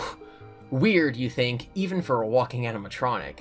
You pay attention to the poor smashed cupcake. Chica's tantrum not only extinguished the candle's flame, did she make a wish? But also reduced the baked good to crumbs, which you're still tempted to eat. Something glints in the cupcake wrapper. You poke through the mound of crumbs and find a gold ring. It's heavy, not like the plastic gold-painted trinkets you can get from the vending machines or the prize counter. How did it get there? You wonder if it belongs to the baker who made the cupcake. The ring could have slipped off a finger and into the batter. There are no inscriptions or identifying marks. It's just a plain gold wedding band. Well, you can always check with the staff tomorrow to see if anyone is missing it. And if no one claims it, it should make a nice little parting bonus for you. A souvenir for you or your daughter. Add gold ring to your inventory and proceed to the security office. Am I gonna die again because I didn't check Foxy? No. You make it back to the security office without encountering any more animatronics, but you don't get comfortable. You can't stay long, with that bloody mess in Party Room 2. Oh, because we haven't cleaned that yet. But there's always time to sweep the cameras for trouble. Freddy is missing from the stage, but Bonnie and Chica are back there already. Chica has stains around her mouth, but the black and white video makes it hard to identify what it is. Could be frosting from the cupcake she found in the kitchen. Yeah, that must be what it is. Even Foxy is still hiding out in Pirate Cove. This night has been feeling off, and you reason it's because it's the first night Freddy has gone wandering. It's possible that the other animatronics are lying low tonight to give him some room to explore. They're not afraid of him, are they? You can't pick up Freddy on any of the cameras, but you do hear his music playing in the kitchen. It's a popular spot tonight. Satisfied that you're taking only a minimal risk as long as you steer clear of Freddy's music, you stop by the supply closet for the second time tonight. You grab a mop, some cleaning products, and a bucket. Something rattles inside the bucket. You steel yourself for something traumatic, like a dismembered body part or a small dead animal, and look inside. A pink water pistol is at the bottom of the bucket. It's the kind of toy they give away at the prize counter if you turn in enough tickets. A cheap toy that probably won't work right and will cease working completely after playing with it just a few times. You know they buy these things in bulk for pennies apiece and then make several dollars of profit off them. Finally, I'm armed, you think. You raise the water gun and spin around to aim at the hall outside the closet. Go ahead, make my night, punk! The hall is empty. You probably scared everyone off. You slip the water pistol into a pocket. Even though it's plastic junk, it does make you feel a little safer, which probably says something about how unsafe this whole situation really is. Add the water pistol to your inventory and tap touch here. You hurry back to Party Room 2 and clean up. The puddle on the floor has dried some, so it hardly even resembles blood anymore as you apply the mop and bleach and add some pine-scented shine to the red and blue tiles. To save yourself some time, you bring the cleaning supplies to the security office with you. The day shift can put them away, and this way everyone will know that you weren't just sitting in front of the screens tonight. You definitely put in a good night's work. Freddy's music starts up again, and it sounds like it's right outside the office, but you can't tell which door it's coming from. It seems to be coming from all around you. You grab the desk clock. It's 5:59 a.m., and back up, looking from one door to the other. You hear laughter, and see light flash on your left. Freddy's eyes and mouth are strobing white lights like a demented jack-o'-lantern while the song continues playing as if there's a music box in his head. The song is almost over, and you don't know what will happen then. The clock flips over to 6 a.m., and you immediately hold it out in front of you. It's 6 a.m., Freddy! Go back to your stage, you shout. 6 a.m.! To your surprise, the music stops, and Freddy does, in fact, slink off. That's right, I don't want you in here anymore. You look at the clock in your hands. A makeshift talisman that only works once a night, at a very specific time. The question is, do the animatronics have internal clocks? Or could you deter them by simply changing the time on this clock? I think it's definitely an internal clock. Tap touch here. Home again. You stop in the kitchen and wash your hands vigorously under the hottest water you can stand for 2 minutes, and they still don't feel clean. This last night has left a mark on you that you don't think will ever come out. Like Macbeth. It's like a Lady Macbeth reference. You head to your daughter's room and run into her in the hall, already dressed for school. Coppelia has bags under her eyes. You look at each other for a moment, and then she wraps you in a tight hug. Are you okay? She whispers. Her voice trembles. I'm alive, you laugh, but neither of you finds it funny. Are you okay? Why are you up so early? I didn't sleep well. The two of you walk back to the kitchen together.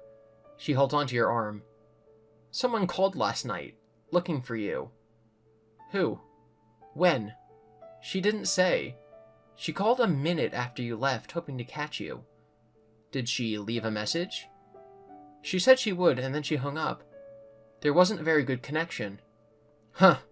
If it's important, she'll call back. You don't feel up to making breakfast, and Coppelia doesn't seem up to eating much, so you pour 2 bowls of sugary cereal. I'm glad you're home, she says. Me too. Can't I skip school? I want to hang out with you. You're tempted, but she needs to go to class. That's what kids do, right? Just like you have to work. I don't think so. Not today, sweetie. I need to sleep anyway. Go ahead. I just want to be around you. Staring at me while I sleep? Sounds creepy. You wink and we both laugh. And just like that, whatever has been haunting you lifts, and memories of the awful night fade away. And tell you what, you can stay home if you tidy your room. It's getting to be a mess, and I'm done cleaning up after other people. No deal. You smirk. Thought so. So, bring me any souvenirs? She asks as she ties her shoes. I did find a couple things lying around. An image of the large bloody puddle pops into your mind. Your breakfast starts to come back up, but you swallow it down. It leaves a bad taste in your mouth. Dad, what's wrong? Tonight was a lot. I'll tell you about it later. Never. Here's your prize for being Daughter of the Month.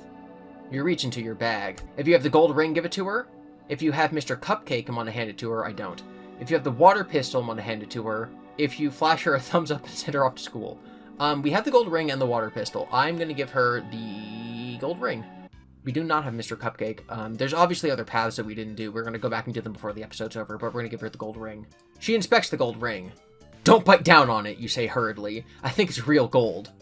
She slips the ring on her right hand. It fits her perfectly. She smiles. Am I invisible now? You look around in confusion. Pell? Where did you go? I can hear you, but I can't see you. She pulls off the ring. Oh, there you are. You grin. Just like when she was a year old and you used to play peekaboo together. She would laugh and laugh. Oh, to be young enough to believe that just because you can't see someone, they can't see you either. Thank you for my precious, she says. I should never have let you read Lord of the Rings, you say. Let me? Like you could have stopped me. You give me everything I want. She tilts her head. Almost everything. Go to school. You point to the door and she shrugs. I had to try. She puts the ring on again. You blink and she's gone. This time for real. Guys, this is written so well. I love this. What? Oh, wait. Oh, I thought that was just like a cute, like, oh man, she walked off to school. What? You check the clock and see an hour has passed. You must have fallen asleep right there at the table as she was leaving. You crawl off to bed, but now that you're lying there, you have a hard time falling asleep.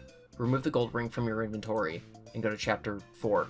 I'm genuinely scared. Like, I know I look kind of ridiculous because I have a bear on my head, but like, this chapter, this night, like, I've loved this book so far, especially like the writing. But that night 3 was like really creeping me out. I kind of assumed we'd run into whoever this intruder was, but we didn't. Maybe there's a path where he kills us, but like, wow. Okay, so we're gonna go back to somewhere. Okay, we're going to give her the water pistol. She spins the water pistol around her finger like a Wild West gunslinger and then points it at your chest. You've got to ask yourself one question. Do I feel lucky? Well, do you, punk? This was a mistake. Gimme. You reach out to take back the toy gun. Oh, you want it? That's my Pell voice. Doing her cowboy. Oh, I guess you should be more like a female cowboy. Yeehaw. Yes, let me have it. Okay. She squeezes the trigger and water squirts you in the face. Her peals of laughter fill the kitchen. Thanks. You wipe the water from your face and watch her laughing. You asked for it, she says. I sure did. She starts to put the water pistol in her backpack. Nope, you say. Oh, I wasn't going to use it. She pulls the water pistol out sadly. Then why bring it? It makes me feel safer, she says. It shoots water. The Wicked Witch of the West has been bullying me at school lately, and I really think this would help me manage the situation.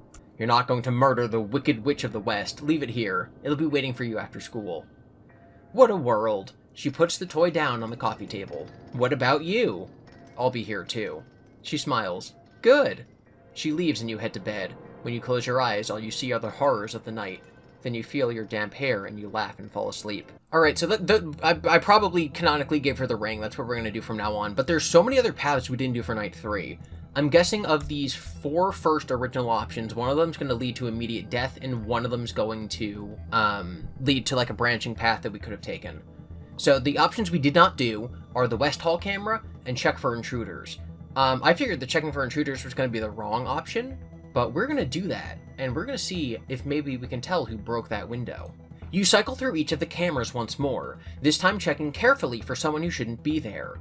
Bonnie and Chica have both left the stage. "Why don't you go out much, Freddy?" you ask. When the camera pans away from him and back, you gasp. His head is now turned and looking into the camera. You stay there, you swallow, please. The curtain at Pirate Cove is opened slightly, and you see Foxy grinning from the depths. You stay there too. If the intruder is hiding in there, Foxy wouldn't even think of leaving his new plaything. Funny how you've started attributing thoughts and feelings to the animatronics as if they weren't simply acting according to quirks in their programming. Anthropomorphizing, you believe it's called. You started out as a psychology major at the community college, specializing in children's psychology before you dropped out. You figure that experience helped you get the job at Freddys.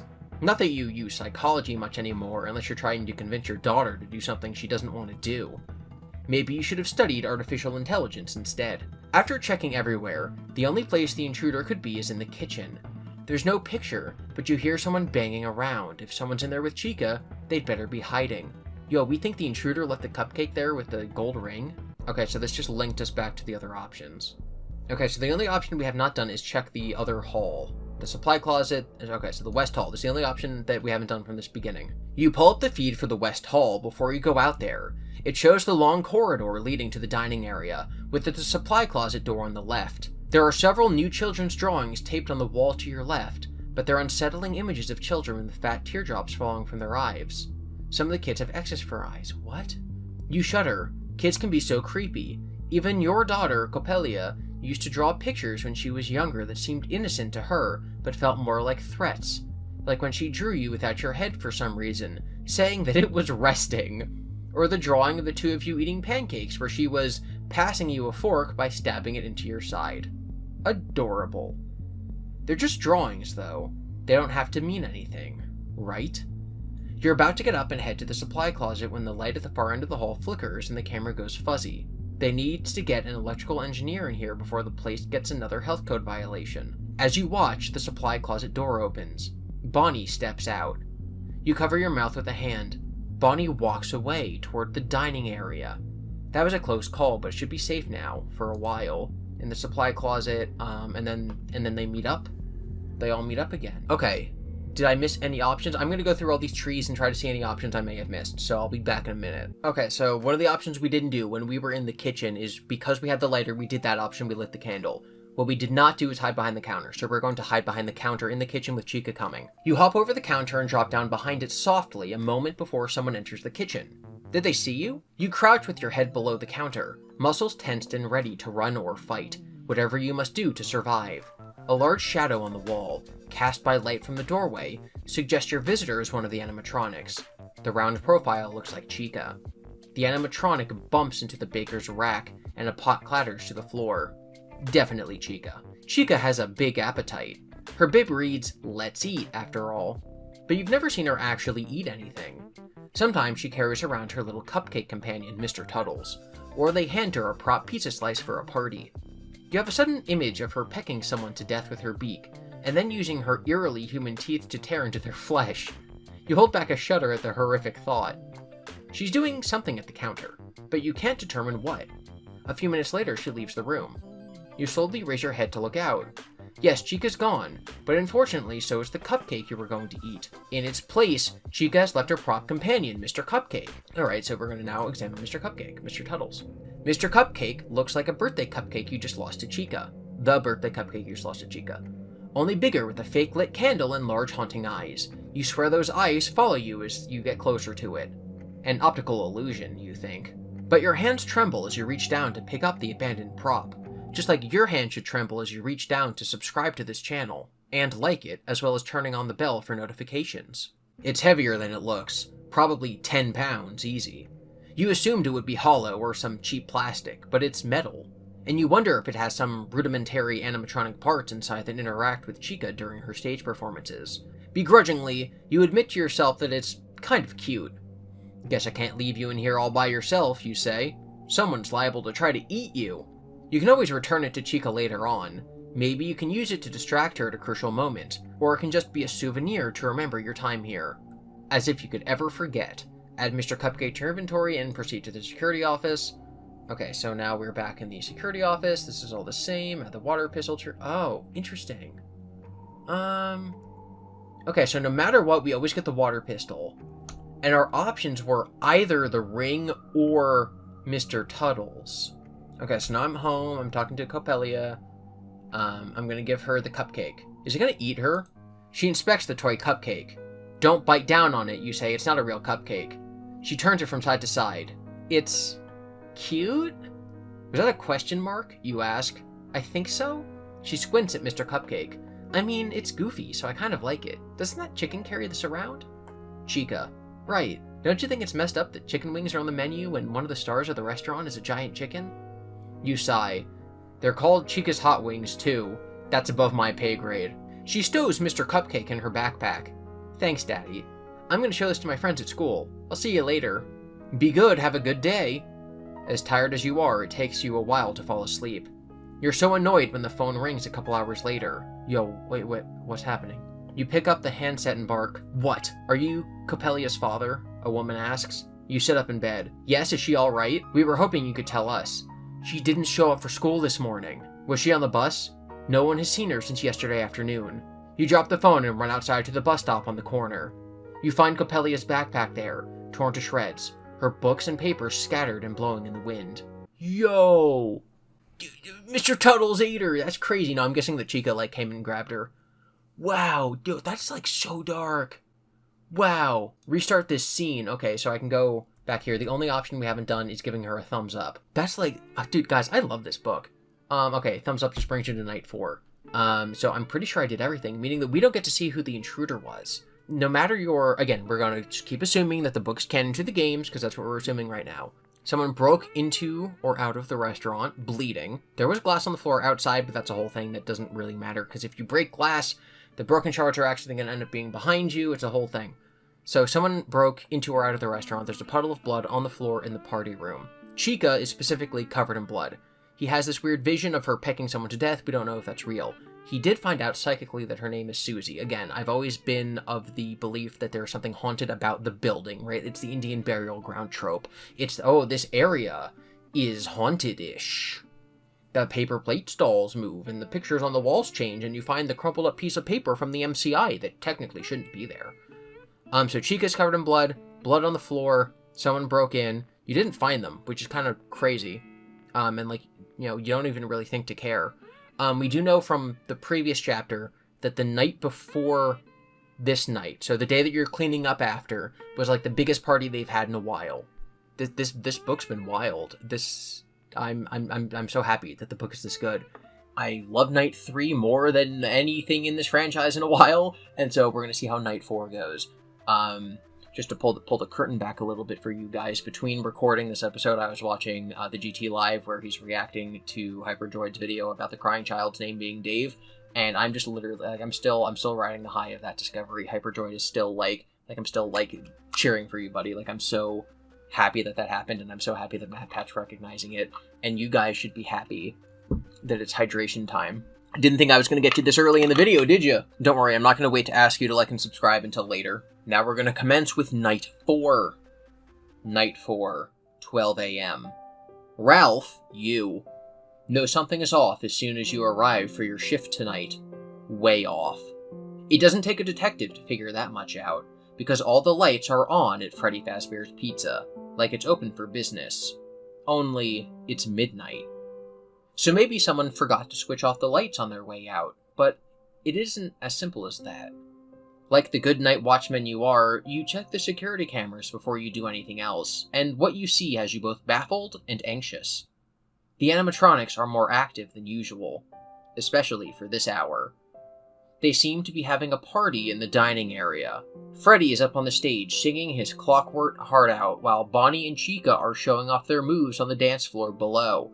Bonnie is swinging his bass guitar around, and Chica is doing the chicken dance up and down the aisles, knocking chairs over. Even Foxy is joining in, so you know this is big trouble. He's dancing on the tables, crushing party hats and shredding tablecloths with his shiny metal feet. You cover your eyes. Now this is a nightmare. You don't know how you're going to clean this up, but you can't even think of janitorial duties until you shut down the party. How are you going to do that? You can't just ask them nicely to stop, they'll come right after you. With all the lights on, maybe the animatronics never switched over into night mode, and they don't know what to do without supervision or kids to entertain. You might be able to get them back on track if you just turn off the lights. But you can't walk around switching lights off either. Then they'll come right after you. If only there was a way to turn off all the lights at once. Other than praying for a well-timed blackout to make it easier for you, your best bet is to head to the breaker room and shut down the power to the entire restaurant. That should force their systems to reboot. But there's a big problem. The breaker room is behind the stage. Yo, you think he's gonna get into a springlock suit? You think he's gonna have to be Golden Freddy to get past them? Behind the stage, on the other side of the dining area. And sneaking through there with all the lights on without alarming Freddy, Bonnie, Chica, or Foxy would be a small miracle. If you succeed at that, you're definitely going to buy a lottery ticket in the morning. If you head to the dining area and hope for the best, go here. Try to pace around the office thinking of another way, do here. I think we should do a springlock suit, so I'm going to pace around the office. What if he sees Golden Freddy in the corner because he's pacing in the office? You walk back and forth in the cramped security office. It may seem like a waste of energy to some people, or an annoying habit, but pacing helps you figure your way out of a bad situation. You think best on your feet, and moving around feels like you're doing something, even if you aren't actually going anywhere. But tonight, you feel like a zoo animal trapped in a too small cage. The security office is the only safe place at the moment, but what happens when the animatronics decide to bring the party to you? You aren't good at parties, especially costume parties, where you might end up stuffed into a suit filled with robot parts. You keep walking between the lockers at the back of the office and the desk at the front, where the TV shows the animatronics wrecking the dining area. You don't know how many times you've looked at those lockers, but on your 10th or 11th trip, you notice something new behind the lockers. A ventilation opening near the floor. You drag the lockers away from the wall, wincing at the sound of scraping metal. Has this vent always been here? You're excited. You can use these to sneak right by the dining area undetected, if you can find your way. You crawl inside and immediately face a decision. If you turn right, go here. If you turn left, go here. Well, we're gonna go by our old standard of always go left first. We're gonna go left. Fun fact, if you think that that's just from the VIP book playthrough where Chica tells you to always go left, it's actually not. If you're an OG and 7 years ago you watched my old Let's Play channel, you know that going left first is an old adage I live by. Playing Zelda games as a kid, if you're faced by a fork in the road, I was always like, I'm gonna go left first. I want to see what's left. So going left first is in fact my go-to in video games in general. As soon as you choose to go down the left shaft, you start second-guessing yourself. Maybe you should have turned right, to head to the northwest corner of the pizza place. You almost turn around, but you figure all these passages must lead to the same place, eventually. You don't handle confined spaces well, but these corridors are surprisingly roomy, much bigger than they need to be. With just the endless expanses of gray metal that shift under your weight, you become sensitive to other clues about your whereabouts. One section of the vent is sticky with grease and dust, and you know you must be passing through the kitchen. You're on the right track. Up ahead, there's another junction, to the left and the right. Picturing the layout of the restaurant in your mind, you can't figure out what could be to the right. There shouldn't be anything there, at least no room or area you can access normally. So turning left goes to the breaker room, turning right goes to this mystery room. Let's see. It gets darker as you move along the right corridor. Less light from the restaurant is seeping through the cracks and vent openings. This route must be taking you further from the break room, but your curiosity gets the better of you. Where are you? Are you even still in the restaurant? Now it's basically pitch black, and even more disorienting. But you push on. Finally, you reach a dead end, literally. As you grope around for another path, your hands fall on something thin and dry, wrapped in threadbare fabric. It makes you think about the skeleton model in your high school biology classroom. This is a bone, you think. You drop it with a resounding thud, but you don't examine it any further. You don't want to know if it belonged to a human or why it's here. You're somewhat relieved that you can't see anything, though your imagination is vivid enough to provide its own interpretation of the scene. You turn around and make your way to the breaker room. Bone? So it says that there's thread on it, so not like a decomposing raccoon. Wow, a bone in the ventilation shaft above above a secret area in the restaurant. I wonder if that's going to come back in this book, or if that's supposed to be lore that we understand from the games. You can tell you're going the right way because you hear music and crashing sounds from the dining area. The animatronics are going to wreck the restaurant if you don't put a stop to this and tidy up before morning. You pick up the pace, but moving faster means making more noise because the metal shaft shakes violently under your weight. The music in the dining area abruptly cuts and you freeze. Do they hear you? Maybe they've simply worn themselves out. If they've been operational since the pizza place closed, they haven't had a chance to recharge on the stage yet.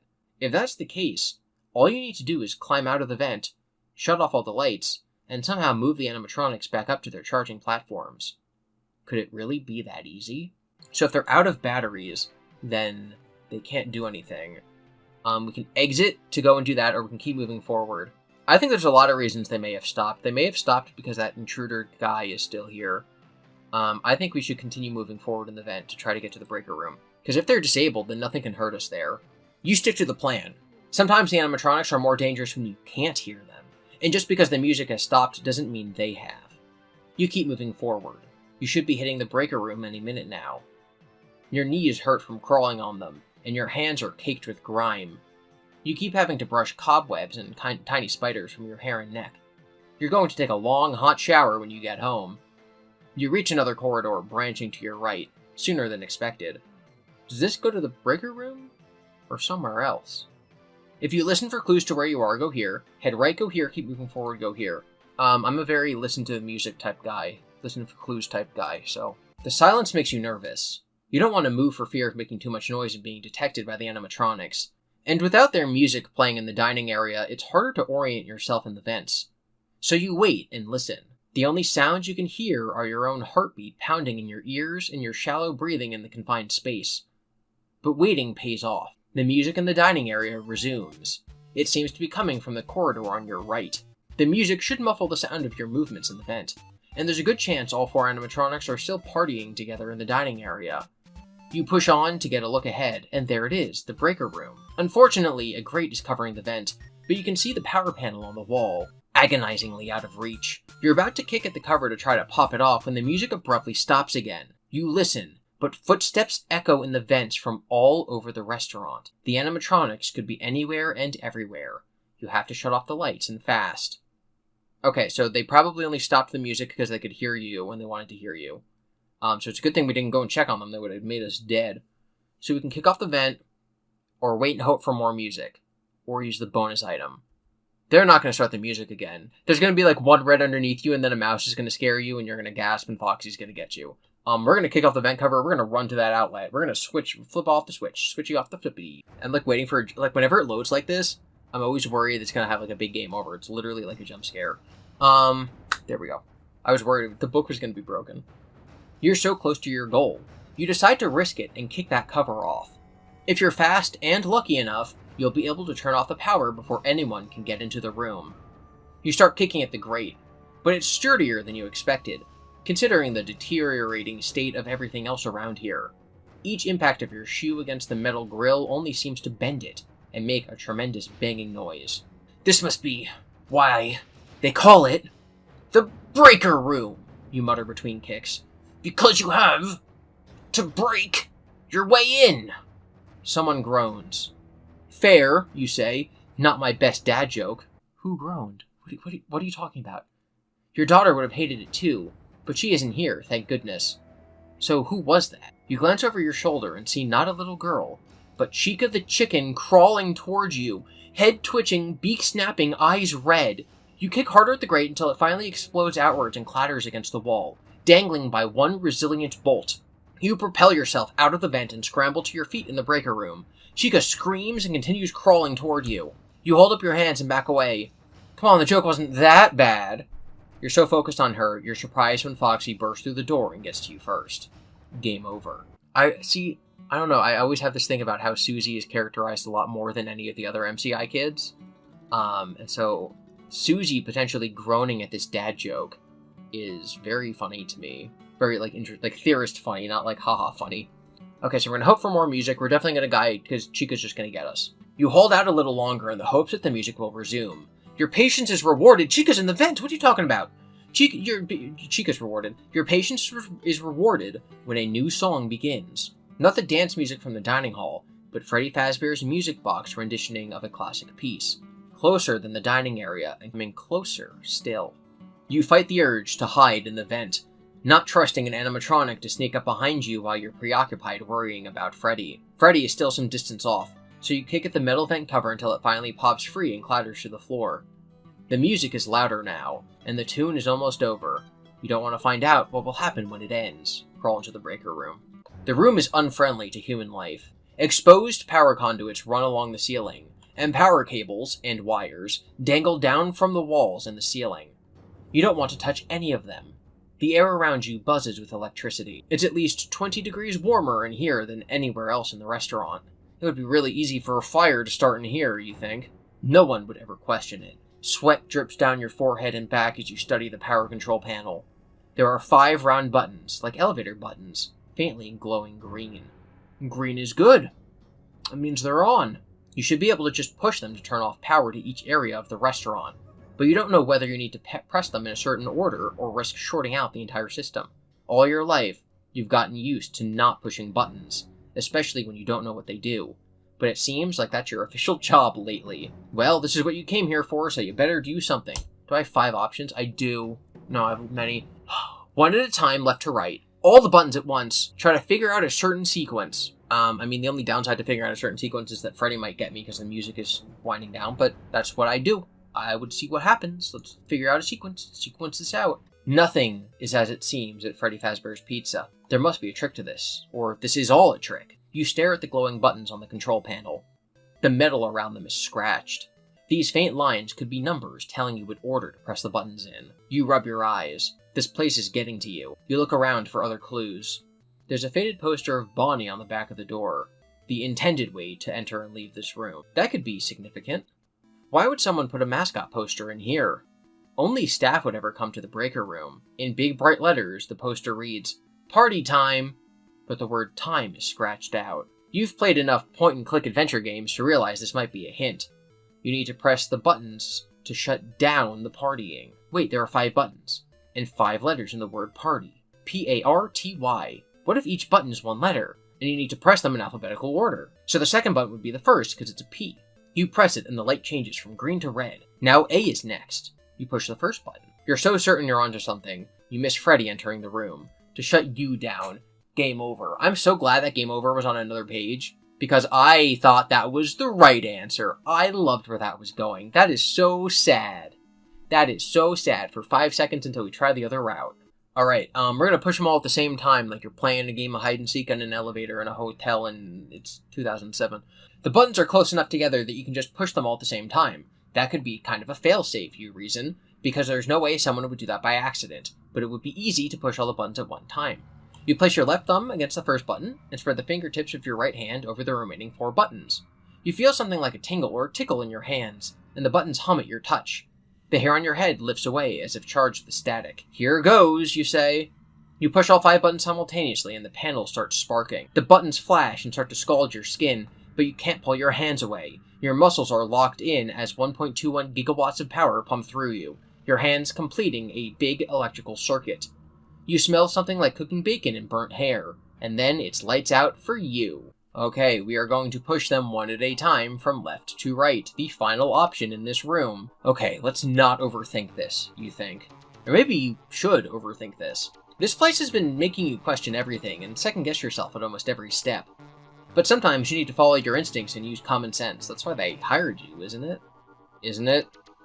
In all your years with Fazbear Entertainment, they haven't exactly had people lining up to fill positions, and it's been harder and harder to hire new staff, thanks to negative news coverage of a few isolated incidents. You were so proud when they hired you for security, but what if you were the only candidate? Well, you've proven your value time and time again. Tonight is no different. You're going to leave Freddy's with a spotless record and a glowing recommendation, so you'll have your pick of opportunities. A job that will give you more time to spend with Coppelia, and a lower chance of suffering serious harm, disability, or death on the job. You quickly press each button on the panel in sequence. They glow crimson, and a soft hum indicates power shutting off around the restaurant. Then, one by one, The buttons turn green again as the system resets. You quietly crack open the door to peek into the dining area. The main lights are now out. If you sneak through the dark restaurant to the security office to here, if you take the vent back out here. I would think there's a high possibility that like Chica's in the vent behind you when you turn the power off. I'm gonna go through the dark restaurant. I think that makes the most sense. You sneak into the dark dining area. You successfully stopped the animatronics before they did any real damage. The morning crew shouldn't have any trouble straightening the askew tables and righting all the chairs. They'll be curious about what happened, and they'll probably blame you, but this whole incident will be in your report. Not that anyone ever reads your reports or believes what you wrote. The home office doesn't like paper trails, so they're probably filing your paperwork right into the trash can. Freddy, Bonnie, and Chica have returned to the stage and are recharging on their platforms. As you expected, switching off the lights triggered their night mode. Their internal clocks are probably all confused now, and they'll likely be on low power tomorrow. But even if they freeze up on the stage, it will be far from the worst thing that has happened during a performance. By a long shot. The worst thing is definitely the bite of 83. You have nearly reached the security office and are feeling pretty good about the night's work when you hear heavy footsteps running behind you, the clank of bare metal feet against a tiled floor. It's Mr. Foxy! You break into a run without even looking behind you. Though you never see what hits you, it has to be Foxy. Since he's been taken out of the limelight, he responds differently to darkness. This is how he likes to party. That is true. The light is what resets him that he doesn't like. Alright, we're going to take the vents back to the security office. It would be faster to take a more direct route to the security office, but strange enough, you feel more comfortable in the ventilation shaft. It's the only way to travel. The trip doesn't take as long as you thought it would, since you know the way now. Once you thought you heard something scraping and clanking and thumping in the vents, but it was pretty far away, off near Pirate's Cove. It's almost 6 a.m., Foxy, you call out softly.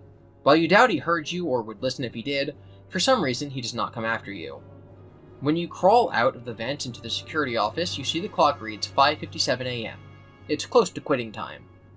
So click here to wait until 6 a.m. I have a feeling that because the animatronics' internal clocks are off, they're not going to reset at 6. So I think we're going to get dead anyway. Oh no, we go home, we lived! We definitely did it wrong, we didn't get any cool trinket. But we did live. When you get home, you head straight for your daughter's room, but she isn't there. Shaking with fear, you call out for her and search the house. Coppelia? Coppelia? In here! Her voice is muffled, but it sounds like it's coming from your bedroom. You rush upstairs and find her sitting on your messy bed in her pajamas. Pell! You rush to her side and grab her in a tight embrace. Ow, what's wrong? I was worried when you weren't in your room. What are you doing here? She yawns. I missed you, Daddy. I missed you too, kiddo. Any reason? Because you weren't here, duh. You roll your eyes. You lie next to her and stare up at the ceiling while she snuggles against you. This is nice, you think. Coppelia used to do this all the time when she was little, but you know these days are numbered. Eventually, probably sooner than you like, she won't even want to talk to you. You'll miss all those sleepless nights with her tossing and turning, sticking her feet in your face, lying on your arm until it's numb, so you'd better enjoy it while you can. The next thing you know, Coppelia is kissing you goodbye on the cheek. She's dressed for school and holding a Pop-Tart in one hand, her backpack in the other. I'm leaving, she says. Daddy, can you stay home from work today? I can't, you mumble, already falling back to sleep. Just one last night. Wow. So that really was a valid ending, like we survived. Yeah, the thing I like about this book, I like better than VIP, and I'll probably like better than the Into the Pit book, is that each night is actually like a video game level. Overall, I think that there's a possible ending in which if you don't get the pen and the coin and the this and the that and the cupcake, that like you might not get the best ending. But I don't think there's a possibility where like we can't win night 5 unless we did a specific path on night 4. I think that no matter what, if you get to a night, you are safe, and nothing before that point mattered except for maybe the 5-star ending, the best ending, whatever. So that one just seemed very easy, possibly because I did all the correct decisions first. So yeah, we're going to do what we always do. We're going to start the night over, and we're going to do every single path until we get back here to night 5. So, we're going to rewind all the way to the start of night 4. Alright, so we're in this situation where we need to go and turn the lights out. We can pace around the office or go straight there. Previously, we paced around the office and we went through the vents, so now we're going to go straight to the dining area, and definitely just immediately die. But hey, that's the point of the game. You slip quietly down the west hall toward the dining area. At the entrance to the room, you press yourself against the wall and peer inside. Freddy and Foxy are on the stage together, while a strange song plays over the speakers. You think it's a recent pop hit, but it's running backward at a reduced speed. Okay. Every now and then you catch words and phrases in the recording that give you chills. Death for all. Pain. Fire and knives. Stuff like that. You must be mishearing them. The human brain often tries to make sense out of nonsense, like the FNAF plot, leading you to see and hear things that aren't really there. But there's no making sense out of what Foxy is doing. His movements are jerky and erratic, less like dancing and more like malfunctioning. It reminds you of watching clay models move in one of those old Ray Harryhausen stop-motion films. Bonnie and Chica are playing together. Fun fact, the reason that bad old stop-motion looks bad in like Ray Harryhausen movies is because they didn't add any motion blur to the models, which is why modern movies don't look that bad anymore. So like the new Beetlejuice movie came out and there's the big sandworm, and they like purposely don't give it motion blur to make it look like it did back in the 90s when it was bad. But yeah, the reason that if you watch like the Jason and the Argonauts movie with the skeletons, which is the really famous one, the reason that it looks weird is because they don't add motion blur to the clay models. Bonnie and Chica are playing games. Chica tosses party hats toward Bonnie, and Bonnie swings at them with his guitar. You might be able to get by them unnoticed while they're preoccupied with their antics. If you sneak along the left side of the room, do here. Sneak along the right, or sneak under the tables. You know what we're doing, fam, we're going left. We died. You really didn't think this through. To get from the West Hall corridor to the right side of the dining area, you have to sneak along the back of the dining area or go back and cut across the security office to the East Hall. Rather than waste any more time, you decide to take your chances where you are.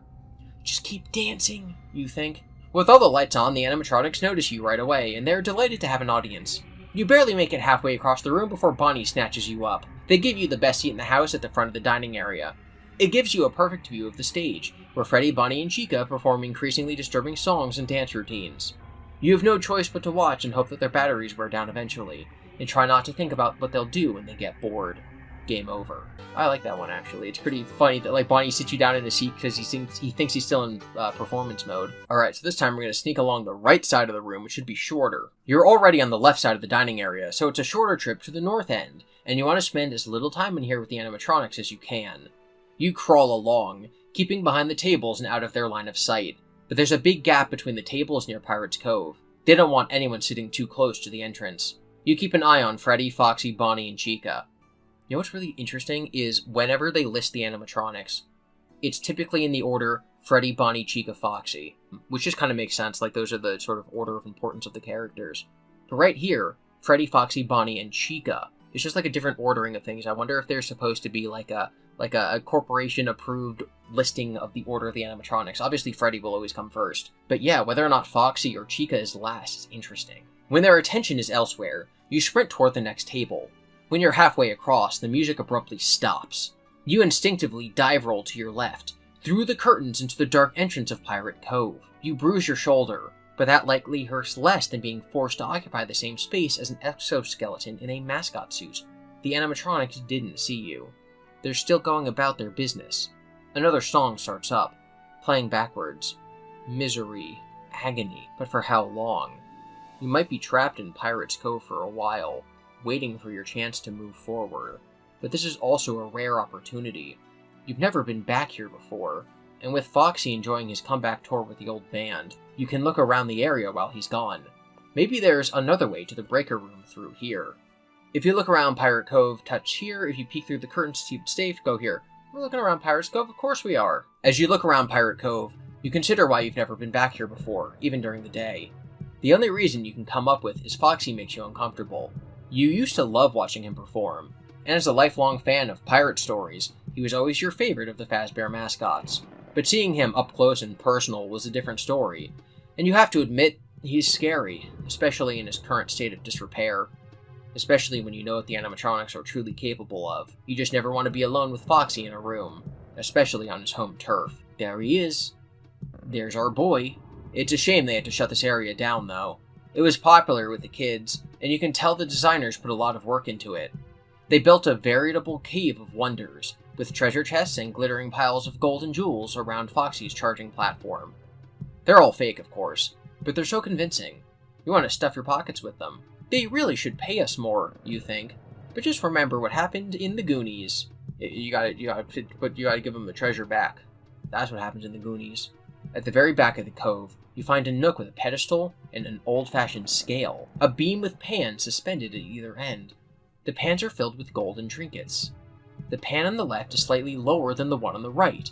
There's a small slot in the pedestal just below the scale, like the ones that dispense tickets at games around Freddy Fazbear's Pizza. Below the alcove is a metal grate covering a ventilation shaft. So we can examine the grate, take stuff from the left. If you have a coin and want to put in the right pan, do it here. We don't have the coin, because we never got the coin. We never got the coin at all, so I don't know what that's talking about. If you have a ring and you want to put in the right pan, do it here. We're obviously going to do all of these. I think taking the grate's just going to lead us to the, we're going to meet up with the other path if we take the grate. So we're going to do that first. I guess it didn't. The vent under the prize scale would make a great hiding spot. In fact, you could even use the ventilation shaft to crawl to the breaker room without being detected by the animatronics. You stoop to examine the grate covering the vent. It's secured by 4 big screws in each corner. Someone was serious about limiting Foxy's access to the rest of the pizza place, or preventing someone in the vents from accidentally crawling into his lair. Unfortunately, it's also preventing you from escaping through the ventilation shaft. Footsteps approach. You have to get through that gate right now. If you try to pull the grate off, tap here. If you have a screwdriver, use it. We do have the screwdriver. We got it when we went to the back room. We got the flashlight and the screwdriver. So screwdriver is obviously the right answer, but let's just keep going the right answer. Wait, we're going to do all the other paths later. Alright. Having the right tool for the right job makes such a difference. The screwdriver makes quick work of removing the screws from the vent cover. You pull it off quietly and climb inside the shaft, just as something enters Pirate's Cove. From inside the shaft, you see Foxy's feet as he stomps around looking for you. He stops right in front of the vent opening and studies the scale for a while. Okay, so if you had moved the scale, he would have known you were there. You hear a crash, and the scale and toy treasures on it scatter across the floor. Finally, he walks away and out of Pirate's Cove, singing a little ditty. You wipe sweat from your face and take stock of your choices. You think if you turn left, the shaft will lead you back to the security office, which means right should lead you to the stage and the breaker room. Head toward the breaker room. Bruce Willis makes this look easy. You think as you crawl through the ventilation shaft on your hands and knees. It's a Die Hard reference. The metal is caked in old grease. That must have been carried here from the kitchen over the years. Cobwebs cling to your face and hair. Warm air pushes past your face, and you smell something that is definitely dead and rotting. Probably a small animal, you think. Each time you move, the metal flexes and wobbles and makes a soft thwump. Sound carries, and you're worried the animatronics will hear you if the music stops. Right now, there's no chance of being detected over the circus music they're blasting in the dining area. It's so loud, you feel the bass in the ventilation shaft. You forge ahead. At least the shaft isn't as cramped as you would have expected. It's probably much bigger than it needs to be. Even Bonnie could probably fit inside. Great. Now you're worrying about Bonnie coming after you in the vents. There's no reason to assume they even know about the vents, you think. This is probably the safest place in the whole restaurant, other than the security office. So why do the 4 walls remind you of a coffin? The breaker room can't be much further. You reach a corridor branching to your right. Now, which way do you go? Listen for clues, head right, move forward. Will this loop us around, right? You're 75% sure that the breaker room is on your right, so you take the turn and advance slowly. You're maybe closer to 50% sure you're going in the right direction, but that certainly goes down the further you crawl. Is it possible have you gotten so turned around that you've overshot the breaker room and are somehow headed in the opposite direction? If you didn't know any better, you'd say you were heading toward Pirate Cove because you hear Foxy singing ahead of you. You stop and turn around, but then you notice a dim glow ahead of you in the darkness. You head toward it, thinking it might be the exit to the breaker room after all. Foxy's singing gets louder. It seems to be right in front of you, but the vent has a way of bouncing sound around in disorienting ways. Your skin raises in goosebumps, and the hairs on the back of your neck curl up. Too late. You realize that the light you're chasing is Foxy's left eye. He's in the vents with you. Foxy lifts his eye patch, and now there are 2 glowing eyes only 10 feet away and coming closer. He makes a terrible racket as he scrabbles toward you in the metal corridor. Then he opens his mouth. The last thing you hear is his horrible, human-like scream reverberating around you. Game over. Jesus Christ! I think Foxy got to Toto.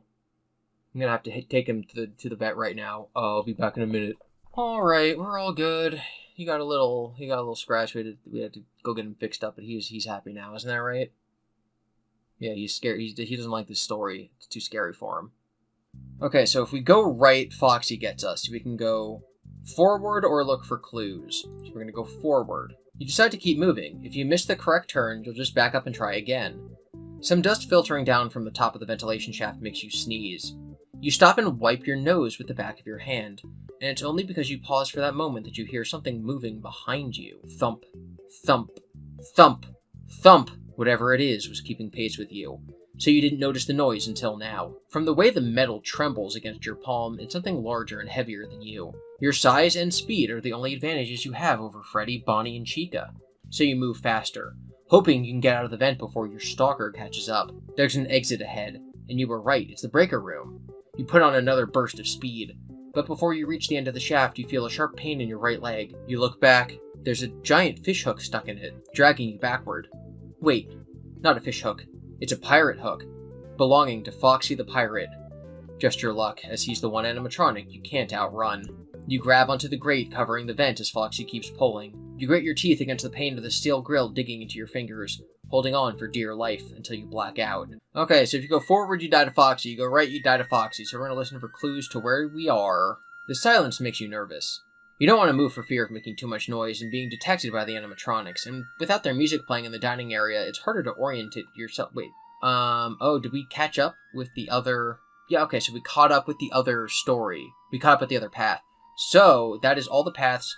If you go into the vent in Foxy's Pirate Cove, he either gets you or you meet up with the other path. So now we have to go all the way back to Foxy's Pirate Cove and see what happens if we mess with this little scale thing. Alright, so that's good. Okay, so we can take coins from the left pan, put the ring in the right pan, because we gave our daughter the water gun, so we still have the ring. But we never got the coin. Still upset about that coin. We're going to steal some coins, which is the opposite of the Goonies, so we're going to get very dead from this. You take a coin from the scale pan on the left and are disappointed to discover it isn't real. It's lightweight and plastic, painted gold with Foxy's face on it. It's worthless except as a souvenir for your daughter. You slip the coin into your pocket and then remove more of the plastic coins from the left pan, making it rise until it's at the same level as the one on the right. Once the scale is in balance, you turn around and find Foxy standing behind you, head tilted sideways. He raises his right arm, with the wicked-looking hook at the end of it. Whatever happens next, you feel like you earned it by stealing from your job. Alright, we still don't have the coin, still don't know what that's about. You need something heavy to weigh down the pan on the right. You reach into your pocket and pull out the gold ring you found in the kitchen. As soon as you add it to the lighter pan, the scale shifts into perfect balance. A recording of cheering children plays, confetti falls, and the pedestal dispenses a ticket. That's it? One lousy ticket, you mutter? The gold ring was definitely worth more than whatever you can get with this at the price counter. What a ripoff. You consider grabbing the ring back, but you've always been one to play by the rules, and that includes not cheating at games. So you take the ticket. It's an old ticket, wrinkled and stained with drops of tomato sauce. The green color has faded, along with the word stamped on it, Fredbear's Family Diner. Now that's a throwback. That place has been closed for years, but it was a predecessor to Fazbear Entertainment's Freddys pizza franchise. This artifact might just be worth more than the gold ring if you found the right buyer. Freddy's biggest fans will buy anything. Then you turn the ticket over and the dollar signs fade away. Someone's written on the back of it, and the ink looks recent. 2014. So that's going to be the, on a previous night we needed a code to get into a phone thing. So that code needs to be used on the phone. So I guess there's going to be a whole ending to this that you need to metagame, because like you need to beat it first. Are those footsteps? You might have company soon. Add the ticket to your inventory, so we can peek through the curtain or look for a place to hide. If we look for a place to hide, it's going to be the vent. We're going to loop through that whole thing. So we're going to peek through the curtain and lose. You peer out from behind the curtains. Freddy, Bonnie, and Chica are still partying, but Foxy is looking right at you. You're afraid to move, certain that the slightest motion will send him running toward you. You don't even dare blink. The irony of the situation doesn't escape you. You and Foxy on opposite sides of his curtain, watching and waiting for your chance to move. I guess that makes this the irony curtain. You snicker at your own terrible joke, and Foxy tenses, ready to spring into action. You freeze. No more bad puns. This isn't how you thought it would end, in a staring contest with an animatronic. You consider that if he runs out of power while sitting there with his eyes opened, you would never realize it. Not being able to move your body is sending your mind racing, and you can't stop from thinking about everything. Your life, your daughter, the choices that brought you here. You can't control the thoughts that pop into your head. The only thing you know for sure... Stop, you warn yourself. but you can't keep the punchline from coming. Never play chicken with a fox. That's the that's my rendition of music that plays when there's a pun. You laugh. Game over. Alright, if you look for some place to hide, the vent under the prize scale. Okay, so then you go back and then you go through the vents and then you meet up with the other story. So this is the correct way because you get that little ticket thing, which is what makes going this way right, because now we have that code. We didn't try to pull the grate off without the screwdriver. Let's see how we die in this one. You grab onto the vent cover and pull as hard as you can. The sharp edges slice into the tips of your fingers, but you don't let that stop you. The screws are old, and the grate slowly wiggles free. If you can loosen it just a little more, you should be able to twist off the screws manually with just your fingers. Who needs a stinking screwdriver? You're making so much noise, though, and the footsteps nearby quicken and grow louder. You also hear something in the ventilation shaft.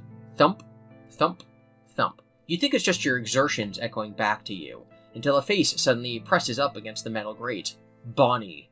He pushes at the vent, and now that you've loosened it for him, it pops right off. You scramble backwards on the floor until you bump into something hard. You reach behind you and feel exposed endoskeleton feet. In the corner of your eye, you see the flash of a metal hook. Game over. Alright, we're going back all the way to the beginning. There's a couple paths we didn't do. We're going to go to the dining area. We're going to hide under the table. I think that's really the only path we haven't done. Sneak and hide under the tables. You crouch run toward the party table closet to the west hall entrance. Chica, so they're still partying in the dining hall, all of them. Chica swivels her head in your direction, but you drop flat to the floor before she spots you. You squeeze between two chairs to get under the table and wince when one of them scrapes along the tile. It turns out the cleaning crew doesn't do a great job under the tables. The tiles are sticky and crumbs dig into the palms of your hands as you crawl across them. You encounter a slice of petrified pizza that almost makes you gag. Then there's a pile of small bones you happen across. What's with the bones? The restaurant's chicken wings are boneless. Why are there bones? So you don't know what these could be. This is so disgusting. You've come to realize that not everyone has been as diligent at their work as you, and you wonder what other corners are being cut around here. You're about to cross to an adjoining table when it suddenly tips over. You dart back out of sight and scurry to get under another table, just like you should scurry to hit that subscribe button, as well as liking the video and leaving a comment. You scurry to get to the other table just as the one you leave is tipped away. Bonnie smashes his guitar down inches from where your head was a moment ago. Bonnie and Chica are destroying the dining area, and there are only so many tables to hide under. They found a new game to play. Whack-a-Ralph. Game over. Alright, I'm going to go through now. I'll be back in like a minute. We're going to see if there's any other paths that we haven't taken yet that maybe we can uncover new things with. Okay, when we first got in the vent from the office that we discovered behind the lockers, you could go left or right. We went left first, which is correct. If you go right, we get here. Picturing the floor plan of the restaurant in your mind, you anticipate that turning right will be the most direct way to the northwest corner, in the backstage area where the breaker room is. The thumps of your hands and feet as you crawl through the ventilation shaft echo around you, and the thin metal vibrates with a wobbly sound. You're surprised that the flimsy construction can hold your weight, and even more surprised at how spacious it is inside. Less constricting than you expected. You suppose good airflow and filtration are important in public spaces, especially where notorious disease vectors like children are involved. These shafts are probably big enough for an animatronic to pass through, so someone your size has no trouble negotiating them. However, it's a confusing labyrinth of passages in here. You navigate by instinct, trying to move generally toward the stage, but the layout doesn't make any sense. Some branches lead to dead ends for no discernible reason, while others let out into dusty rooms you don't even recognize. It seems like whole sections of the building have been closed off over the years, or perhaps they're expansions that were abandoned before completion. Odd. Or maybe you're just hallucinating, giving in to the darkness and the monotony in your imagination. Whatever the reason, you're well and truly lost. We can go straight, or we can use the bonus item. I cannot wait to find out what this bonus item is, and like why there's 30 different times to use it. The deeper you go, the more turned around you get. You realize too late that you should have tried to keep track of which turns you made. If only you had some string or breadcrumbs to help you find your way back to the security office. You crawl, and crawl, and crawl, until you're too tired to crawl anymore. Haven't you been in here for days? The restaurant must have opened by now, and you haven't heard any people. And they must not hear you either. Tired, parched, and starving, you push away your fear of animatronics, and bang and shout for someone to help you. Even an animatronic tracking you would be a welcome sight right now. At the end, you cling to the memory of your daughter. I'm sorry, Coppelia. You croak through cracked and peeling lips. Management knows you must have crawled into the security office vent. Yet no one ever finds and recovers your body. At least you're never forgotten. Occasionally, a customer will catch a whiff of you in the air, wrinkle their nose, and say, "What is that horrible smell?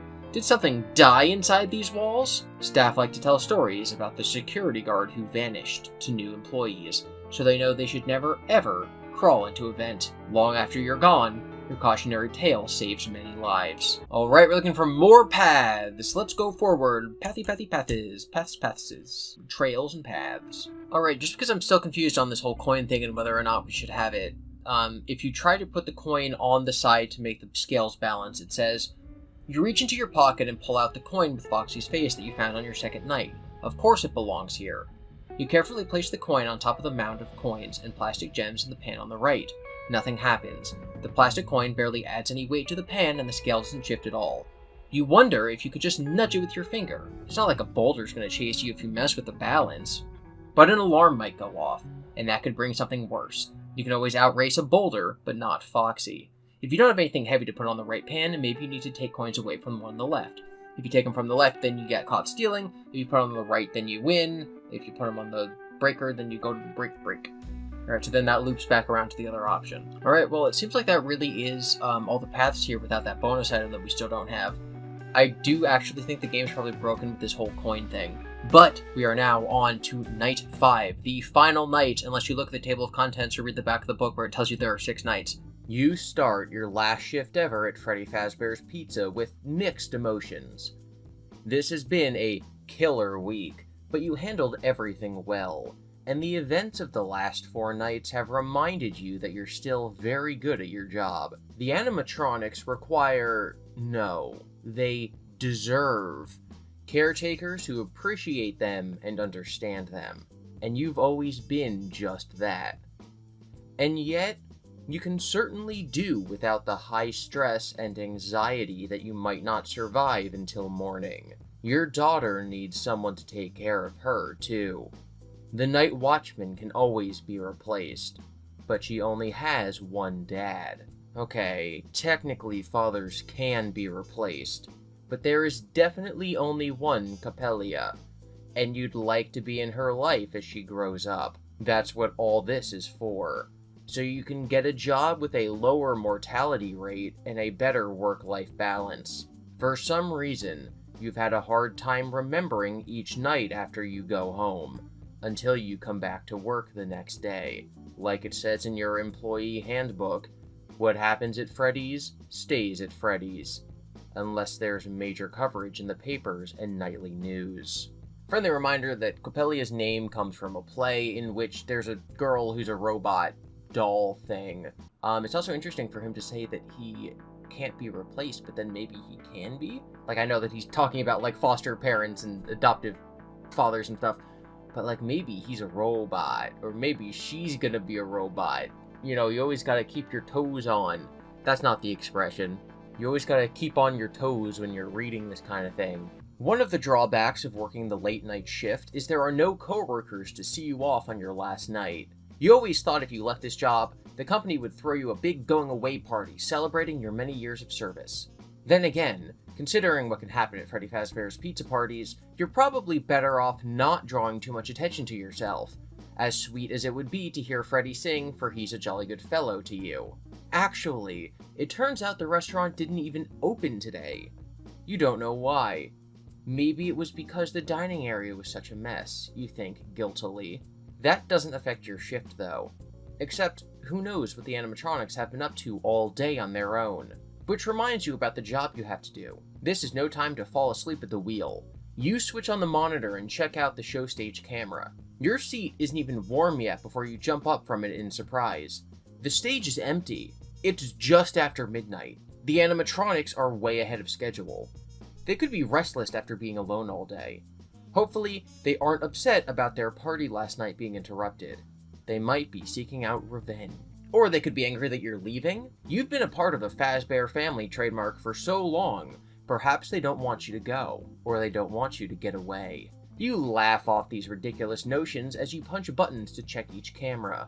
You've definitely been working here too long if you think the animatronics have a vendetta. They can only respond to external stimuli according to their programming, like recharging when the lights go out, or restoring wandering exoskeletons to their suits where they belong.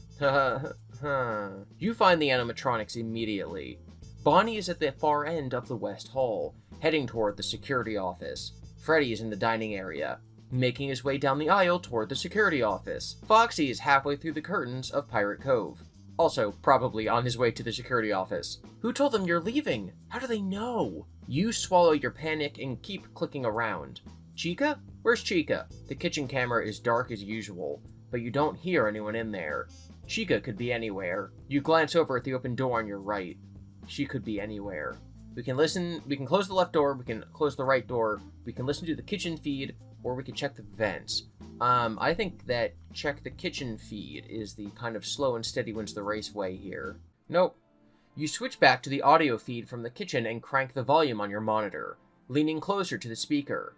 You hear the hiss of air over the microphone, the hum of the TV, the static crackling. It's as quiet as it... Wait, something is rustling, moving about. Then you hear a raspy sound that's almost human. It makes moaning, guttural attempts at speech. Weird. Usually Chica just knots some pots and pans around in there. Is she trying to tell you something? You lower the volume on the monitor, but you still hear the sound as clearly as if they were coming from right behind you. Your skin crawls. You switch off the monitor, and in the darkened glass is the distorted reflection of Chica standing over your right shoulder. She opens her mouth, and the airy sound she makes could be the word heck. Oh, she's saying hello in the creepiest way imaginable. The monitor reflects back the utter fear on your face, and the instant Chica grabs you. Game over. Well, that was the wrong thing to do. Checking the left door is definitely death, because she's never in the left door, she's always in the right door. She could be in the vents. So we're going to do the wrong thing and check the left vent. Close the left door. This isn't FNAF 2. I'd love to get a week before book for FNAF 2, maybe from Willie Afton's perspective. You know Bonnie's moving at a good clip down the hallway, so you rush over to the entrance on your left and slap the button that lowers the heavy door. There. Good luck getting through that, you wascally wabbit. You head back to your seat but draw up short because Chica is standing across from you, framed in the other doorway. That's a big chicken, you think. Somehow she seems larger in person, when she isn't up on stage, and she's on the verge of killing you. This is probably the end for you, unless you happen to be carrying something that could save your life, for at least a few more minutes. Okay, we have the cupcake, because we didn't give it to our daughter. We have the water pistol, and we do have the flashlight, if you are empty-handed or don't want to use anything in your inventory. So we have 4 options that are all completely possible that we can do. Let's start at the bottom and work up. So we're going to start by doing nothing, and then we'll end with the cupcake. You grab your desk chair and shove it at Chica to slow her down, then punch the button behind you to open the door. With any luck, Bonnie hasn't made it all the way down the hall yet, and you can hide in the supply closet until help comes in the morning. You almost trip over your own feet getting out of the office, but it seems you've used up all your luck this week. Bonnie is blocking your access to the closet. You back up into the West Hall corner. Bonnie slowly advances toward you. Thump. Thump. Thump. You giggle madly as a stray thought short-circuits your flight or fright response. Thumper would have been a better name for him, but Fazbear Entertainment was already in enough legal trouble without the additional headache of fighting copyright law, because Thumper is the rabbit from Bambi, so Disney would sue them. Do you get it? Chica watches you from the West Hall door, inside the security office. To avoid looking at either of the animatronics keeping you cornered, you stare at the poster of Freddy Fazbear on the wall. It should read, "Let's Party," but instead, Freddy is ripping his own head off. Why would he do that, you wonder? Strong, plush hands settle on both sides of your head. The joints in your neck pop. Game over. Alright, now we're gonna use the flashlight on Chica, which won't work because the flashlight's for Foxy. You fumble around in your pockets for anything useful, and come up with the flashlight. In the aftermath of The Bite of 87, staff spread tips around the restaurant of how to slow or stop the animatronics if they ever attacked again. You put a stop to those harmful rumors, once again earning the title of Employee of the Month. That time, the prize was a special pizza named after you for 30 days. It proved unpopular and only lasted 4 days though. It turns out no one wanted to buy a pizza named The Ralph, covered in anchovies and artichokes. Also, Ralphing means vomiting, so that's probably also the joke here. You don't really blame anyone. You can still taste the monstrosity. One of the survival strategies suggested at the time was shining a bright light into the animatronics' eyes to disorient them and temporarily lock them in position until they reset their sensors and recalibrated their programming. You slide the button forward on the flashlight and aim the beam directly into Chica's eyes. That little trick might work on another animatronic, Foxy, but Chica loves being in the spotlight, and she's about to make you part of the show you will never forget. Game over. Now we're gonna use the water pistol. You draw your water pistol, aim, and fire at Chica. A stream of water arcs from the plastic toy and splashes harmlessly against her Let's Eat bib. Huh, you say. Should have expected that. You pump the trigger of the water pistol, showering Chica with droplets, but it's not enough water to affect anything but her mood, and the security TV. Electronics sizzle and pop, and smoke wisps out of the chassis. The air smells like burnt ozone. Now you can't keep an eye on the other animatronics, but that's okay, because you have one right in front of you, and she's demanding all of your attention in the little time you have left. Game over. So, obviously, there's still other paths we didn't even try yet. But it is interesting that it's possible that you can't win this path unless you have the cupcake. Like, this might be a hard lock, unless the other options earlier about, like, closing the door, checking the vents. Like, maybe you can skip through the vents if you don't have the cupcake. But interesting that this might be a hard lock. The only thing you can come up with is Mr. Cupcake, Chica's iconic prop. Her eyes lock onto it and she extends a grasping hand. Bingo. You're glad you didn't give this presumably useless toy to your daughter, though she would have loved to have it on her shelf, and it makes a nice memento of your time working at Freddys. This might be the only thing that can save you from the voracious chicken. Now that you have her attention, what do you do with the cupcake? Throw it, Chica, throw it in the East Hall, throw it into the open vent. We're gonna do all of them. We're gonna start at the top. Let's throw it at Chica. Chica takes a step towards you, still reaching for her prop. The sudden motion startles and frightens you, and you nearly fumble Mr. Cupcake. You catch it before it falls, juggle it between your hands a few times like a hot potato, and then toss it in Chica's direction. Stay frosty, you shout. You probably thought she would catch it and then turn and leave, but instead the toy bounces off her bib and tumbles to the floor. It rolls out of sight under the desk. Chica's expression becomes an angry frown. When she opens her mouth, oh my god, I just got the Stay Frosty joke. Like obviously that's like, it's like stay alert, that's the thing that you say in the military, but because it's a cupcake with frosting, I get it. Oh my god. Chica's expression becomes an angry frown. When she opens her mouth, she hisses static, and garbled, terrifying sounds stream from her beak with human teeth. Something latches painfully onto your leg. You look down, and Mr. Cupcake has glomped onto your calf, and is biting down hard. Blood squirts and sprays everywhere. He's chewing through an artery. Your leg starts to feel cold. You kick vigorously to try to shake Mr. Cupcake off, and then try to pry him from your leg with your hand, but he won't let go. You're losing blood fast, which only makes you weaker. The room spins. You lurch, stumble, and fall. You drift in and out of consciousness as Chica grabs Mr. Cupcake and leaves the security office, dragging you along with it by the leg. It seems the two of you are now inseparable.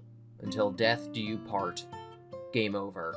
Alright, we're gonna throw it in the East Hall. You only have one hope. You can't get away from Chica, so you need her to get away from you. You wind up your arm like a pitcher on the baseball mound, and you throw Mr. Cupcake past Chica and into the East Hall behind her. She glares at you before turning and following her faithful prop out of the security office. As soon as she's gone, you jump toward the button by the door and slam the palm of your hand into it. The door whooshes and clangs, dropping down and locking the animatronics out. Or, if you look at it another way, the door is locking you inside. You flip on the light in the east corridor and watch Chica's shadow move away from the office. It sounds like the cupcake is hopping away, and she hurries to catch up to it. Footsteps thudding and echoing down the corridor. You wipe sweat from your forehead. Thank you, Mr. Cupcake. You listen at the left door. It sounds quiet, so you open the door and look out. No sign of Bonnie, but he's probably close by, perhaps seeking another way inside.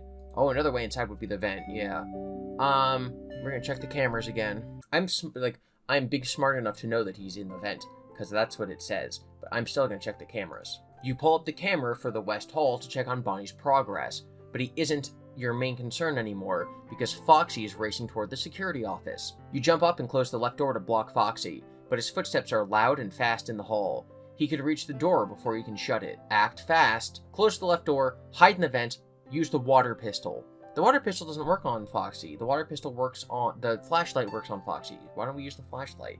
Is that an option? No. Oh, this is what Foxy looks like, though. He's a big, spooky man. We're gonna close the door, even though it says we can't. You leap toward the button besides the left door and slam your palm against it, as if more force will make it close faster. As soon as the reinforced barricade falls into place, you hear a frustrated scream and heavy fists against the metal. The door shakes in the frame and vibrates with each impact, but it holds. You got to it in the nick of time, but movement in the corner of your eye makes you think you still weren't quick enough. Bonnie's face appears at the vent. He tilts his head from side to side and stares at you. You're surrounded, with no way out and little hope of surviving until morning. We can close the vent, use the flashlight, defend yourself. Again, the flashlight only works on Foxy. Are there other options? No. Let's try to close the vent, I guess. You make a desperate rush to reach the button that will block off the vent. Boosted by adrenaline and your sheer will to survive, you make it there before Bonnie exits the vent. You slap the button in relief. The lights flicker and the electricity buzzes, but the ventilation cover doesn't drop. You frantically hit the button again and again, but nothing happens. The red light behind the translucent button dims. You glance at the two closed doors behind you. There's a reason the vent was open. It appears not enough power has been allocated to the security office to activate both doors and the ventilation cover at the same time. You'll have to choose to open one of the doors in order to divert some juice to power this one. Alas, Bonnie has other plans. He crawls out of the vent, head rotated sickeningly to look at you from the side.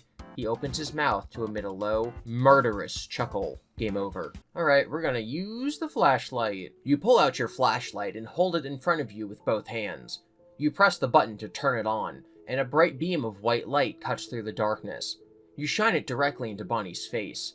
He flinches and pulls back. His eyes blink, one at a time. Left then right, left then right. It's creepy. His servos whir and his jaw stutters open and closed, but he can't seem to move. You switch off the flashlight, and his eyes roll a few times before he recovers. He opens his mouth and screams. The cry is cut off as you turn the flashlight back on again. He makes a horrible, gasping sound that repeats over and over again like a stuck record. Okay, you breathe. Your hands shake a bit and the beam wavers, but you hold it on Bonnie's eyes. The light must be causing an overload in his photoreceptors. The animatronics are all programmed to respond to the light levels, so they're in performance mode during the day, when the fluorescent lights are on in the restaurant. When it's dark, they recharge and roam. The bright light is confusing Bonnie, so he doesn't know what to do next. For how long? You hold the light and eye the clock. You just have to make it until morning. The light flickers and dims until you whack the side of it with your palm. You wish you'd installed fresh batteries. Wait until the end of our shift. You can hardly believe it when the clock beside the security monitor clicks over to 6 a.m. You've survived your 5th and final night at Freddys. Now that the moment is finally here, you appreciate how much danger you were truly in. But by making all the right decisions along the way, you've survived one of the toughest challenges of your life. You open the doors to the security office with a measure of apprehension, worrying even now that there's a twist or that someone is pulling a prank on you. The doors are pretty beat up. You walk slowly through Freddy Fazbear's Pizza, taking it all in for the last time. Place is a little messy, but that isn't your problem anymore. Not my circus, not my animatronics, you say. You take a moment to look up at Freddy, Bonnie, and Chica on their stage. You can't help but feel bittersweet about leaving. Sure, they tried to kill you, and they've given you nightmares for the rest of your life, but they probably have their reasons for it. They've clearly been through a lot themselves. No hard feelings. You jump as the animatronics whir and run through their end-of-performance sequence, taking a bow, saying goodbye. You back up. You're not supposed to be doing that. Freddy turns his head to look at you. It's time to go. You walk through the door and take your first steps into an uncertain future. You think you should feel lighter. You made it. You never have to come back here again. But something is still weighing on you. You feel like you might have some unfinished business here. You don't like to leave a job undone, and deep inside you, you feel like you're abandoning your post. No one understands or cares about the animatronics more than you do. What will happen to them when you're not there to look after them? What will they be able to get away with? And you still don't have another job lined up. Even with Fazbear Entertainment's famously modest wage increases year after year, you still make more than minimum wage. Okay, people are gonna read into that a lot. I don't think that means anything. So he's saying modest wage increases year after year. That makes me think that Ralph, working there for many years, means he slowly gets raises. I don't think that affects Mike. Mike starting their day one in FNAF 1 still probably makes minimum wage. I really think that people are going to take this and run with it when it doesn't mean anything. But yeah, no, that made some alarms in my head. But no, I don't think that affects our FNAF 1 timeline placement. What kind of work are you going to find out there? Coppelia is depending on you to keep a roof over her head and food on the table, and to keep the monsters away, both real and imagined. You wonder if you're truly done with these animatronics, and if they're truly done with you. You have the sense that Freddy, Bonnie, Chica, and Foxy can carry a grudge for a long time, but what could they hold against you?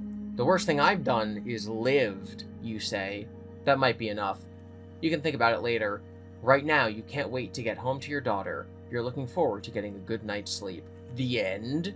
So when there's a question mark at the end, that's not the canon ending. We did survive. We did it. On our, 30th try, because we got all the other bad endings. But that is technically an ending. It's just not the canon ending. Okay, we're back at the decision where Bonnie's coming out of the vent. We try to close the vent, the power doesn't work. Using the flashlight gets you a bad, true, a non-canon ending. And we have not tried to defend ourselves, so we're going to do that. Try to defend ourselves against Bonnie coming out of the vent. You refuse to go down without a fight. You have been dealing with these animatronics for 4 long nights, surviving by the skin of your teeth. And you are so tired. Tired of being hunted and terrified while you're just trying to do your job. Trying to keep them safe. Protecting Freddy, Bonnie, Chica, and Foxy is the prime directive for every Fazbear Entertainment employee. But you've already resigned. This is your last shift. From now on, your #1 priority is keeping your daughter safe. As Bonnie begins to emerge from the vent, you scream and run at him. Bonnie hesitates and looks up at you, his purple eyes wide and mouth slack. When you reach him, you pull back your right leg and kick him in the side of the head as hard as you can. To your astonishment, Bonnie's head flies off. It hits a locker with a crash, then bounces and rolls under the desk. Wow, you say. Someone must have done a bad job of attaching that. Bonnie's body twitches, crawls forward a few steps, and then collapses. Electricity arcs from the torn wires dangling from its neck. You did it. You're safe, but not for much longer. You hear classical music coming toward the security office. Freddy. You can check the cameras, call the police. If you have the bonus item, I don't have the bonus item. We're gonna do all these, so we're gonna check the security cameras. You're an old pro at pushing buttons. You cycle through every camera in the restaurant at a record pace, looking for any sign of the restaurant's star mascot. It only takes you a quick glance to dismiss each location, until you get to the East Hall corner. Freddy is standing there, and he's looking straight at the camera. His expression looks the same as ever, but somehow it seems more sinister. His music continues playing, but this time you recognize it. You've been listening to classical music stations on your drives to and from work for the past few days, hoping it will come up. When it did, a sudden panic attack forced you to pull over to the side of the road until the song ended, but the DJ identified it as a song from the opera Carmen about a bullfighter. An interesting choice.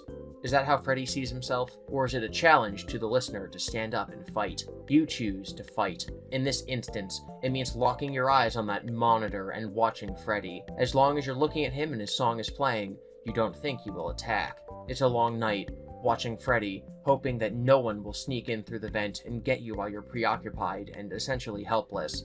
If the other animatronics are still waiting and lurking, they leave you alone. It's just you and Freddy.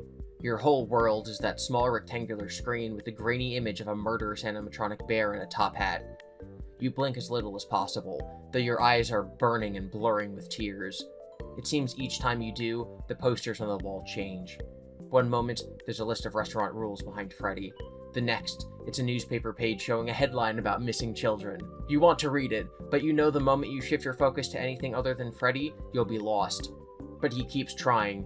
You know it has to be Freddy's doing, whether he is somehow changing what's on the walls or merely your perception of them. Blink. Now you're looking at sad, scary children's drawings that make you feel simultaneously vulnerable and malevolent, as if you are both victim and perpetrator of some horrible crimes. This isn't who you truly are. It's this place. You feel like you're losing your mind. Freddy keeps trying to shake your attention. Now he seems to be shifting his position around the room, but it could just as easily be a camera glitch that makes him appear to teleport to different places. If he can do that, you fear he will somehow teleport into the security office, bypassing the closed doors. You dare not look away from the screen, but it must be nearly 6 a.m. The night is almost at an end, and you're still alive, but your eyes are weary from staring at the screen, and you worry you will never lose the image of Freddy. Perhaps it's burned into your retinas, burned into your very soul. Just as you're sure a new day is dawning, you experience vertigo, and have the sensation that you're disconnecting from your body, from reality. You black out for a moment, and when you come to, you are in the west corner of the restaurant, staring up at the security camera. What? You feel heavier somehow, but also bigger and stronger and colder. You want to look down at your hands to make sure you still have all your fingers, and that they're not covered in brown fur, and you still have organic bones, not a metal endoskeleton. But what if you look away from the camera and you're stuck in this body forever? I'm just hallucinating, you think. This isn't real. I might be hallucinating, and this is real. When 6 a.m. rolls around, your shift is over and you head home, feeling both liberated from Freddy Fazbear's Pizza and as if you'll never really escape it.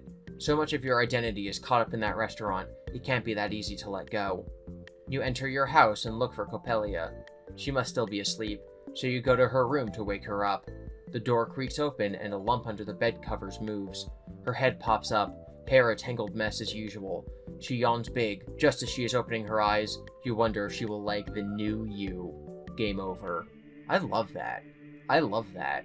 I wonder what the mechanism is there. Like, okay, so you blacked out. Does that mean that Freddy killed you and stuffed you in a suit?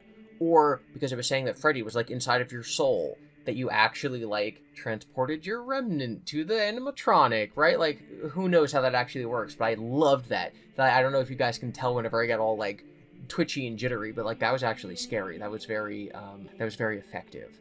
We're gonna try to call the police. That's our other option here. Trapped in the security office, you've never felt less safe at Freddy's than you do now. The animatronics are usually aggressive and relentless, but if they keep beating on those doors, it's only a matter of time before they give. The only tool at your disposal is the phone on the desk. You pick up the handset and try to dial 911, but you can't get an outside line.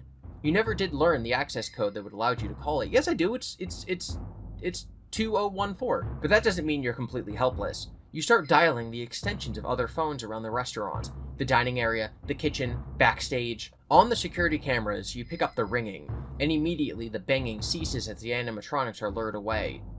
They'll be back, probably soon. You hope if you keep this up, you can keep them busy chasing the ringing away from the office. You notice the red light blinking on the phone. That wasn't there earlier, you're pretty sure. It could be an automated announcement from management. They try to avoid direct conversations wherever possible. Or maybe someone has sent you a message. You dial into the voicemail system. It prompts you for a 4-digit password. Try different combinations. Enter 1983, enter 1987. If you have the ticket, you may check it here. I do. It says 2014. Or hang up and wait the end of your shift. We gotta try all these options. This is crazy. There's like so many things here. Oh, just like the idea of this lore. Okay, we're gonna try different combinations, and definitely we're gonna die here. You punch in the numbers 1, 2, 3, 4, and the recorded voice says, incorrect passcode. You didn't expect it would be a combination an idiot would have on their luggage, but you never know. Wow, deep cut Spaceballs reference. Next you try 0000, then 1111, all the way through 9999, but no dice. You might as well be rolling dice since there are 10,000 possible combinations, and the chances of you happening across the correct one before your shift ends are slim. You shrug. It's not like you have anything better to do, and it's a fine way to kill time. In frustration, you start typing numbers randomly. Amazingly, one of these attempts works. Voicemail. You have one new message. Press 1 to play. Unfortunately, you were so engrossed in trying out different combinations, you forgot to continue calling around the restaurant. Something grabs you and pulls you backward, kicking and screaming, toward the vent. The phone handset clatters to the floor. A tinny voice comes out of the speaker. You don't know me, but this is really important. Freddy and the others will. You'll never know who left the message or what was so important, but you're also not in much of a position to care anymore. Game over. Alright, so that was the Spaceballs ending. Now we're gonna try 1983. This is gonna... I'm worried and excited about how this works. 4 digits. Could be a year, you think. You can't remember what year the first Freddy Fazbear's Pizzeria opened, or its predecessor, Fredbear's Family Diner, but one year does stick out. It was known as the Big Bite, until it happened again 4 years later, kind of like how World War I was just the Great War until another one came along. The Bite of 83 is the Big Bite. I love that. Yes, that is canon from now on. Speaking of tragedies that could have been avoided. You punch in the numbers 1983 and the phone line crackles. Then you hear a sobbing child. There's definitely a little boy crying on the other end of the line. He's shouting, "No, let me go." You lean forward. "Hello, hello? Are you there? Talk to me, kid." "No, please. I don't want to." Your skin prickles. You realize you're listening to a recording. You can't help anymore. "Give you a closer look," another boy says, his voice mean and hard. You hear children's laughter and bubbly pop music, one of Fredbear's original hits. The secret ingredient is you, which you haven't heard in years. "Hey, stop that! Put him down!" a man shouts. "Get back from the stage! Do not touch the bear!" This doesn't happen in FNAF 4. People start shouting and screaming. The music plays on. The boy cries on, until... You hang up the phone, but you can still hear a child crying. You twist around in your seat and see... Crunch. So Golden Freddy totally just got you. Wow. That was amazing. That was actually incredible. Like, obviously seeing it in FNAF 4 is still, like, hauntingly, depressing. But yeah, reading it in that way was, like, so wild. And it still lends credence to the idea that, like, there's something haunted about the restaurant itself, the FNAF 1 restaurant. So just dialing in 1983 gives you this direct line to the past, because that's where the ghosties are.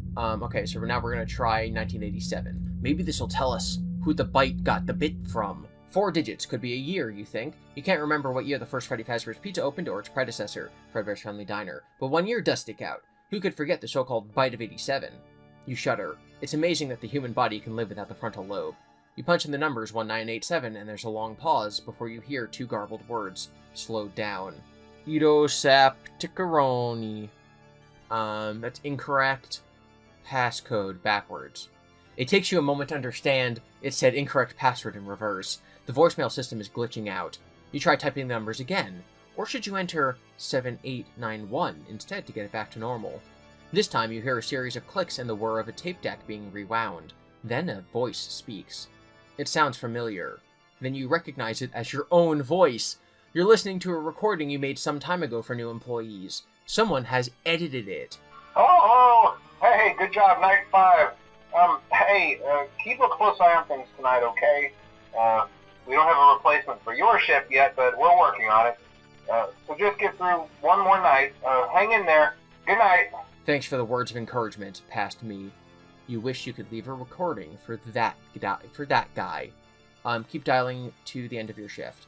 Okay, so then we live and we get the other ending that wasn't real. Okay, so we have the ticket, or we can wait the end of our shift. So we're going to do the wait our end of our shift one. Okay, so that one also we just live. Okay, so we have the ticket that says 2014. So we're going to do that.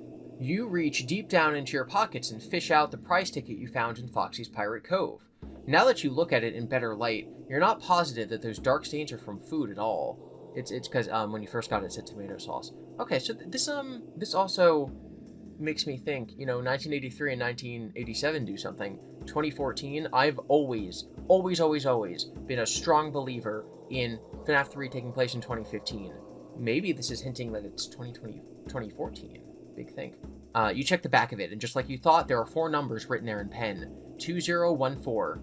I wonder. You punch them into the phone's keypad. Voicemail. You have 1 new message. Press 1 to play it, 2 to listen to save messages, 3 to record a message for another extension. You tap 1. Message 1. Received 5 minutes ago. The line clicks and you hear a woman's voice. There's no women in FNAF. Whispering, "Ralph, if you're hearing this, you've probably realized by now that something is going on with the animatronics. They aren't acting normally, even for them. And it's because of you." Who is this? How does she know my name, you think? And how is any of this my fault? You're probably wondering who I am. I bet you don't remember me, but you interviewed me for a summer job at Freddys, and you decided not to hire me. Ralph, you saved my life. I'm shook. Who is this? Management often invites you to screen applicants to see if they've got the right stuff for the job when there's more than one person interviewing. It isn't often that a woman wants to work here, so you do remember her now. Her name was Bronwyn something.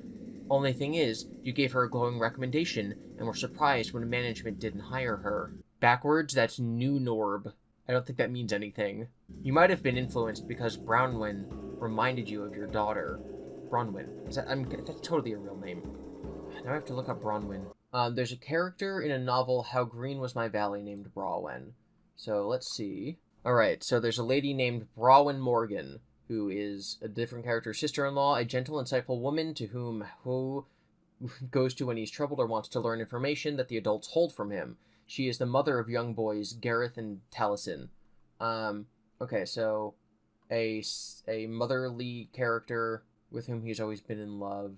Okay, so someone you go to for information. It's also a Welsh name that wasn't really popular or even known in other places until this book came out, I guess. So that's interesting. Obviously, with Coppelia's name being a reference to an old work of literature, I'm guessing that this is also that. Okay, so she reminded you of your daughter. She came across as smart, capable, and dependable. All the qualities you need to be a good security guard. She asks all the right questions, had all the right answers. If anything, she was too good for this place. Maybe that's why they didn't hire her. My name is Brawin Light. That summer I took a newspaper internship instead, and now I'm a reporter. She hesitates. Junior reporter. I've been fascinated with Freddys for years, though, and when we started hearing about things happening there, I made it my business to dig into the truth. I found out so much, but my editor won't let me print any of it. I can't let it go. I just learned something. Don't ask me how. That means you're in danger. We all are. She takes a deep breath. Especially Coppelia. Why does she know your daughter? This is venturing into stalker territory. What's Browin's angle? You have to trust me, Ralph. My sources say that the animatronics are planning something. That's right. They aren't just mindless puppets. You may not believe any of this. If you take a moment to think about it, you know it's true. They've been getting bored of night after night being the same. This whole week, they've been doing more and more than they usually do, testing their limits, as well as yours. See, since you decided to leave, they started thinking about how they could leave too. That's impossible, you think. It's not impossible, she continues. They've been messing with the power in the restaurant, redirecting it to their charging platforms, storing up extra energy, so they can travel farther. One more night, and they'll be able to leave Freddy Fazbear's Pizza and terrorize people outside, and there'll be no stopping them. I know this is your last night on the job, but you have to come back tomorrow. You're the only one who can prevent them from escaping. If you can get under the stage, you can fix the charging platform so they can't power up enough to leave. This is a mistake right here. Okay, so let's get really technical with Professor GiBi, the English teacher.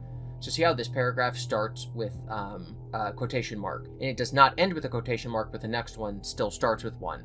That's because that's how you're supposed to do multiple paragraphs of the same person talking. So right here, quotation starts with Browin talking, ends with a quotation mark, next paragraph starts with a quotation mark. So that should indicate that a new person is now talking, but it's not, it's still her. I bet you're wondering, well, why doesn't she do something? I did, I tried. I broke into the restaurant a few nights ago. Jeremy got me. I mean Bonnie. Sorry about that mess.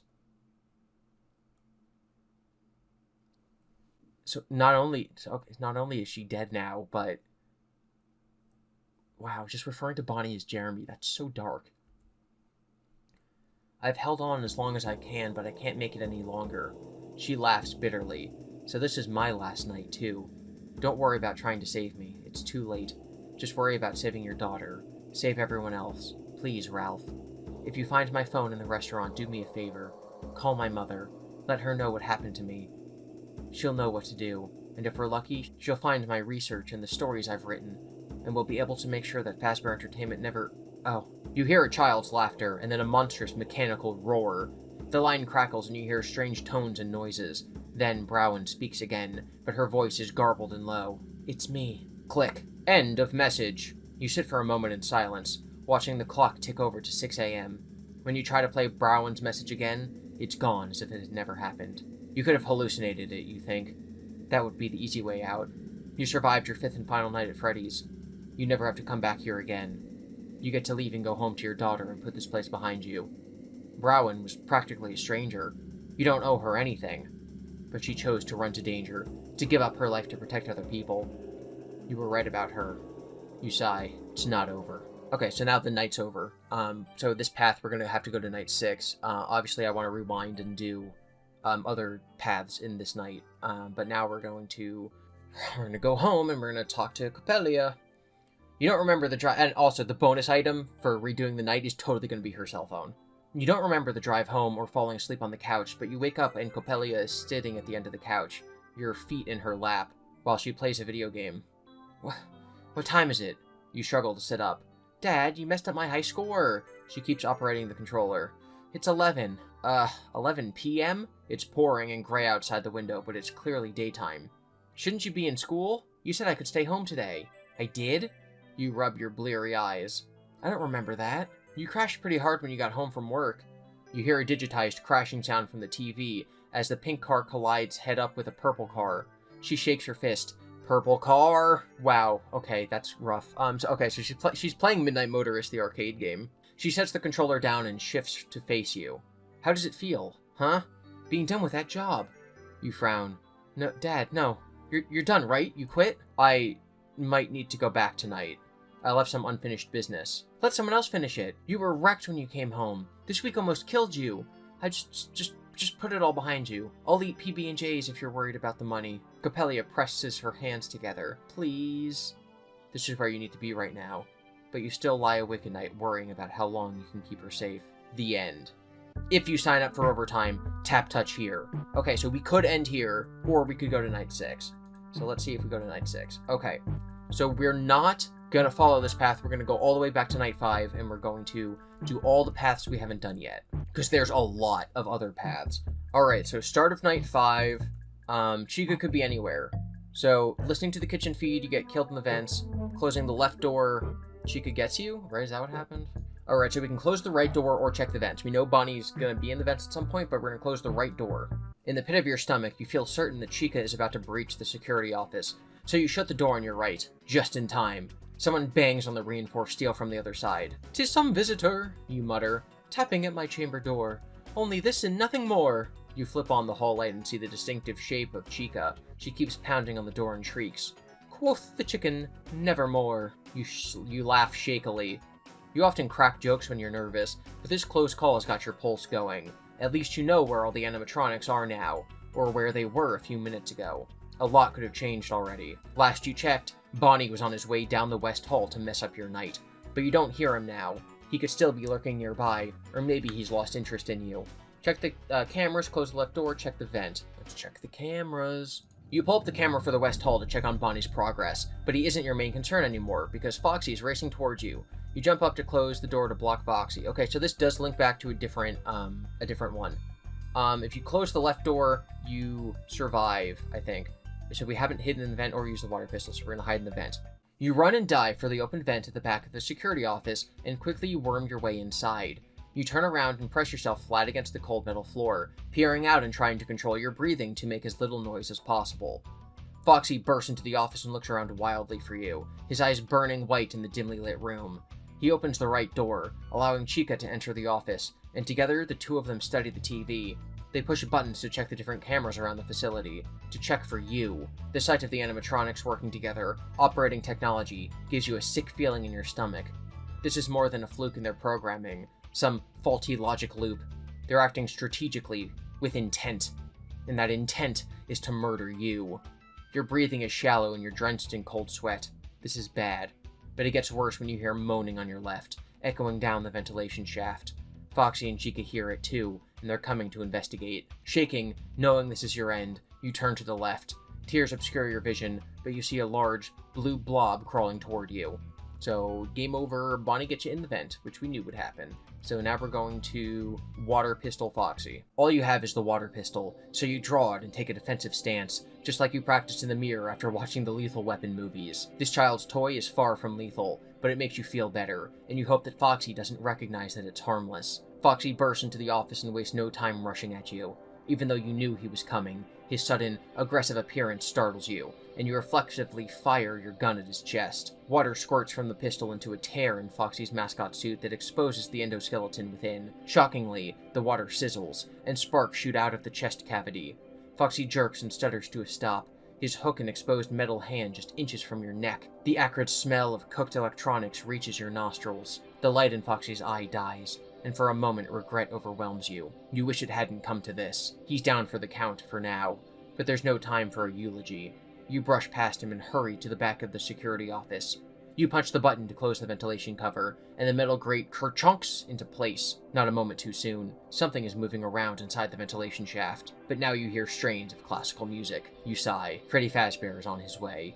Check the monitors, bonus item. Don't have the bonus items, so we're gonna check the monitors. You're an old pro at pushing buttons. You cycle through every camera in the restaurant at a record pace, looking for any sign of the restaurant's star mascot. It only takes you a quick glance to dismiss each location until you get to the East Hall corner. Freddy is standing there, and he's looking straight at the camera. His expression looks the same as ever, but somehow it seems more sinister. His music continues playing, and this time you recognize it. You've been oh, did this just loop back? Yes, okay, so that looped back to looking at Freddy on the other camera system. So, that's interesting, that's a good one. We're going to check the vent. Now that you know the vent is there, you hate having an open access point behind your back.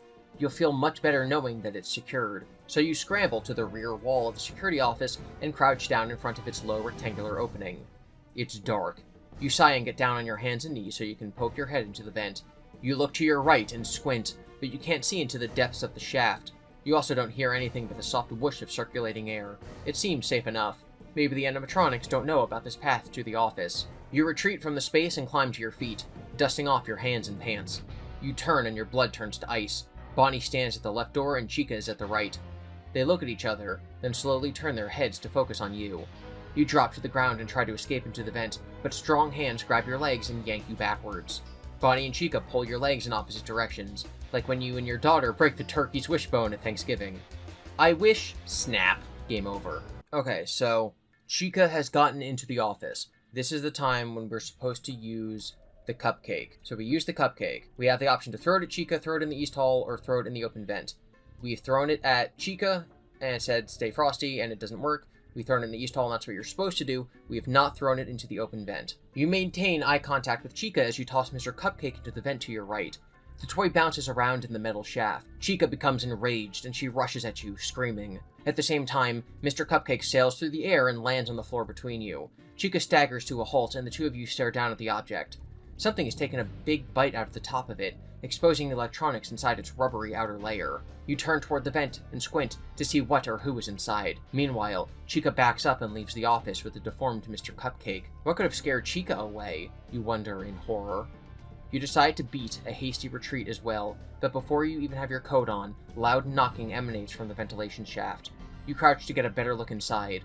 You see two glowing white eyes, then a wide, grinning mouth that is ready to take a bite out of you. I'm guessing that has to be Golden Freddy, right? Game over. It's gotta be Golden Freddy. Alright, so I think we've done every option. So, I'm gonna go through, I'm gonna try to find paths that we didn't do besides the bonus item one. So, I will be back in a second. Alright, so it looks like we did all the options. It's possible that I missed one or two, but then they just loop to reunite with some of the other ones.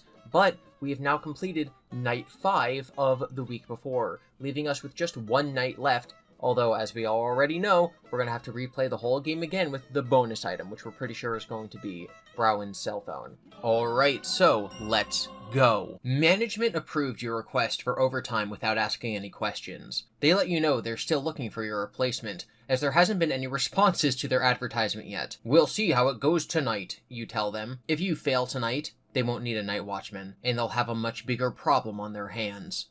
If you succeed, management won't be so enthusiastic about welcoming you back. You check the cameras like you always do. Freddy, Bonnie, Chica, and Foxy are where they're supposed to be, and they're staying put. That alone seems suspicious, especially after they were so active last night. Maybe they're tired, you laugh. If you believe Browen Light, the animatronics are storing up all the power they can before they leave the restaurant. In that case, you should head out now while they're dormant. You've already consulted with your friend Dave. What? Wait, Dave in maintenance? That Dave is William. Wait, hold on. Hold the phone guy for a second. There's Dave Miller in the Silver Ice trilogy is William's disguise, where he's pretending to be a security guard at Freddys, and then it turns out that he's him. Dave, as we have learned in the last week or so, shout out to Hyperdroid, is the name of the crying child in FNAF 4. In Into the Pit, there's this heavy implication that one of the maintenance people is William. Obviously, that's Into the Pit isn't canon, but this Dave from maintenance could be a different Dave, or could actually be William. That's kind of crazy, because my theory would be that he's already spring-trapped behind a wall. So again, we'll have to see whether or not this story's canon by the time we reach the end of it. Also, it could literally just be that a guy's name is Dave, you know, some people are named Dave. You can't just switch off the power from the breaker room this time, because the charging platforms are on their own power supply with a backup generator, so you have to find some way to disrupt them. The fastest way to the stage is through the West Hall. But if the animatronics realize what you're doing, the safest way is through the vents. Alright, so you can get into the ventilation shaft. Every time I read the phrase ventilation shaft, I just think of the Phantom Menace. They've gone up the ventilation shaft. If you take the direct route to the dining area, if you watch the cameras and wait a while. Are those the only options? Yes. Okay. We are going to watch the cameras, because this is 5 Freddys at nighttime. You decide to wait a little longer and watch the animatronics before you sabotage the restaurant. Browen might have been telling the truth, but her suspicions could be wrong. You alternate between the cameras for the show stage and Pirate's Cove. After 2 hours, none of the animatronics have so much as moved. You guess this is what the job would be like if the animatronics didn't roam around at night. It's kinda boring. You're again starting to think that perhaps you imagined everything this week. The best evidence that Freddy, Bonnie, Chica, and Foxy didn't really try to kill you is the fact that you're still here. What chance would you have against all 4 of them? You're just one person, without a weapon. If the animatronics aren't a threat tonight, then you should keep an eye out for intruders. You click through the other cameras, but everything is quiet, the way it's supposed to be. You yawn. You click back to the show stage, and suddenly you're wide awake. Freddy's gone. Where did he go, though? You didn't see him on any of the cameras just now. You cycle through them again. No sign of Freddy. You listen. You can't hear his creepy music either. You click back on the show stage. Now Bonnie's gone. Oh no, they aren't coming after you, which means they've left. You're too late. Game over. Alright, so we can't just watch the cameras. Let's take a direct route to the dining area. Let's go. You turn on the lights in the West Hall to check for Bonnie before you peer out the door, but the way looks clear. You even check the supply closet camera to be extra sure, though all animatronics are still on the stage.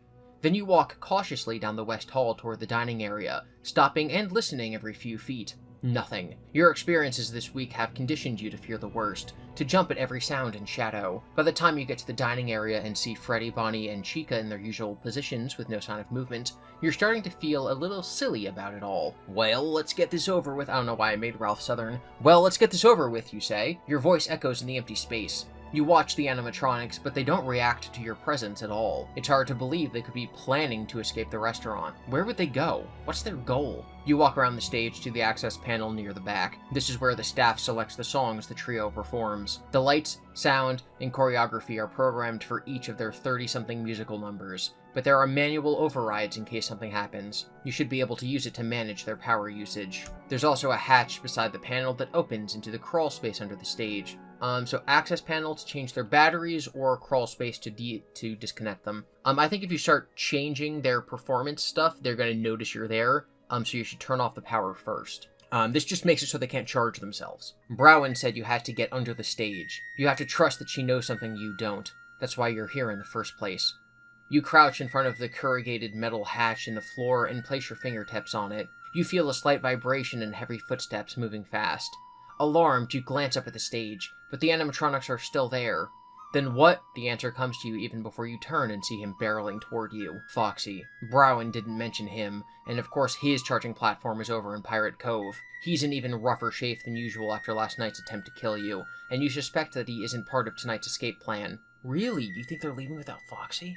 He might be feeling bitter about that. He might want to take revenge on you. Or maybe he just wants to help the other animatronics realize their hopes and dreams. There's nowhere to run, so in a desperate attempt to stop Foxy, you yank open the access panel and turn the key inside to switch on the animatronics. You stab the song select button a couple of times to choose a performance, but all that happens is Freddy, Bonnie, and Chica turn their heads to observe what Foxy does to you. Game over. Okay. We're going to see what happens if you take the ventilation shaft. Okay, so we're going to open the access panel. You should be able to tell whether anything is wrong with the charging platforms by checking the access panel. If something is amiss that can't be adjusted from the manual controls, you'll crawl under the stage like Browen suggested. As soon as you flip open the door on the access panel, Freddy Fazbear's head whips in your direction. You're so surprised, you yelp and backpedal away from the stage. Freddy's eyes glow as he stares down at you. He steps to the edge and hops down to the floor. Thud. He walks toward you while the speakers play classical music. You know you should run. You want to run, but you are rooted to the spot, waiting for him to reach you. Browen was right, you think. Even if you could move, where could you go to get away from him and the others? The restaurant can no longer contain them. Freddy is close now. He opens his mouth. You wince, expecting him to scream, but instead he laughs. It sounds like a child's laughter. More children laugh. Bonnie and Chica are watching you from the stage, mouths open and closing. You're just kids, you say? Who? Freddy's face is inches from your head. He leans down. You wonder what it'll be like living without your frontal lobe. A warped, garbled voice says, "It's me." I talked a couple episodes ago about how "it's me" seemed to correlate to Foxy more than Golden Freddy. But if Freddy's saying it, maybe it's either all of them, or maybe Golden Freddy has this, like, weird ability to control all of them, like Shatter Victim or whatever. Very odd, very interesting. Okay, so no matter what, those options will kill us, so we have to go in the ventilation shaft. Alright, so we're going in the ventilation shaft. Better safe than sorry, you say as you crawl into the security office vent. Somewhere along the way, these narrow passages became less frightening. At least you only need to watch in two directions for anyone attacking you, forward and behind, and you can tell if an animatronic is in the vents with you. Unfortunately, something smells terrible inside, probably a dead rat. There are poison traps hidden all over the restaurant, but the critters still crawl into the walls and vents to die. You cover your nose and press on. You know your way around these corridors now, so it's no problem getting to the dining area. Before you pop out, you take a quick peek, and you see two big, blue rabbit feet right in front of the vent opening. Is Bonnie standing watch? It looks like Freddy and Chica have wandered off as well. If you can fix the charging platform on the stage, you'll have to lure them back somehow. You swallow. That won't be easy. It also won't be easy getting to the stage with Bonnie in the way. You have to find a way around him or a way to distract him. You can wait for Bonnie to leave, go backstage and cause a distraction, try crawling to the other side of the dining area. Let's wait for Bonnie. By 3 a.m., you have to accept the fact that Bonnie is not budging. He must know you're in the vent, but he doesn't seem interested in coming after you. He's distracting me, you think, so the others can leave. You may already be too late to stop them. Then you hear the phone ring back in the security office. No one ever calls you here. No one ever calls anyone in the middle of the night unless there's an emergency. It will take you too long to crawl through the vents back to the security office, so you decide to test your theory. You slip out of the vent. Bonnie watches you, but he doesn't move. Is he broken? But no, his eyelids blink, and his mouth, he's smiling. A shiver runs down your spine. Then you turn and run to the security office. The phone continues ringing, and a child's laugh follows you from the dining area. You dash into the office and answer the phone. Hello? Hi, Daddy, it's Copelia. Pell, honey, what's wrong? Nothing, your friends came over and woke me up. Someone's there? The phone gets muffled as she covers the headset. You want to talk to him? She says. You squeeze the headset as she hands the phone to someone. Who is this? You whisper. The connection crackles. It's me. Freddy Fazbear laughs and hangs up. That was spooky. I didn't like that. I did not like that at all. She's scared of the animatronic, so I don't know why she was so, like, happy, but that was just, ugh. Alright, so it really seems like, you only have those first, 2 hours before they leave. Because 2 hours in, the other route, they escape. 3 hours in, they escape and get to your house. Wow.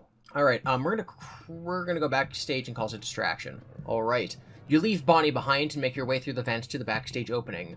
The stench is coming from the small room. It's strong enough to make you gag as you crawl out of the shaft. Okay, so this is where, Brown's body is. What died in there? You look around, feeling unsettled. You know what you're looking for. That empty Freddy suit you saw earlier. It's in a different position from what you remembered. Now hunched over in the corner of the room next to some storage shelves. Someone has attached a spare Freddy head, one of the earlier models from the Fredbear days, only twisted around backward so it's facing the wall. The air is thick with flies swarming around it, crawling over it.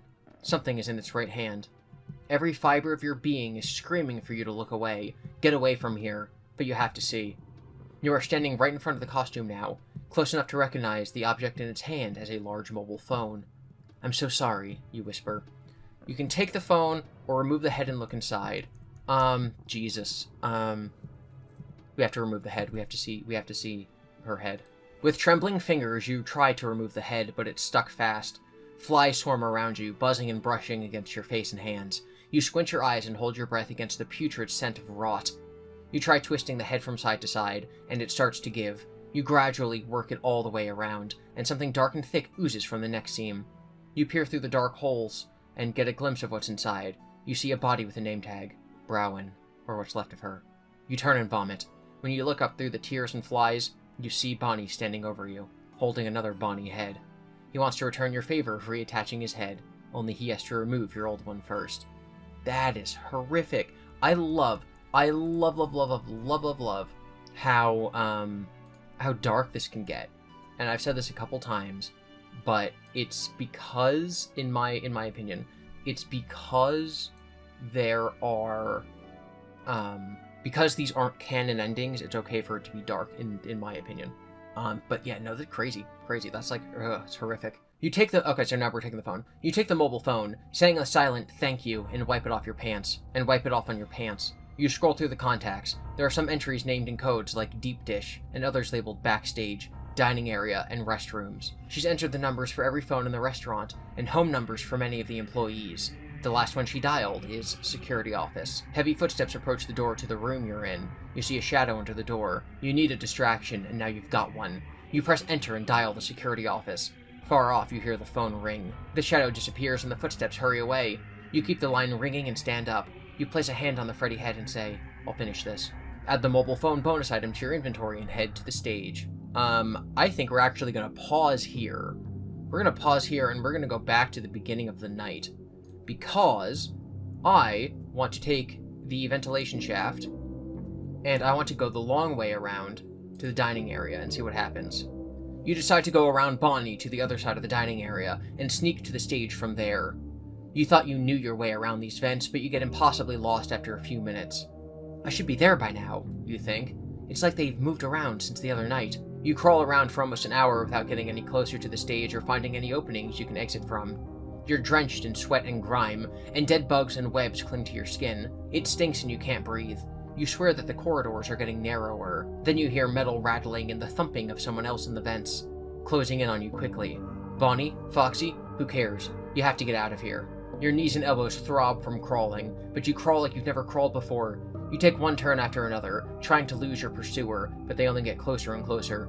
You see an opening ahead. We can exit or we can keep crawling. We're going to exit. You drag yourself out of the ventilation shaft and lie on the floor, trying to catch your breath. You're so exhausted, and you can't even open your eyes or lift your head. From the smell of cleaning chemicals and the feel of the cool tiles under your cheek, you realize you're in one of the restrooms. A groaning voice echoes around you. Someone is standing right over you. You crack open an eye and see a large chicken foot inches from your face. Before you can react, Chica raises her foot and stomps on your head. Your skull cracks open like an egg. That's crazy. Alright, so now we're going to keep crawling. You keep going, deeper and deeper into the ventilation shaft. You take a turn and the air is still stale and smells like death. You're not even certain you're in the main restaurant anymore. You think you might be in the abandoned expansion, which you expect will never be completed now. There should be an exit here somewhere. Occasionally you can hear the animatronic knocking around in the shaft behind you, but you've put some distance between you. Now you can feel them more than hear them, in the vibrations of the metal and the aura of malevolence that permeates their presence. You see an opening far ahead. It might be the same one you passed earlier. Okay, I have a feeling this is going to be an infinite loop, so if we keep crawling... No, never mind. You're in a maze of twisty little corridors, all alike, you mutter just to hear something. Your voice echoes up and down the ventilation shaft. You are likely to be eaten by Foxy. You stop for a moment to rest. You don't hear the animatronic anymore, but it's completely dark in here, and you can't hear any of the sounds of the restaurant. You don't know what time it is. It could be morning already. Freddy has left the building, you giggle. You're probably going mad. What are you doing here? You had something to do, but you're already having trouble remembering. It was my last week before retirement, you say bitterly. I was out, but they pulled me back in. The stage! You have to get to the stage! You sigh and continue crawling, though you barely have the strength to go on. There's an opening again. Is it the same one? We're gonna keep crawling. Your knees and elbows throb from crawling, but you crawl like you've never crawled before. You take one turn after another, trying to lose your pursuer, but they only get closer and closer. You see an opening ahead. Keep crawling. You keep going, deeper and deeper into the ventilation shaft. You take a turn and the air is still stale and smells like death. You're not even certain you're in the main restaurant anymore. Okay, so if you keep crawling, it's a big loop. Alright, if you exit the ventilation shaft, you're in the bathroom. Okay. So we've closed this loop. Okay, so the correct choice is ventilation shaft, backstage to cause a distraction, take the phone. Okay, we're adding the phone to our inventory and continuing with currently we've done every path so far this night, so this is now the one and only true path. With the dining area clear, you head straight to the stage. Browen said you needed to get under it to fix the charging platform. You get to the hatch for the crawl space and climb inside, closing it over your head. Thick power cables snake out of the switch box for the charging platform, more than there should be, and they probably shouldn't be sparking like that. There are also 6 small metal switches, alternating in the up and down positions. Browing didn't tell you how to fix the charging platforms, but you find a scrap of paper crumpled on the floor. It's a diagram of the correct position for each switch, which seems to have been torn off and discarded. The first 3 switches are supposed to be up, the next 2 are down, and the 6th in neutral. You restore all the switches to their original settings, but of course nothing happens. This isn't going to stop the animatronics. They're already powered up.